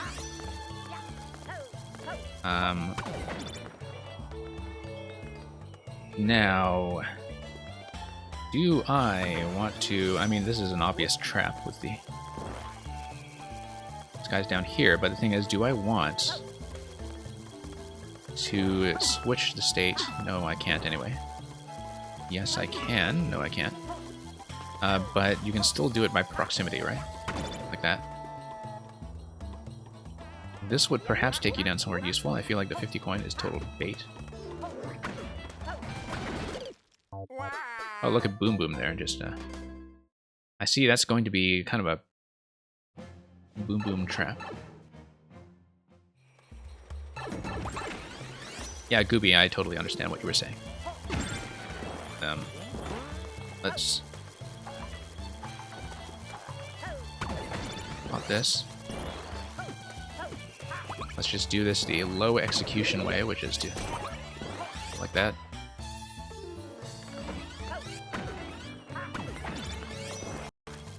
I feel like I actually do want to go down.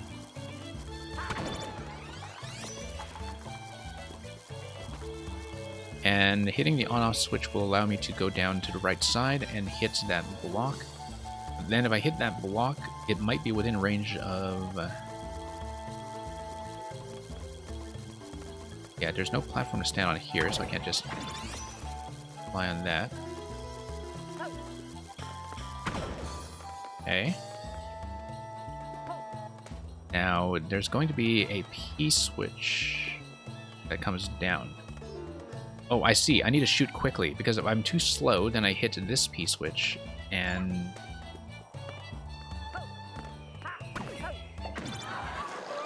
yeah, the P-switch is close enough that it blocks, rather than interacting. That's a very interesting, subtle difference in terms of how the P-switch interacts with the cannon shot.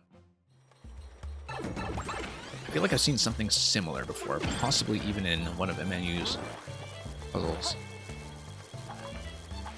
Something similar to that in terms of thinking about the shot blocking logic. Yeah. Anyway, we're making progress. Whoops. That was a mistake. We'll have to let Boom Boom do his job. Yeah, Nick McRoby, there are some really interesting setups that you can do using Boom Boom plus exclamation blocks in 3D World. If you know Paxman, who is also a 4YMM maker as well as a streamer, Paxman showed me a really interesting level last week that was using that.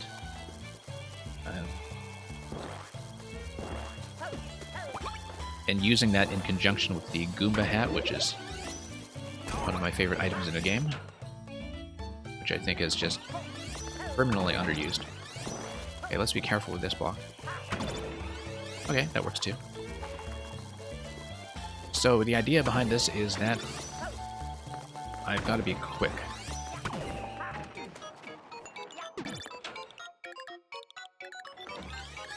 And do I need to be quick here? Is it telling me that I need a boomerang? Or something else? Okay. So this clue here is telling me boomerang. And the P-switch is blocked over here. Ah, okay, this is like a hint room to the previous thing, right? So I have to hit this. I've noticed this block before in the previous room. And then it's telling me to go back. Yeah, I believe this is supposed to be a hint dead end, and that something important is happening, because we remember this section where the blaster drops. I remember hitting this thing. I don't know what hitting this thing would do for me.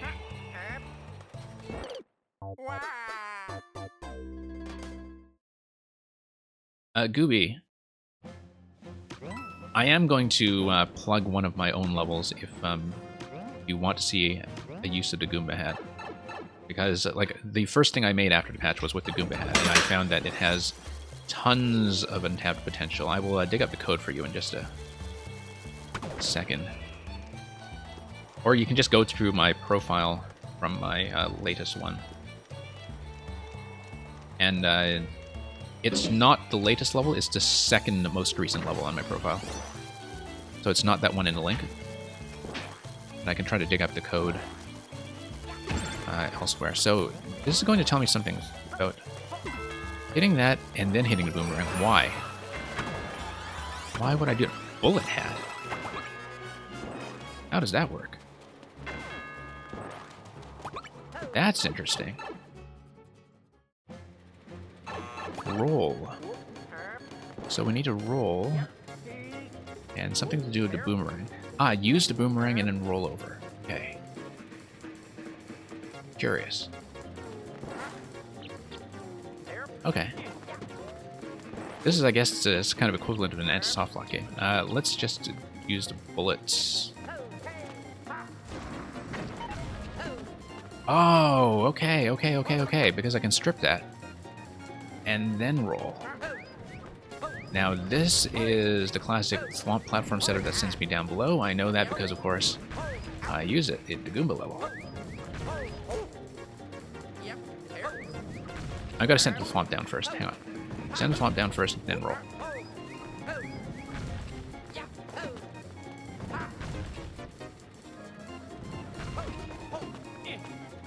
Okay. Send the swamp down and then roll. Okay, maybe not. There we go.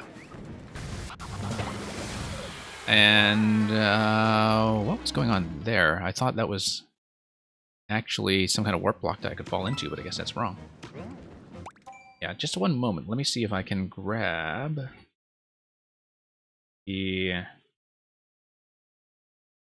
code I'm looking for. Yeah, I guess that was a death zone. I thought that looked like a warp block in the corner that I was falling into, but I guess that's totally wrong.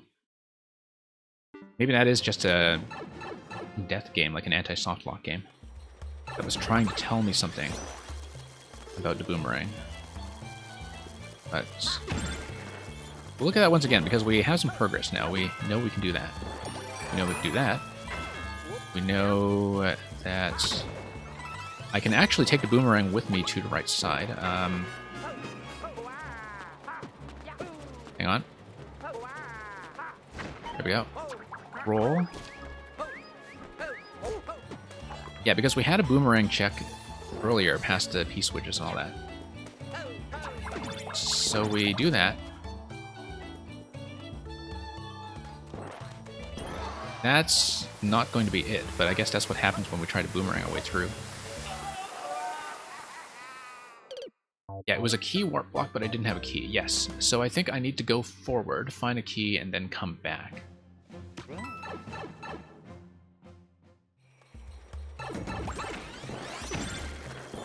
Yeah, let's do that. I'm actually not clear on what tapping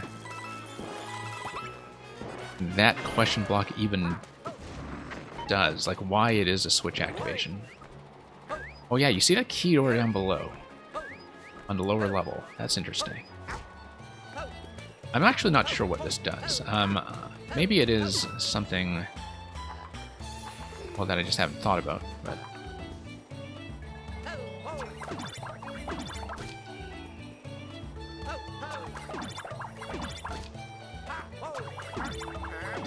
now, how do I drag that such that I only have one interaction? Maybe...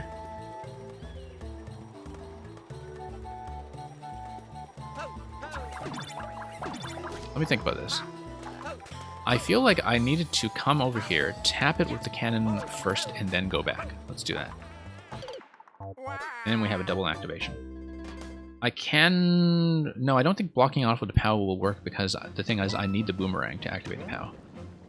But what I can do is I can open it up to the on states, or rather to the...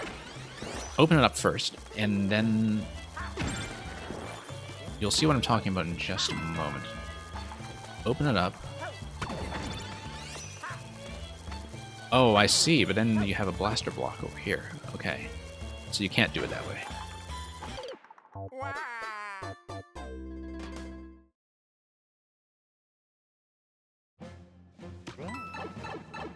The issue is that the on-off is being double activated by the same boomerang. It's not hitting the... Yeah, I guess I could sneak ahead and hit the POW. I see what you're saying, and I was wondering if I would have had enough time to do that, but I guess I would. That's fine. Okay.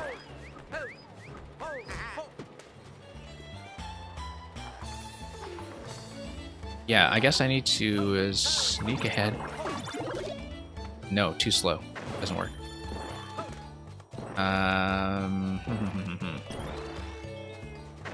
Maybe if I just do that faster, but don't know if that's actually the execution check that I think it is.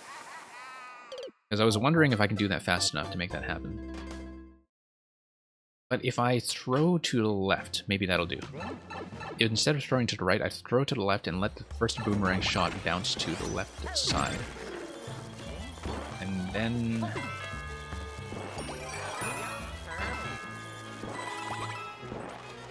Interesting use of the Bullet Bill mask just as a way to take off a mask. Actually. So, let's drop this. Let me fire this to the left. No, too slow. I don't think it works. I don't think that method works. I think it is probably spaced in such a way that prevents you from doing it that way.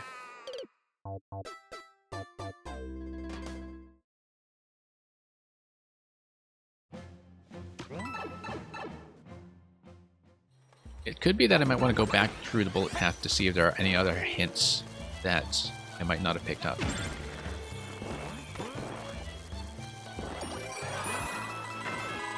But,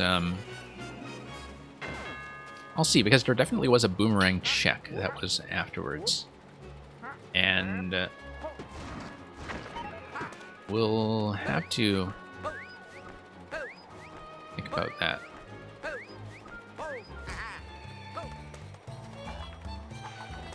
Yeah, because you're going to have the double activation. Is there... Oh, you know what? Catch the boomerang. Catch the boomerang. I was ignoring the simple solution here. Okay, here's the issue. If I grab the cannon hat, I cannot roll. And if I cannot roll, I can't get through the one-tile slot here.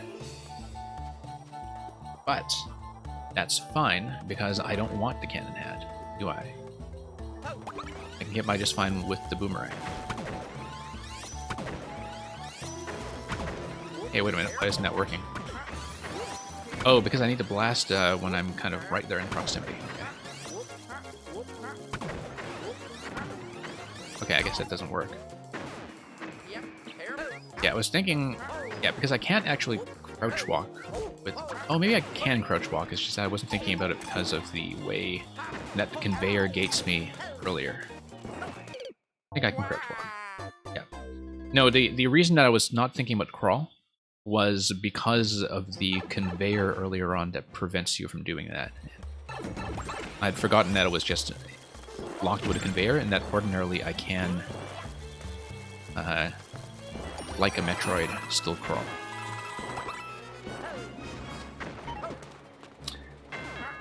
Okay, so roll. Roll. Fire and catch. And yeah, same thing as before here. I'm gonna do the crouch walk.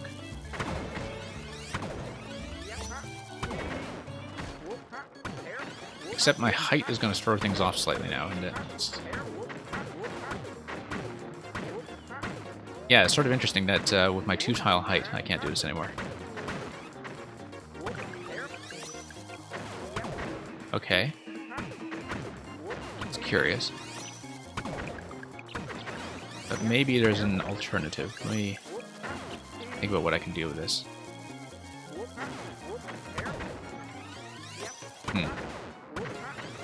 That's kind of curious that I don't have any kind of middle tile to work with either. It's just either too high or too low.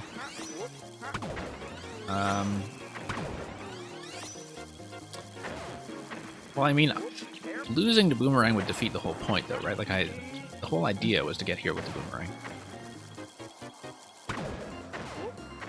But what I can do is I can get here alone with the boomerang by activating the POW first, and then coming over, and then just damage boosting.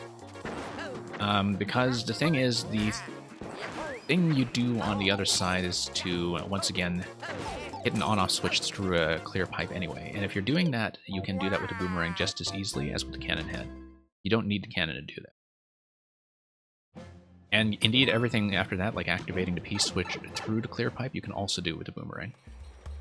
So, yeah. I don't need to think too hard about that. This is, after all, the unthinking cat. This whole level. Okay.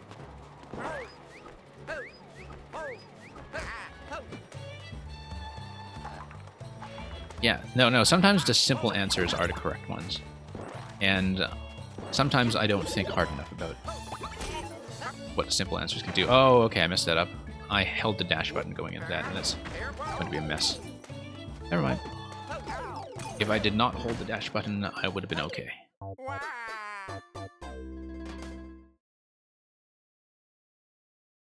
No, I can get through. I just need to get through with the boomerang alone.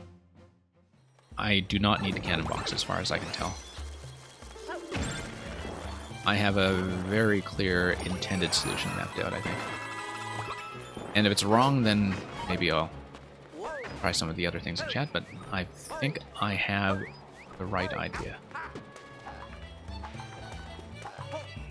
Whoops, no, I missed. Oh, come on. That's annoying. Overcomplication is usually the death of me, so I'm used to that feeling.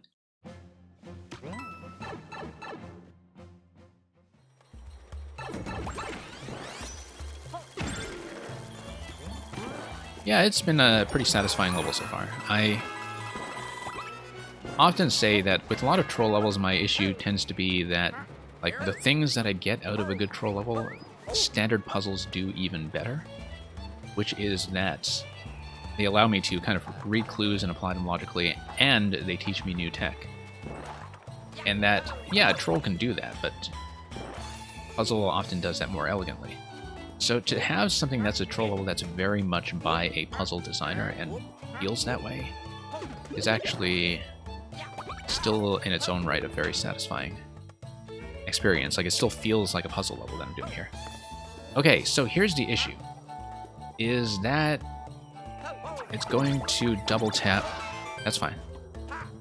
It's not a problem that it double taps.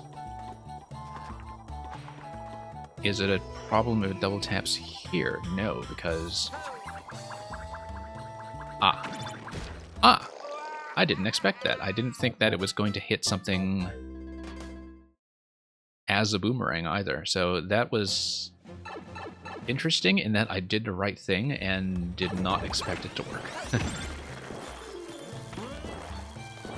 That was actually kind of a nice moment.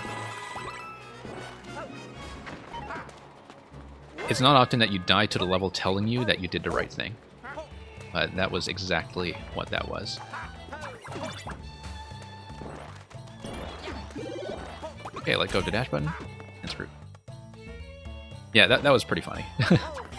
I appreciated that. I also appreciate that I'm not hitting my head on blocks like this guy here. At least not when I have the boomerang hat. When I have, I think, one tile of height, that is actually what it's doing. But the fact that I can get out with the boomerang is nice. Please don't fix that. Please don't change that, I should say. I feel like it's working as intended.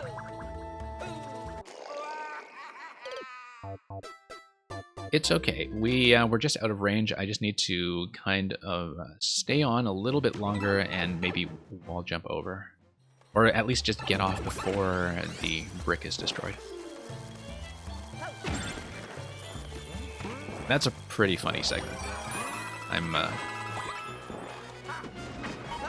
begrudgingly approving it.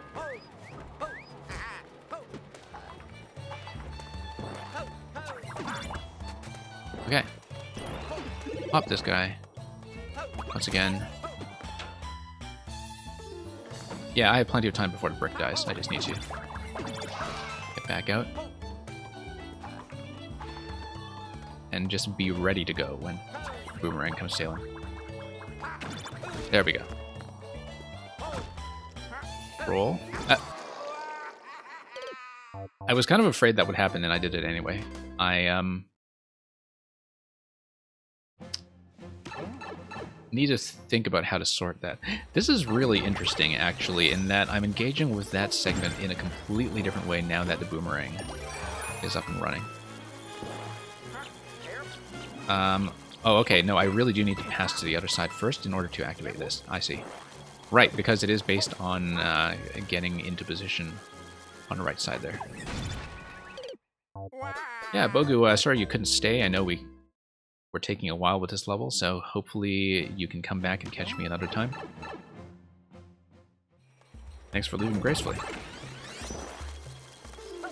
Yeah, I usually try to be a bit quicker when we're nearing the end of the queue, but obviously this one has been taking some time to map out. And, yeah, I guess I've been on this for a pretty good chunk of time, so understandable, but we are then, yeah, fairly close to the end after that. Yeah, it took me a while to make progress with some of this stuff, so understandable. Yeah, the block there is mostly just as a positional tool to make sure you kind of get there at a stage when, you know, you guarantee that you activate the availability of the bullet hat on the left side.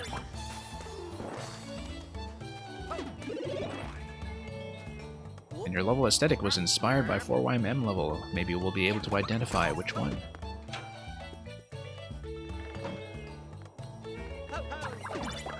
Okay. Whoops. Sure, we'll take the 1-ups. Okay, let's see how we're going to do this.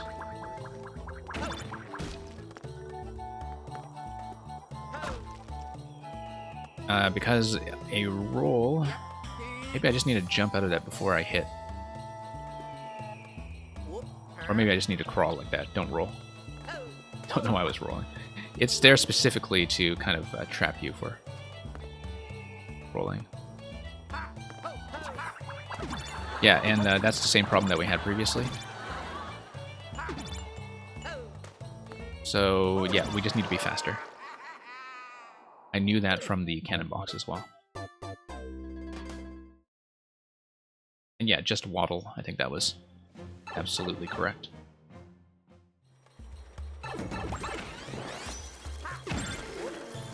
Drop this guy. Yeah, once you drop that guy, everything's fine. Come over here. Do this. Yeah, it was just the conveyor that was imposing the roll. Normally, you can just waddle. You don't see a lot of 3D World levels actively use the waddle as a mechanic, so... Like I was saying, 3D World just has tons of puzzle potential, just from how many subtle differences are introduced from the movement mechanics.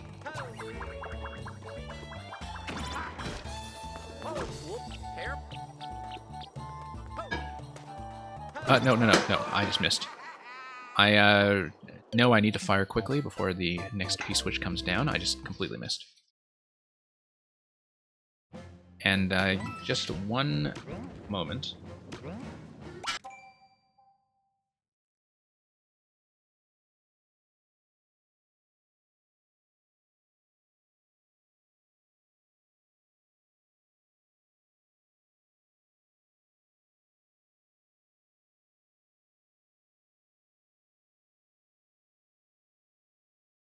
Yeah, sorry about that. Yeah.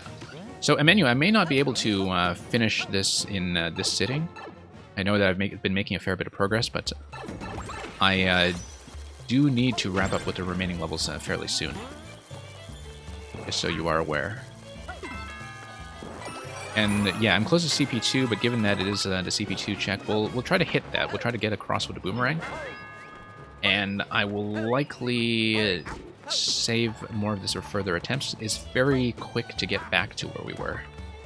So I'm not too concerned about this, but I feel like I definitely require one more sitting in order to finish this, and so that's telling me that I should cut off soon.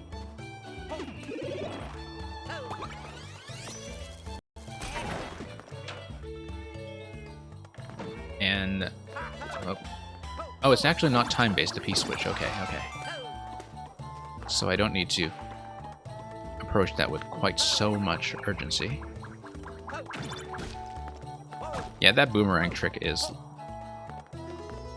a great moment. That's very well done.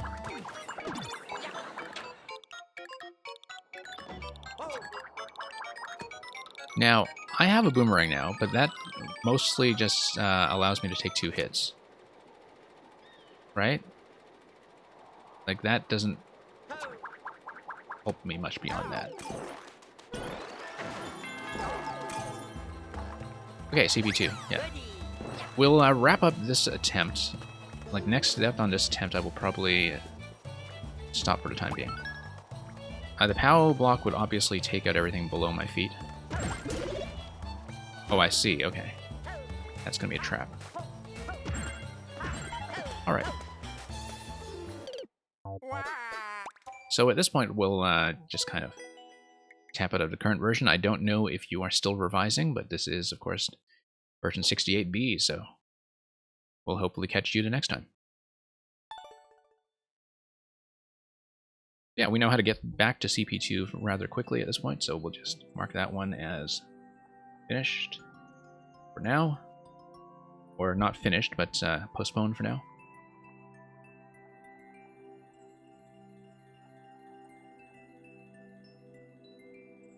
And so we'll have Gooby, Ige, we've got that money, and we'll have one last continuation. Hang on just a moment, let me see what the situation is according to Twitch. Browser interface can be a bit slow. Yeah, I think Tige left, but that the other 3 are here. We'll hopefully be able to get through it quickly. As I was saying, if there are any world codes and such that we need to look at, I'll be a little tighter on time than I usually am with them, so let me just blast through this.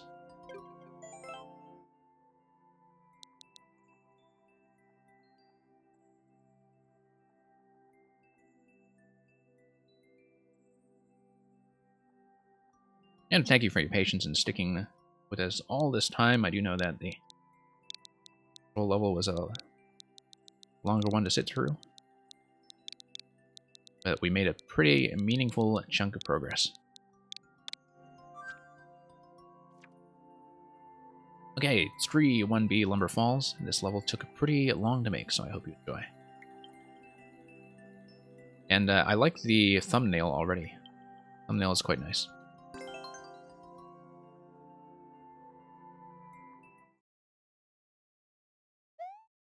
Menu, when am I streaming next?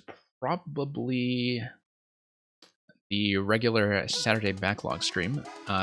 If I can fit in an additional viewer session between now and then, I'll do so. I'm not clear that I can do so at the moment. But I'll have to look at that, and you're already in Discord, so I can update you there. At minimum, though, we'll be doing the weekend stream, and, you know, your level definitely qualifies as unfinished business. So yeah, I guess this, you were telling me that this was kind of inspired aesthetically by, whoops, one of the early 4YMM levels, and I guess that must have been Cypher's Sawmill level. That was itself inspired by DKC. Was actually, I think, named after one of the Tropical Freeze Sawmill levels. I do need to ride the ball, I know, that's what the Z marker was telling me. And, yeah. It's kind of fun to roll around in this layout quickly, too, once you know what's going on. Looks like there might be some bonus content here, maybe? No? Guess not.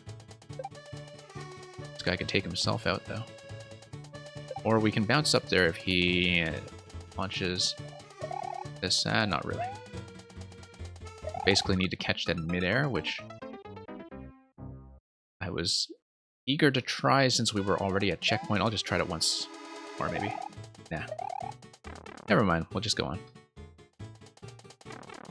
Yeah, definitely the sawmill aesthetic.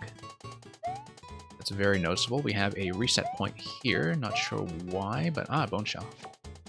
Bone shell would allow me to jump up this. I'd like to take the bone shell with me so I can take it through here.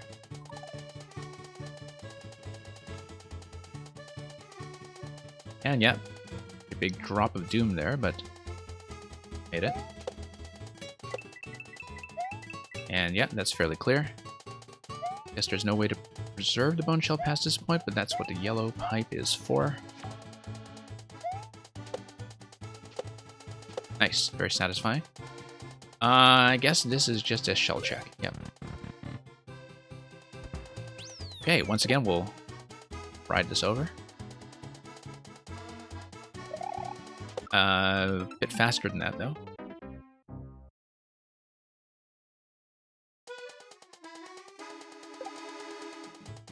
Yeah, Nick McRoby, if you show up to the weekend streams, I do usually do a bit of Super World catch-up. It sometimes depends on who shows up. I usually spend the weekend just kind of going through my private list, but that does include stuff that we had already started in the viewer levels. So if you drop by, maybe we'll be able to make some time to play a bit more. Probably not the whole thing, since you actually filled out all 40. But we can definitely make room to see more of it. But yeah, that's kind of the usual plan for what we do on the stream, is that the weekends are kind of catch up in a lot of my own codes from followed makers and other levels that interested me on Twitch. But that definitely includes, you know, overflow from things we couldn't do completely during the week. So yeah, that was fun. So thank you for that, Gooby. And pretty short because the walls in the airship place took long to do and figure out. I think the length is fine. I mean, if you understand the central mechanic, and if you understand just how to spin jump on things and jump off the bone shell, it's going to be pretty smooth and straightforward. But that's still going to require a certain level of game knowledge, right? So I'm not worried about the difficulty, I'm really not worried about the length. And I think the polish aesthetically definitely shows.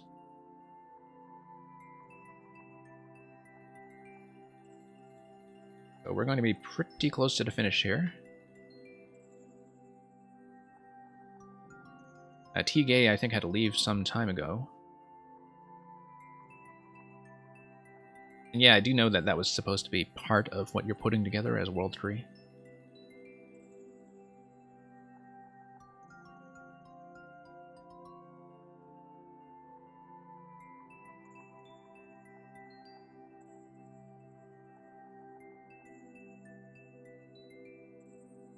Okay, got that money if you're still here.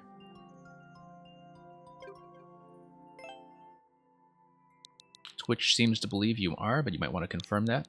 Yeah, there we are.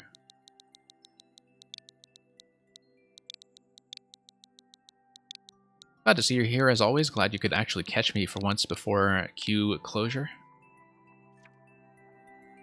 4-2, Dry Bones and Dark Dock. Okay, this is very new. I know that you have been kind of putting together a new extended world. And so yeah, lots of catching up on that to do. Love the sailing ship that we already see in the thumbnail image. We'll stop the armed Dry Bones fleet from departing from their swampy dock. Let's do that.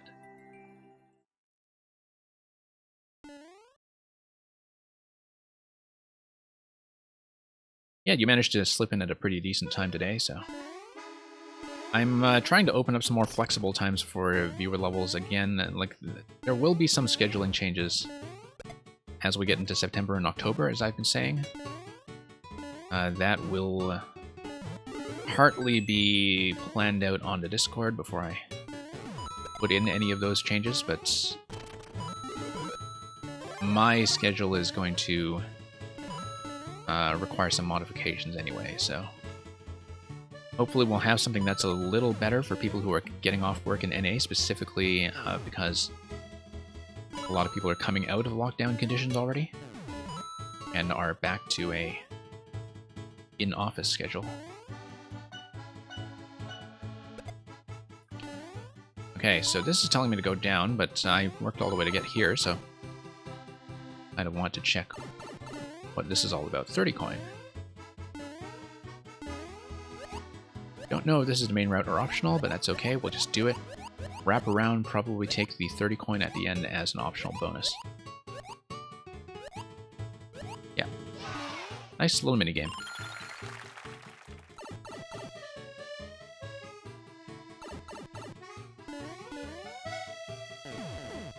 Yeah, nice to see that you're still keeping up your extremely prolific pace of building.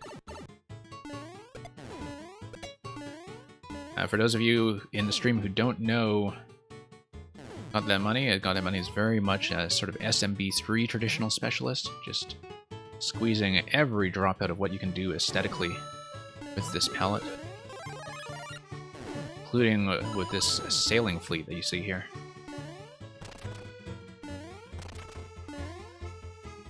And, okay, that's going to whack the checkpoint from the edge. Yeah, sound effects are something that you have to use carefully. Sometimes, if you use them well, they can provide some vital clues, some interesting moments. Just if you don't overuse them. Okay, so this being an auto-scroll segment, I'm not going to see everything up top.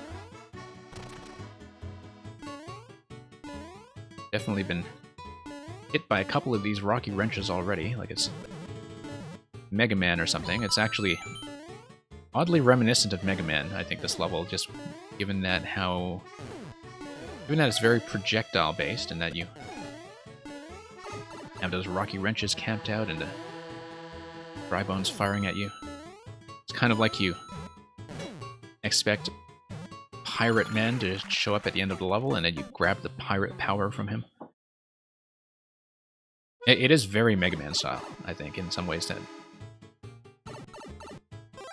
also have to do with the fact that it is, like so many of Got That Money's levels, very thematically concentrated.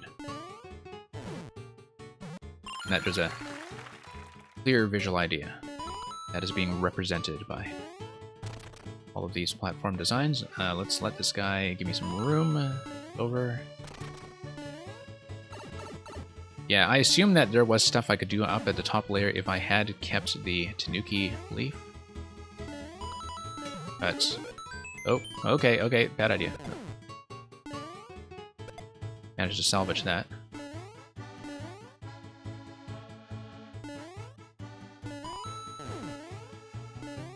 And yeah, let's go around to sails. That was maybe not the best idea.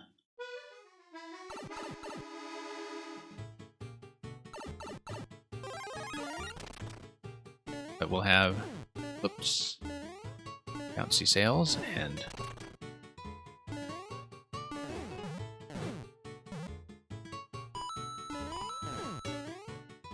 what do we got here? Yeah, all right.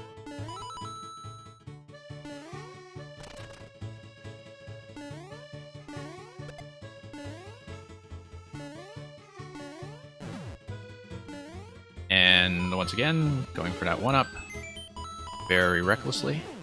I do like how the coin trails kind of correct for the fact that I would otherwise not be able to see where my landing zones would be when scrolling the camera down that quickly.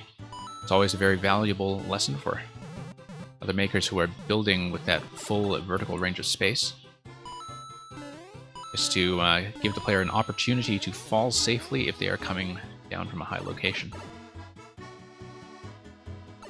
And that's the end of that. I'm going to check the right side just to pop some of the notes. And there we are. And yeah, rocky wrenches really do have a way of sniping you. But yeah, very pretty looking level as always. Definitely a lot of thought to that spacing. And I guess a lot of the auto-scroll section at the end was to kind of create the illusion of the boats actually sailing. And, you know, giving you that sense of motion in the last part of the level. And yeah, hopefully, Gooby, you'll be able to catch me with that 1-3 of yours next time. So, Gooby, we were talking about the Goomba hat earlier. If you're interested in the Goomba hat, I always enjoy making a case for how fantastic and out it actually is, and this is the code. And there was a really good Paxman Goomba level last week as well. I think he might have been beta testing it though, so I'm not sure if it's still up. Auto-scroll is kind of a double-edged sword in that from a maker's perspective, it makes things easier for you to control. From the player's perspective, it can be frustrating, depending on how the layout goes and what the pacing is like. Especially if you're someone who likes to have lots of optional side content to vary up the pace for the player. But from the maker's perspective, it makes everything just much easier to tune and fix. So it is a trade-off. Got a code written down? Yeah, thank you, Gooby. Hope you enjoy it. And Nick McRoby, I believe you are going to be the last one here, and that's going to be a world continuation. And thank you for dropping by for so long today, Gooby.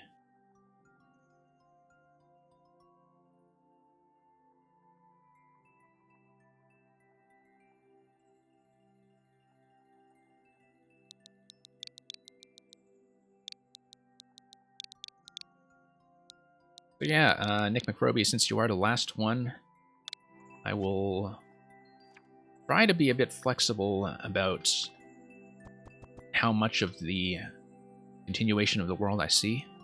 But part of that will be dependent on, of course, how long I take, because I do have to end the stream fairly soon.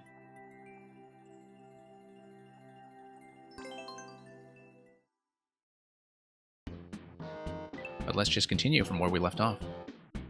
So I'll see if, depending on difficulty, we can see all of World 2. But yeah, I got that money. It is 40 levels, and so far it's been going pretty well. I think you would enjoy this one, actually, because it is one that is kind of traditionally focused as well. And has a lot of attention to what those ideas look like. You can see the SMB3 flavor is all over this one, and that if you had the option to make the top bricks jump out at you, I'm certain that you would have wanted to do that. Yeah, this is very, very SMB3.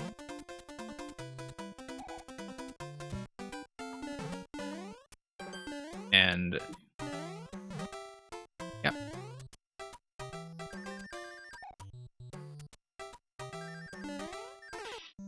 Oh, got a bit sniped there, but that's what Maker 2 pipe spawn timings occasionally do to you, so that just happens.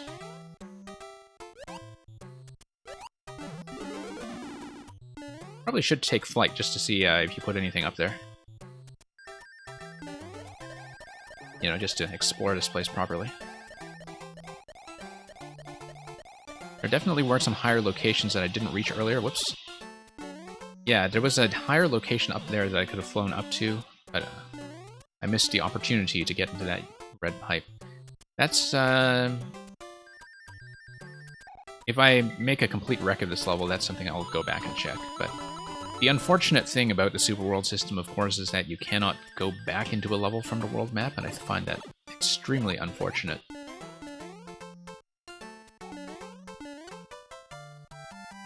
Particularly because, you know, the Super Worlds are supposed to benefit traditional formats. And for the most part, they do, except for the fact...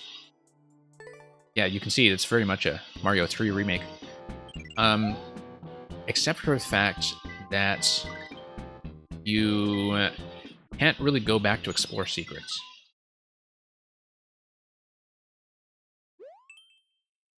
Even in SMB3, I think there was a secret shortcut of some sort that would allow you to replay levels, even once you had cleared them and obtained their cards. And so the fact that you can't do it in the Maker 2 Super World system has always struck me as a pretty serious oversight, or a limitation. I know it's kind of there so people can't just farm lives, I guess, but it's not like the lives matter that much to begin with. Was a very satisfying slide. And you're gonna have a Piranha Plant doing that. Okay, I guess we have to just slide under this guy. There we go. Whoa. There we go. Can be done. That's going to be rolling the spike ball over to the other side. That's fairly straightforward. And we'll just get the rest of the hits until the Pokey has been hit in the head.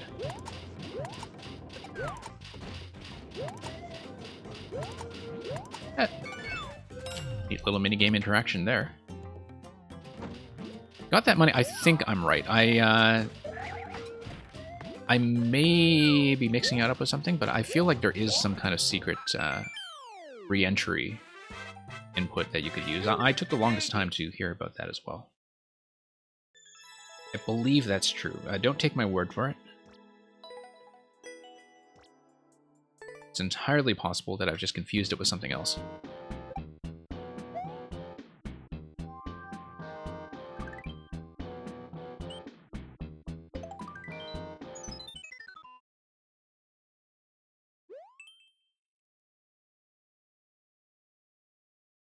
But, oh yeah, the mid-castle, that's right. Yeah. And then Boom Boom is just going to have his little temper tantrum.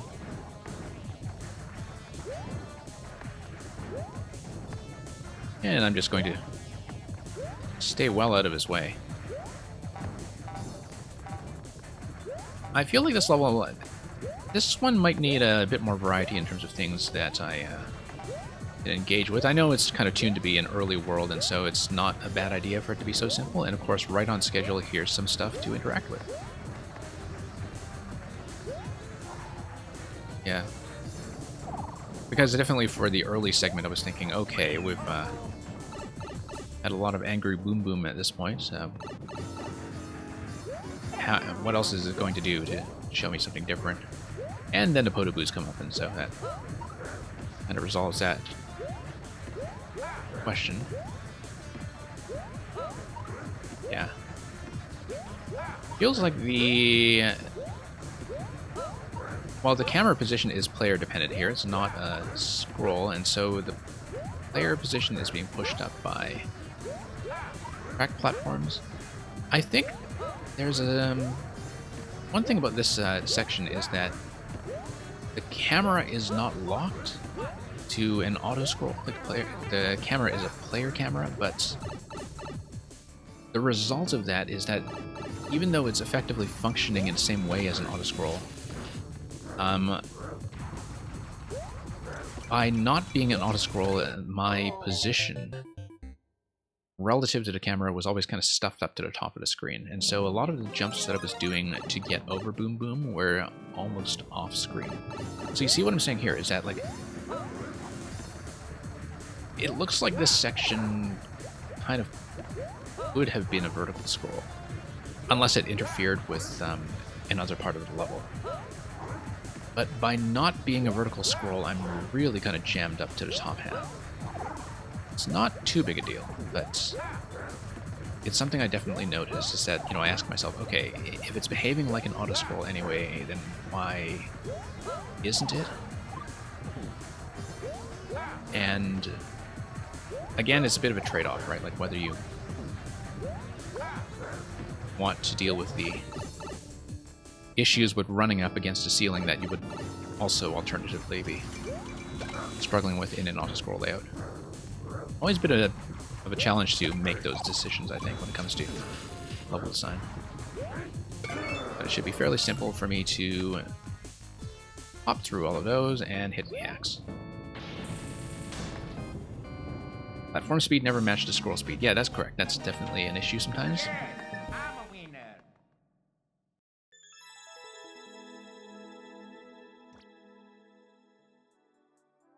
And so yeah, I mean, it definitely works as is. Definitely functions. And I can definitely see why you would want to maintain that continuous platform, because that's how you guarantee that Boom Boom stays alive for the entirety of that section. So it's not like you would have had some alternatives that would have had some more active platforming in something like vertical auto-scroll. Like if you had to choose between, you know, here's a track platform that keeps Boom Boom alive, and choose between that and an auto-scroll, I think you made the right call. Okay. So I think I just need to get on top of him. I don't think I need to retain the P-Balloon. Except I need to nuke this guy, don't I? So don't I need to just explode the missile next to him or something. There we go. I could have just done that with the P-Balloon. And indeed, you are allowed to keep the P-Balloon through this segment. That's the interesting thing. No sign of... Oh, you do need to keep it all the way here. Okay. That's not exactly clear. Like, the level doesn't quite tell me you must keep the P-Balloon at all costs. You probably have this checkpointed. If it weren't checkpointed, that is something you could do with clear condition. That is also something you can do by having P-Balloon refreshes if you wanted to. If you were okay with making it easier. Yeah. I mean, now that I've played the level, I can tell that it's, you know, don't lose the P-Balloon no matter what, but it takes a few rooms for that to actually become on it. And yeah, you just told me in chat you need the balloon hole level. I just wondered if there was a better way to signal that in-game. So a player who does not have access to the maker in chat is able to make that judgment. And yeah, I can tell that the reason that you wouldn't have enforced that with a clear condition was almost certainly because of checkpoints. Okay, let me just reposition so I can get through swiftly. I know that there's probably a way to just do the whole thing fast. Oops.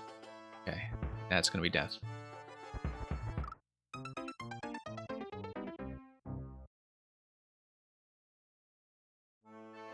So yeah.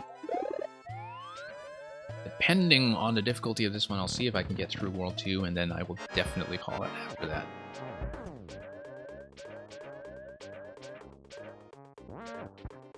Okay. It's fairly simple now that I've gotten the hang of it.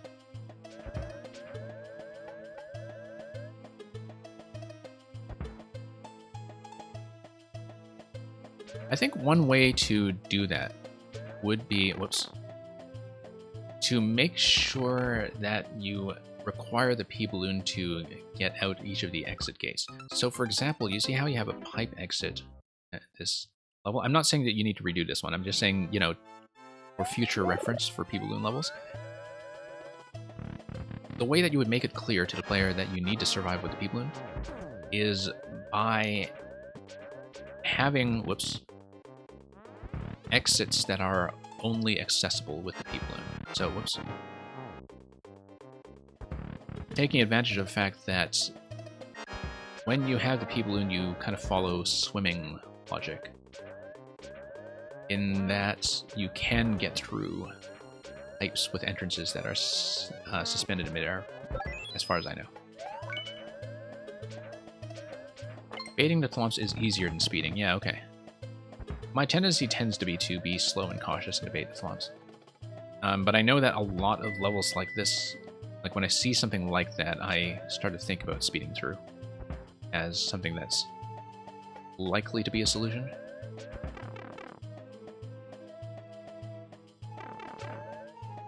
And this segment I feel like I can speed through though. Just the diagonal ones here. That debate.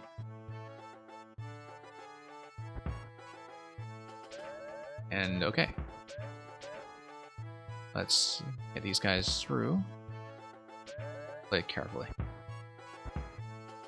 Oh, they're going to be out of sync now. That's going to be up. Crash in the middle. And up we go. Crash in the middle. And let's see if we can actually get into a vertical pipe for once, which is sometimes a challenge for me. Okay, it looks like we have a bit of a coin maze where I do need to eventually obtain all 5. Yeah, here's one.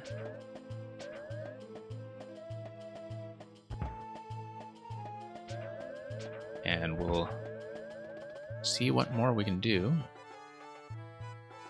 Okay.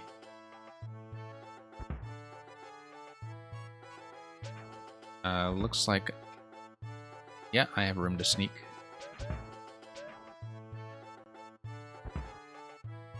Have to be very, very careful and really hug the ground tile. Press right up against it. Make sure my collision is only going to be 1 tile.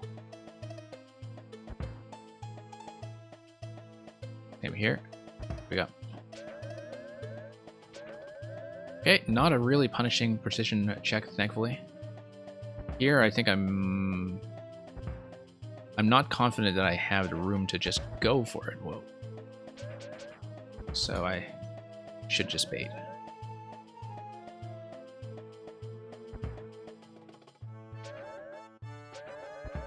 And we got one more. One more to send along our way.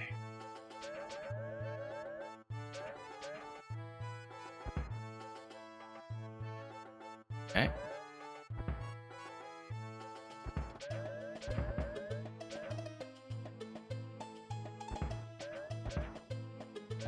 Yeah, that's the end.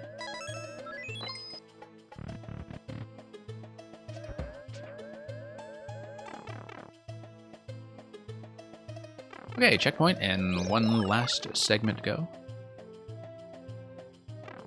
That's going to be a boss requiring us to... Whoops. Got zapped in the face right away.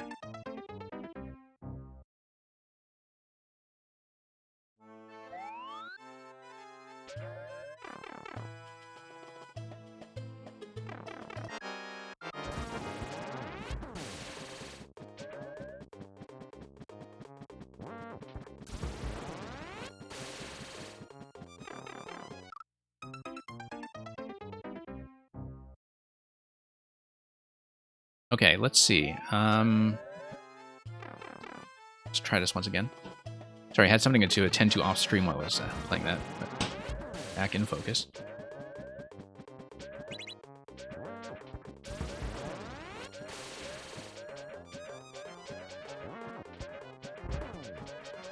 And yeah. Just have to be careful about timing up top so we don't kill the shell.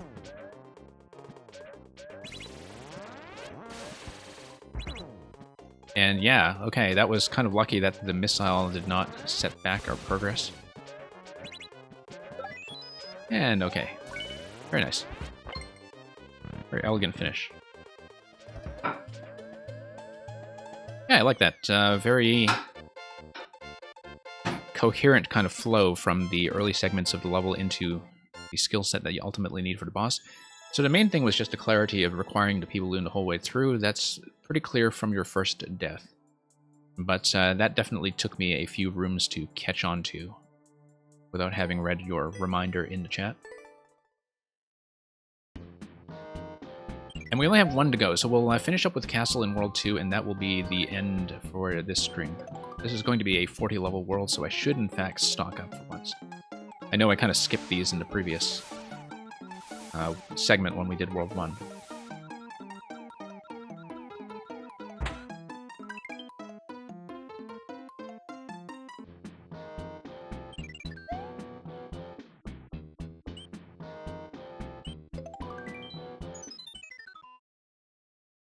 Yeah. Iggy's Koopa Chomp Castle.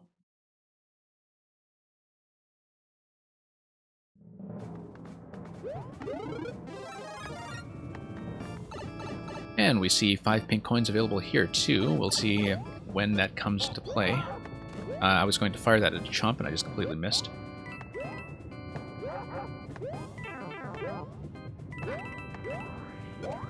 And this is going to sail all the way up. That's a very satisfying interaction. I actually don't see that sort of upward propulsion of Big Shell to hit a column like that all that often. Very simple trick, but very effective. And we'll just follow the guard chomps, bow-wowing their way through. Whoa, okay. Wasn't too careful about that track there. I guess the track is mostly just there to retain that big Koopa in place. Make it look like it's wiggling back and forth. There we go, much better.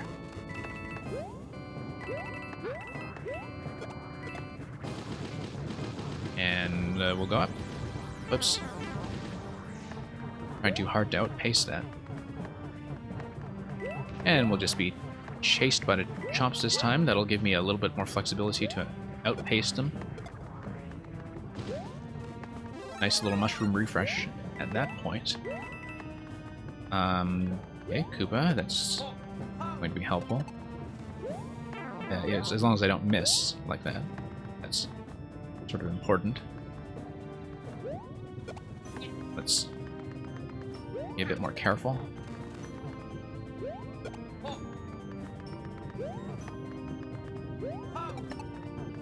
Okay. And once again. I don't think I need it from this point, and indeed I need to wall jump up anyway, so we'll hit a checkpoint. We'll have a Nintendo-style checkpoint refresh, which I'm always happy to see in a traditional level. Looks like this is going to be a Chomp Ride. I was wondering what it was going to be, and that answers my question. I suppose, as with many pink coin checks, the risk with this immediately that I can see is that it is missable. If you miss a coin, I guess there probably isn't any kind of reset point to wrap you back around. That's okay, because the checkpoint is right there. So I'll just need to be a little more careful with the drops, because that's where I was having the most trouble. Yeah, I think I need to get just a nice amount of height on the late bounces. I do like that the way the spikes are set up, you do have a chance to retry if you still have the mushroom, that you are allowed to make one mistake. That was my one mistake.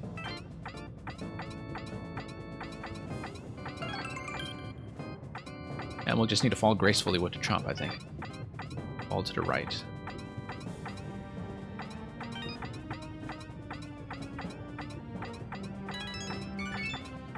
Okay, pretty simple.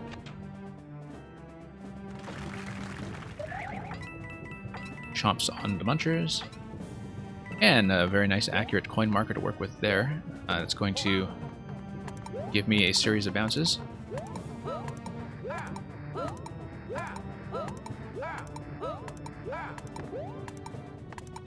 Now, the thing I can see being a risk immediately is that... Yeah, okay, so now we're at despawn range for the shell.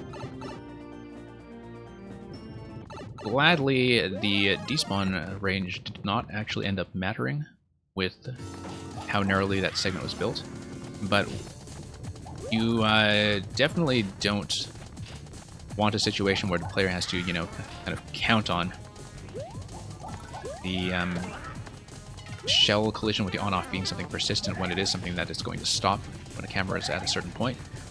The way to get around that, of course, is to put it on top of something like a snake block that would keep it globally loaded, such that it is still loaded and active even once the player is out of range. So if you ever wanted to make a setup that fixes that, if you're not aware of how to use global ground tech, that would be the way to do it. Let's get back to this segment. Yeah, once again, having a bit of trouble getting on that chomp. But I'll try to get that down with practice.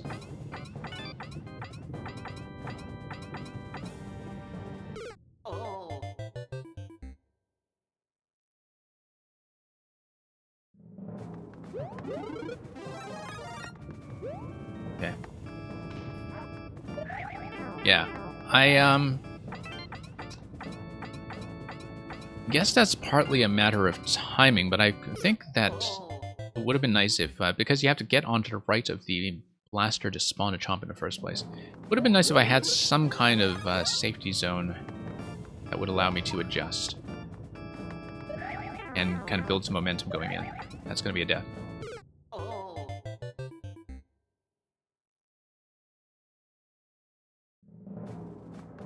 Big chain chomp is fine, it's just that with a big chain chomp you can have something like a semi-solid to stand on so that you can actually get on top of it, you know, once you spawned it. Because the issue is that the spawn position is so high, and that with a spin jump you're never going to get that much height, right? So I think it would still be interesting even if it were something that were made easier with an easier entry point. Like having something like a semi-solid or even some donut blocks if you wanted some tension. Just something to stand on that makes you worry less about whether you're going to clip into that thing. I think a big chomp is the right answer in terms of wanting something that's easy to bounce against. Okay, this is going to be rhythmic.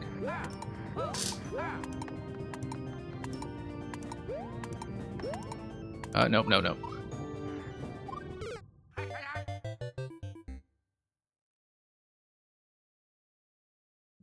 Yeah, but I'm saying, like, you know, you have a semi-solid a couple tiles high. Say, around the same height as the brick height. As long as you have an opportunity to kind of spawn and then get over. Whoops.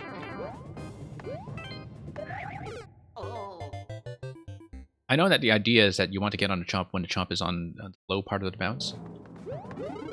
But it is a slightly fussier thing than a lot of what's going on in the level. Also, I guess one of the fixes is just to dash a bit into the spin jump. That's already correcting a lot for me.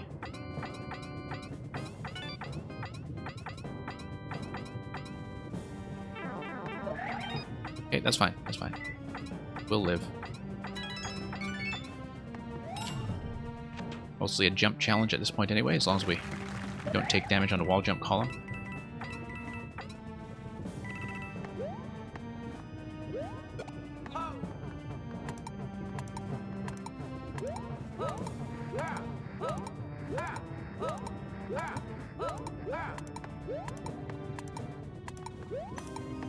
Okay. Pretty straightforward. And that is going to give me a mushroom refresh going into the boss fight.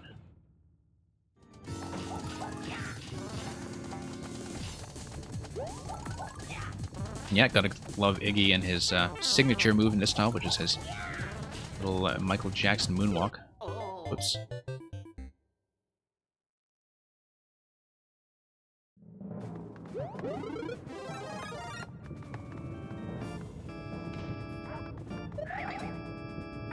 I think you would have a lot of players request something like a pre-boss checkpoint in this context. I know you're kind of out of what you can do with that, but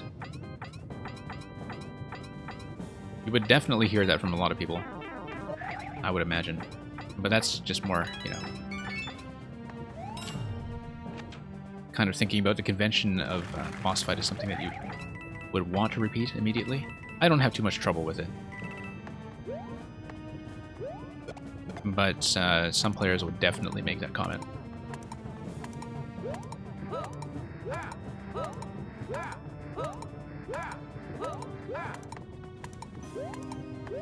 Okay, that's fairly straightforward. Well, I've got to see more of the boss fight first. I feel like the chomps on the tracks make it feel a little bit crowded. But then I haven't seen much of this fight yet, and so I have to deal with it. I kind of like how you have the platform mechanism as something that loads Iggy in on either side, such that he kind of makes a nice high comeback.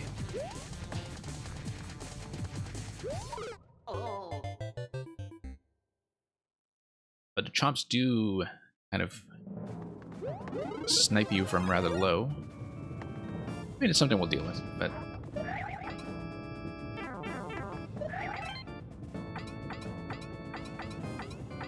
just do this segment once again.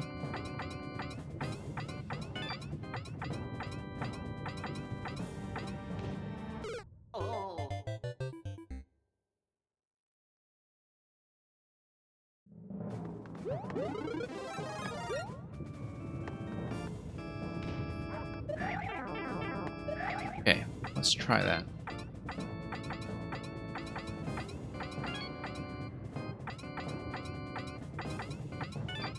I'd fall in a little bit further to the right than we've been doing, and that fixes that. And yeah, not hard to get back to the boss if you do know what you're doing.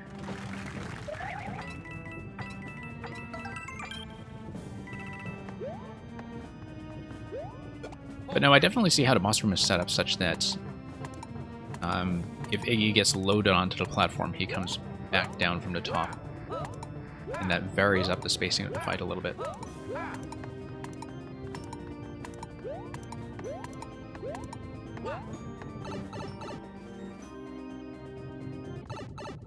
But I'll have to basically learn how to play around the chomps that are swinging in my face the whole time. Probably just mostly stay close to the edge, so I don't have to deal with the swinging too much, but then once Iggy comes down, that's going to change somewhat.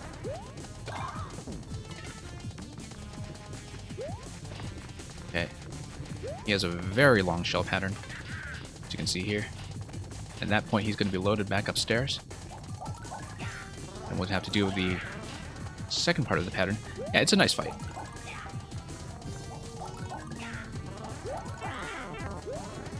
Okay, I'm not going to have much room to get the next hop down on him.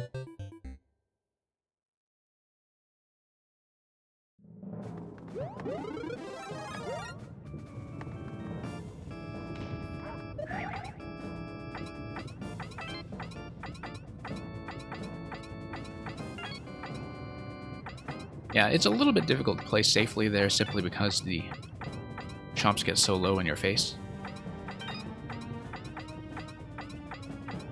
But that's the only thing. I think the general concept of having some kind of spatial control with the chomps, along with the fact that Iggy can get reloaded from the top part of the level, top part of the room rather, is something that keeps things interesting. Whoops. Okay.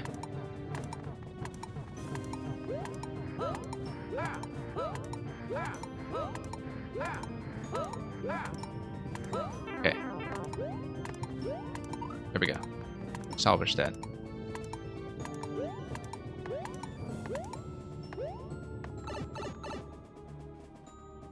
Wait a little after he falls to jump on him? Yeah, maybe so. There were a few jumps there where I was just missing. And I think the general idea of trying to stay out of chomp range by hugging the edge is probably correct, while the projectiles are still relatively simple to dodge. In that case, I'm just, once again, missing jump. It's got such a long shell phase.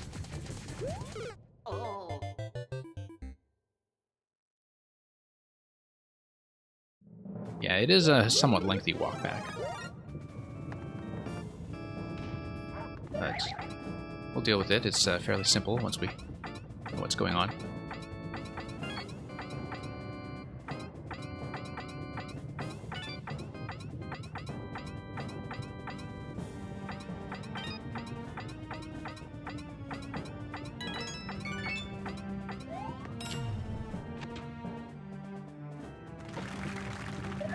And okay, bounce, bounce. Okay, good, I didn't get trapped. If I were small, I would have gotten trapped, which is probably an issue. I mean, I know these coin markers kind of tell you where to go, but that's something that is a risk, for sure. Some players can feel like they fall into that blindly by accident. Okay, they're doing? Yeah.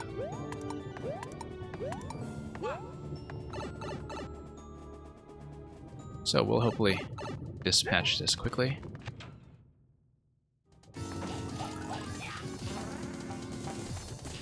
And just wait for him to come down and hopefully get him on the first cycle this time. Yeah, it's gonna bump down. Once again, tons of space restriction from those chomps.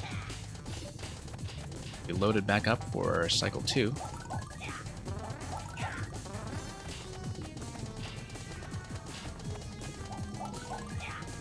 I think on a level like this, it would probably help to have some kind of mushroom refresh as well. That's... yeah. It's just quite a lot to deal with when it comes to the chomp spacing there. That you can find a safe cycle to jump him, but then once you jump him, you need to deal with the shell pattern, right? And so there definitely are parts of that pattern where I don't feel like I have much room to move vertically.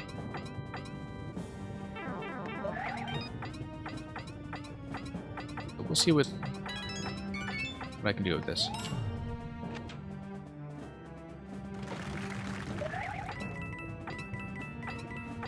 Okay. Yeah, if I had fallen in that time, you see what risk would have been there? It actually would have been a soft lock. Like, if you fall in there accidentally, I'm just stuck. Unless the Koopa walks over. I think the Koopa would walk over, and then I could at least run into it, so maybe that's fine. Except as a red Koopa, so a red Koopa would walk back and forth on this platform, right? Like, it wouldn't actually come down. And so you could, in fact, get soft locked there.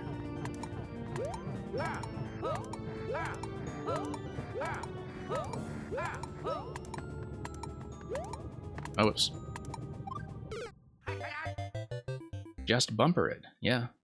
Hey, Paxman, welcome.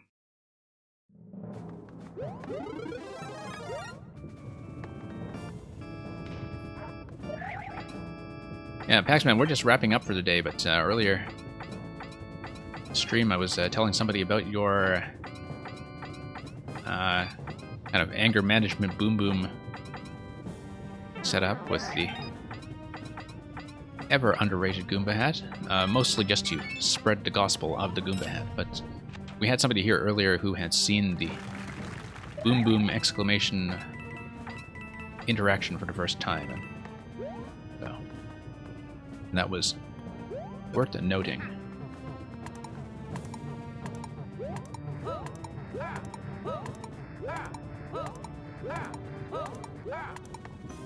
Hey, blinkety blink.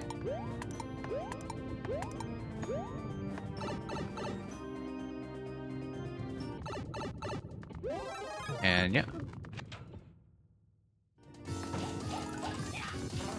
Yeah, Nick McRoby, like when it comes to clear checking and all that, like I have no doubt that when you designed this, you actually do have a clear pattern in mind that is probably always safe. I don't feel like I know what that pattern is yet, but you know, it's the kind of thing that will take a certain number of attempts just to be clear about, and I think I just need to keep my head down and stay mostly close to the edge.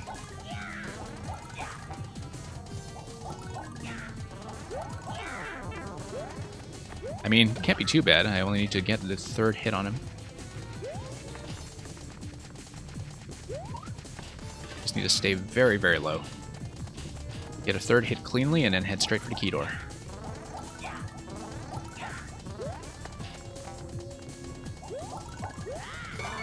There we go. And that's it. World 3, that away. Love how you have the little cannon set up to kind of imply that you're going to be shot by the cannon into World 3, as you are in some of the new Super Mario Bros. Series. Axman, you're in a Persona 4 coma. Well, enjoy that coma. I'm sure that is absolutely golden. So yeah, thank you for that, Nick McRoby. And with that, we will leave the rest for either the next time that you're on viewer levels, or perhaps if you manage to drop by for some of the unfinished business stream on weekends. Exact schedule for that. Well, I mean, it's usually in the late night slot, so I don't know if you'll be able to make it, but we have scheduling information and so on in the Discord. And it actually does shoot you, yes, yes. But shooting you into World 3. So, thank you for that, and thank you for sticking around for such a lengthy session today. I went way over my intended time, but we saw so many good levels. We had pretty decent attendance all around, and just a ton of good content throughout the day.